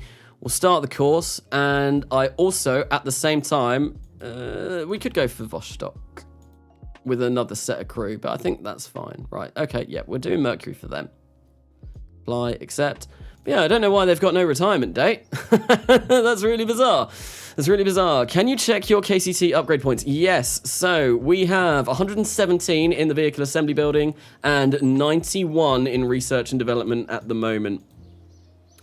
And I have bought quite a lot, and I've got, well, no, 300 divided by 20. That's how many science points I've got. And yeah, I've bought quite a lot as well. I always try and spend my science points when I can. I think I'm going to save that now, because I do want to buy the Mercury capsules, and that's going to be very important. And yeah, we'll save that for doing crude stuff. And what we'll do is we'll just warp to complete to the Margarine Orbiter. No, we're going to go for that. So we'll warp this to complete. We'll send the Margarine Orbiter over to the moon and see if we can get an orbit, which would be very, very nice. In 1957, we will finish our first ever lunar orbit. Which, well, no, we've done a lunar orbit already, but it just unfortunately didn't count because we had no communications. Communications are always nice, and it is December. That's always a bad thing. We never want to launch in December, especially in these early RP-1. Carnasa, are you holding them hostage? Or am I holding what hostage? What am I holding hostage? Is there any downside to using experimental parts instead of buying them? You need to, even if you use experimental parts, you still need to buy them. You still need to buy them when you want to actually launch the rocket. So it's just a way of you being able to, like, basically try before you buy, which is a really nice new feature that they've added. But yeah, no, you still do need to buy them. You can't get away without having to buy them. The only way that you can do that is if you turn that setting off in the career. I think you can, there's a setting where you can turn that off. And I think the first time I ever played RP-1, I did that. And I was wondering why it was so much easier than I was anticipating. But no, you need that turned on, because otherwise it messes up tooling as well. So we're going to set the moon as our target. Once again, we are going to attempt to launch into the plane of the moon. We're going to go for ascent guidance, launch into the plane of the target. So in 19 hours and 23 minutes, we are going to launch to the moon, and it's in December, so there is a very good chance that this is going to fail. It's just a bit of a superstition, but when I did Kerbal Gets Real, yes, launches in December in this early game kind of period of time, really bad. Never went successfully. But it is December as well, so we are going to have a nighttime launch. None of them will remain. Hey, do you plan to doom some RP-1 speedrun in the future? I don't know. There's a lot in speedrunning that I don't know about. Like, I know there's like methods that you can do. This is me still going relatively fast, but I could try and do it. But I don't think I'd be anywhere near like the level of the Destroyer speedruns, which is just insane. Sending crew to Mars by 1961, or at least sending them over there, which is mad. All the eggs will be gone. What is about the eggs being gone? Why are the eggs gone? So in one, I was being distracted then. And we have ignition on the LR-87 first stage. Yep, there we go. That is also looking a bit janky because the dust being kicked up is being thrown all over the place rather than going through the dedicated ports in the side of the launch pad. But we are on our way up to space, and we're going to physical time warp through this as we watch Cape Canaveral fly by as we get this lunar orbiter up to space. Hopefully, I do believe, I have faith in this rocket that it will work. December is obviously a poor time of year to be launching rockets. It is a known fact. Oh god, I've not heard that in a while. But yes, we are hopefully going to achieve our first actual, in like, you know, quotation marks, first actual lunar orbit with this mission, which would be great. It'd be really good. Damn, that's some good looking plume. It's Waterfall. Waterfall looks amazing. Seriously, I think it outshines Real Plume in every single way. And the LR-87 plumes look beautiful. I think the F1 plumes also look really nice. Yeah, it's just way better than Real Plume at the moment. And it's definitely the mod of choice. Plume indeed. Okay, so we're on our way up to orbit. This is going to cut out any minute now. And there we go. Come on. Yes. The LR-91 has had a successful ignition. I wonder what the failure rate on this is now. Only 1.79. This is becoming quite a reliable engine. And this engine here was 15%. What are we on now? We are now on 14.7%. And we need to fire that up twice in order to get a successful lunar orbit. So we've got one chance of failure. So there's a highly good chance that we will make lunar orbit with this.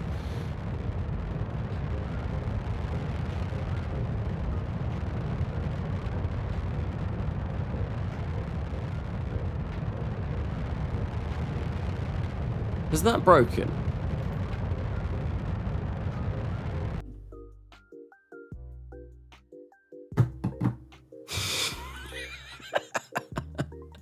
Why is it broken through aerodynamic forces when it is in a fairing? Why? Why is that a thing? Why does that happen? That shouldn't happen. That's like... It's got the... And this is something that I have been suffering with in Kerbal Gets Real the next millennia. I've got like tanks tucked away behind fairings and they break. I am committing mass egg because your fairing got a hole in it. Yes.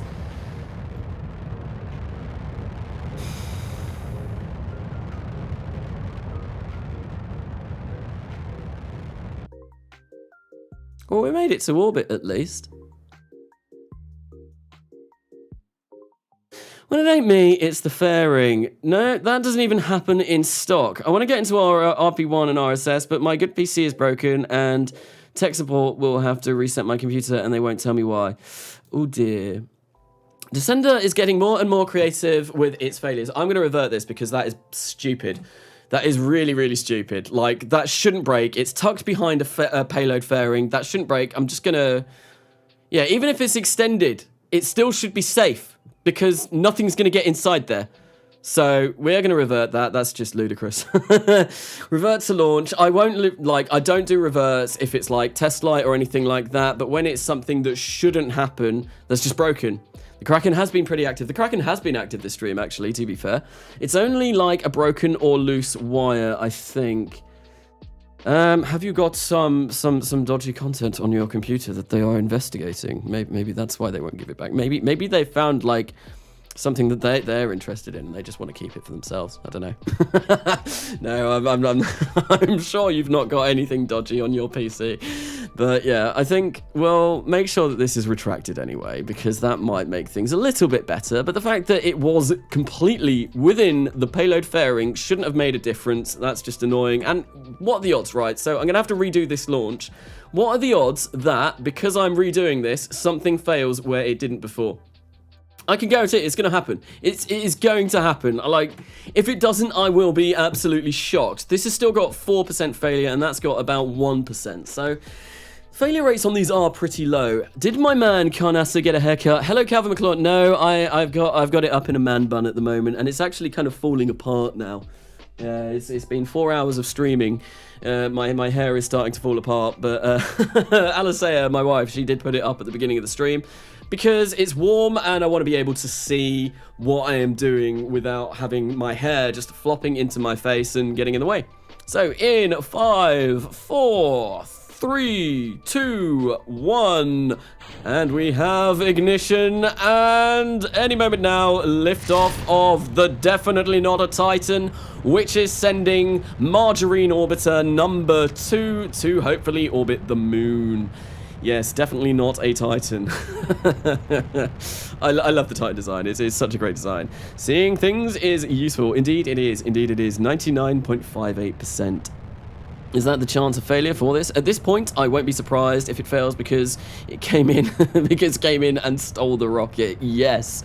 Became alien. Same here. So I tried to... Oh, that's something different. Okay, and that's not directed at me. It's only broken wire or loose wire. Is that for your PC? Oh, clouds. I've never had a cloudy launch in this save so far. I don't think. Everything is always... We've not really ever had clouds, so it's nice to see them. It's a beautiful sight with Cape Canaveral flying off in the background. Yes, it looks very pretty, very, very pretty. Right, so we are going to physical time warp through this. Hopefully we make it up to orbit in one piece. I'm fairly sure we will. And then we will get our first lunar orbiter. Definitely lunar orbiter. The second lunar orbiter. First one that actually does as it's supposed to because the communications on it works. They kept asking me for details like, are you sure it's broken? That's weird. I don't think I've ever had a broken PC. Like my PC, actually, no. Yes, the LR91 fired up. Yeah, the PC that I said that I've had for years that's just underneath me, next to my other PC. That broke at one point, and I think it's got a loose wire in its power supply unit.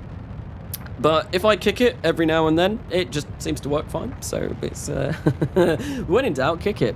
Bye, I'm going to consumeth thine dinner. Thank you, Jebediah Kerman. Thank you for coming along to the stream. I hope you have enjoyed. It is always nice having Kerbal royalty in the streams. Jebediah Kerman, obviously, the main man from Kerbal Space Program. See you, Jeb. Indeed. Kerbal Engineering. Is the moon or the life forms of the moon Titan controlling that account? It is. Is it the actual moon? Has the moon Titan developed consciousness? And it is going to begin, like, controlling an account on YouTube. It does beg the question, though, why does Titan prefer YouTube over Twitch? Or does Titan like Twitch as well? These are some of life's greatest mysteries. Well, we've made it to orbit. Fantastic. That is always good. With the antenna unbroken, that's fabulous. So we can now extend that antenna. What we will do is we are going to decouple this stage. There we go. That's looking good. And we want to make our plot arm maneuver over to the moon.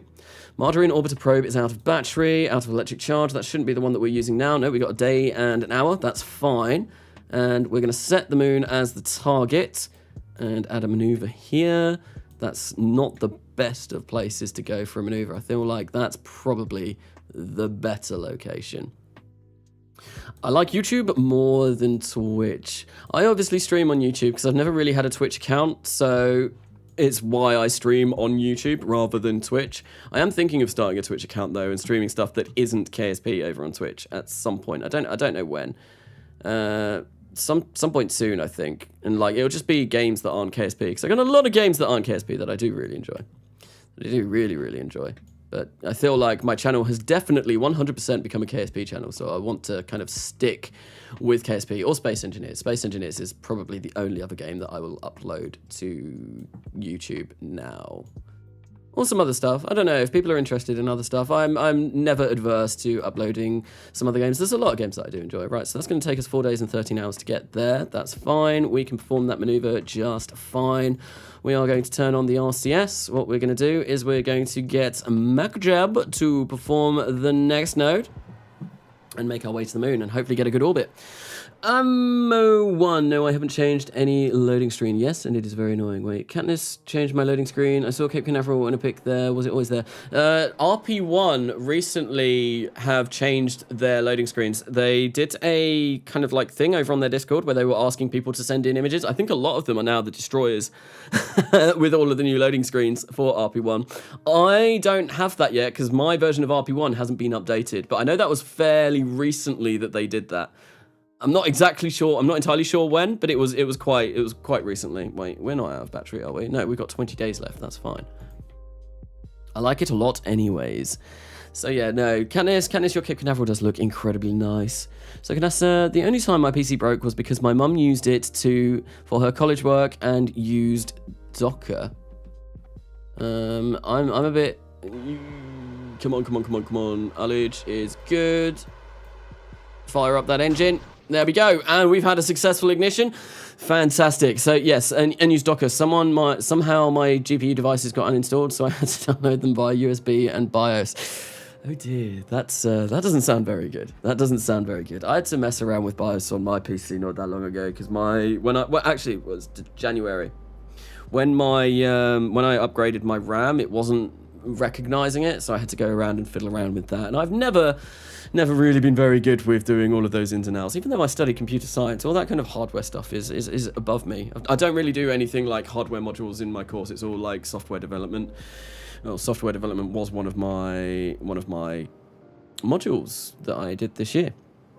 But we are on our way to the moon. We are going to visit the moon, and we are going to attempt to orbit it and see how that goes. It should be fine. I think what we'll do is we will physical time warp through this because it's just a long old period of pretty much nothing. This is, yeah, a minute and 35. It'd be much nicer if we can burn through this in the blink of an eye. Better needed that comma. So very crucial information. Wait, as far as we know, Titan can have a broken computer. Very crucial information. I mean, Titan does have the Huygens lander on it. So like, it does have maybe some computational device. I don't know what the Huygens lander was made up of.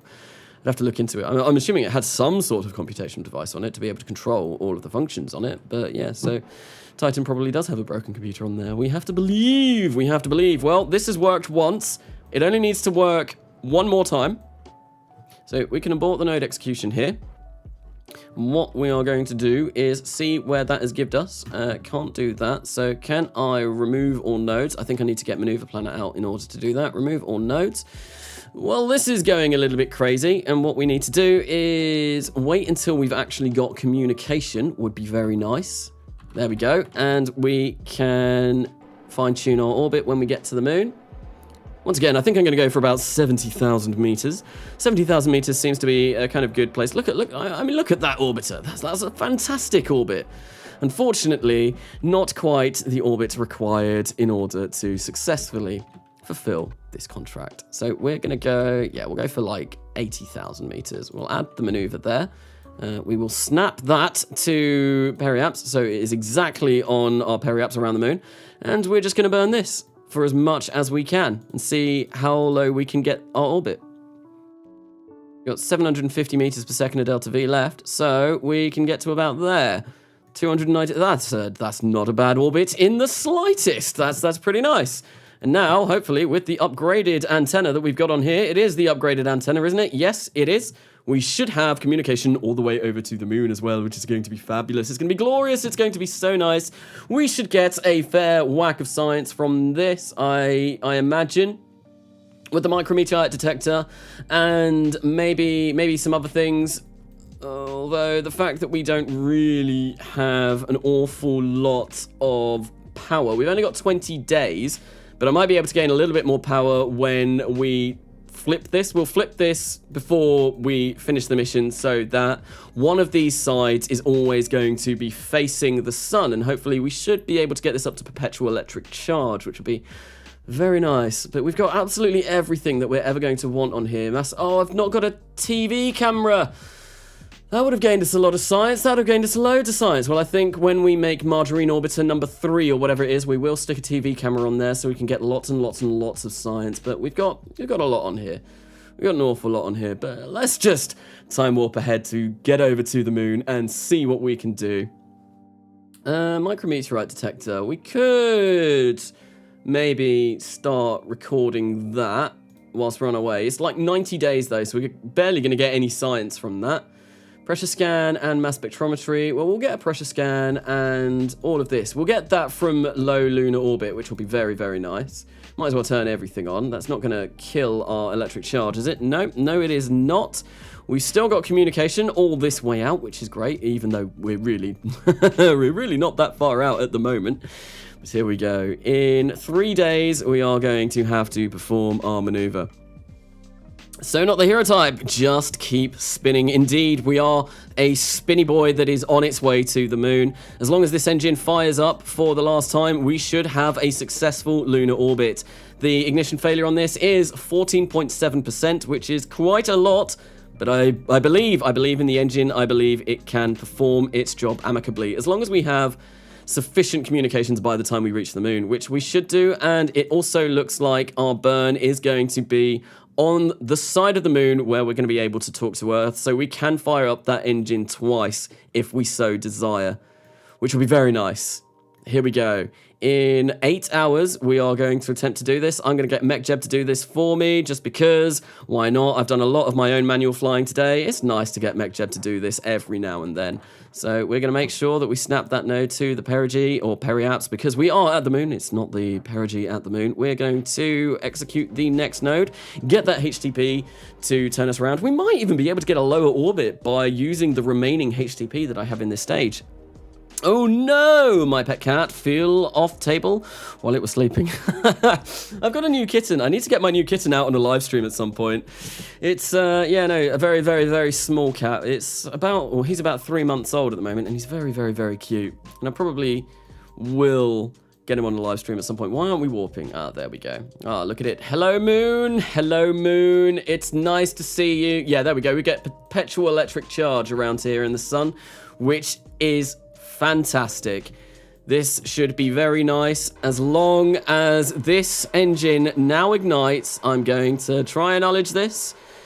Come on. And we've had an ignition, 14% failure rate, and it still ignites, and it's only going to be 15 seconds of burn until we complete our lunar orbit. And this way, we should get a lunar orbit and also a lunar flyby, and get all of those nice contract requirements. Yes, we have made it. We have achieved our first ever lunar orbit, and it has gone quite well. There we go. 80,000 by 289,000. Let's have a look. We should fulfill lunar flyby. We just need to collect the science. Lunar orbiter, we just need to collect the science and make sure that the orbit is stable. And what we're going to do is we are going to abort the node execution. That's fine. Kill the rotation. Hopefully with this supersonic and temperature scan, we'll get that being done as well from low lunar.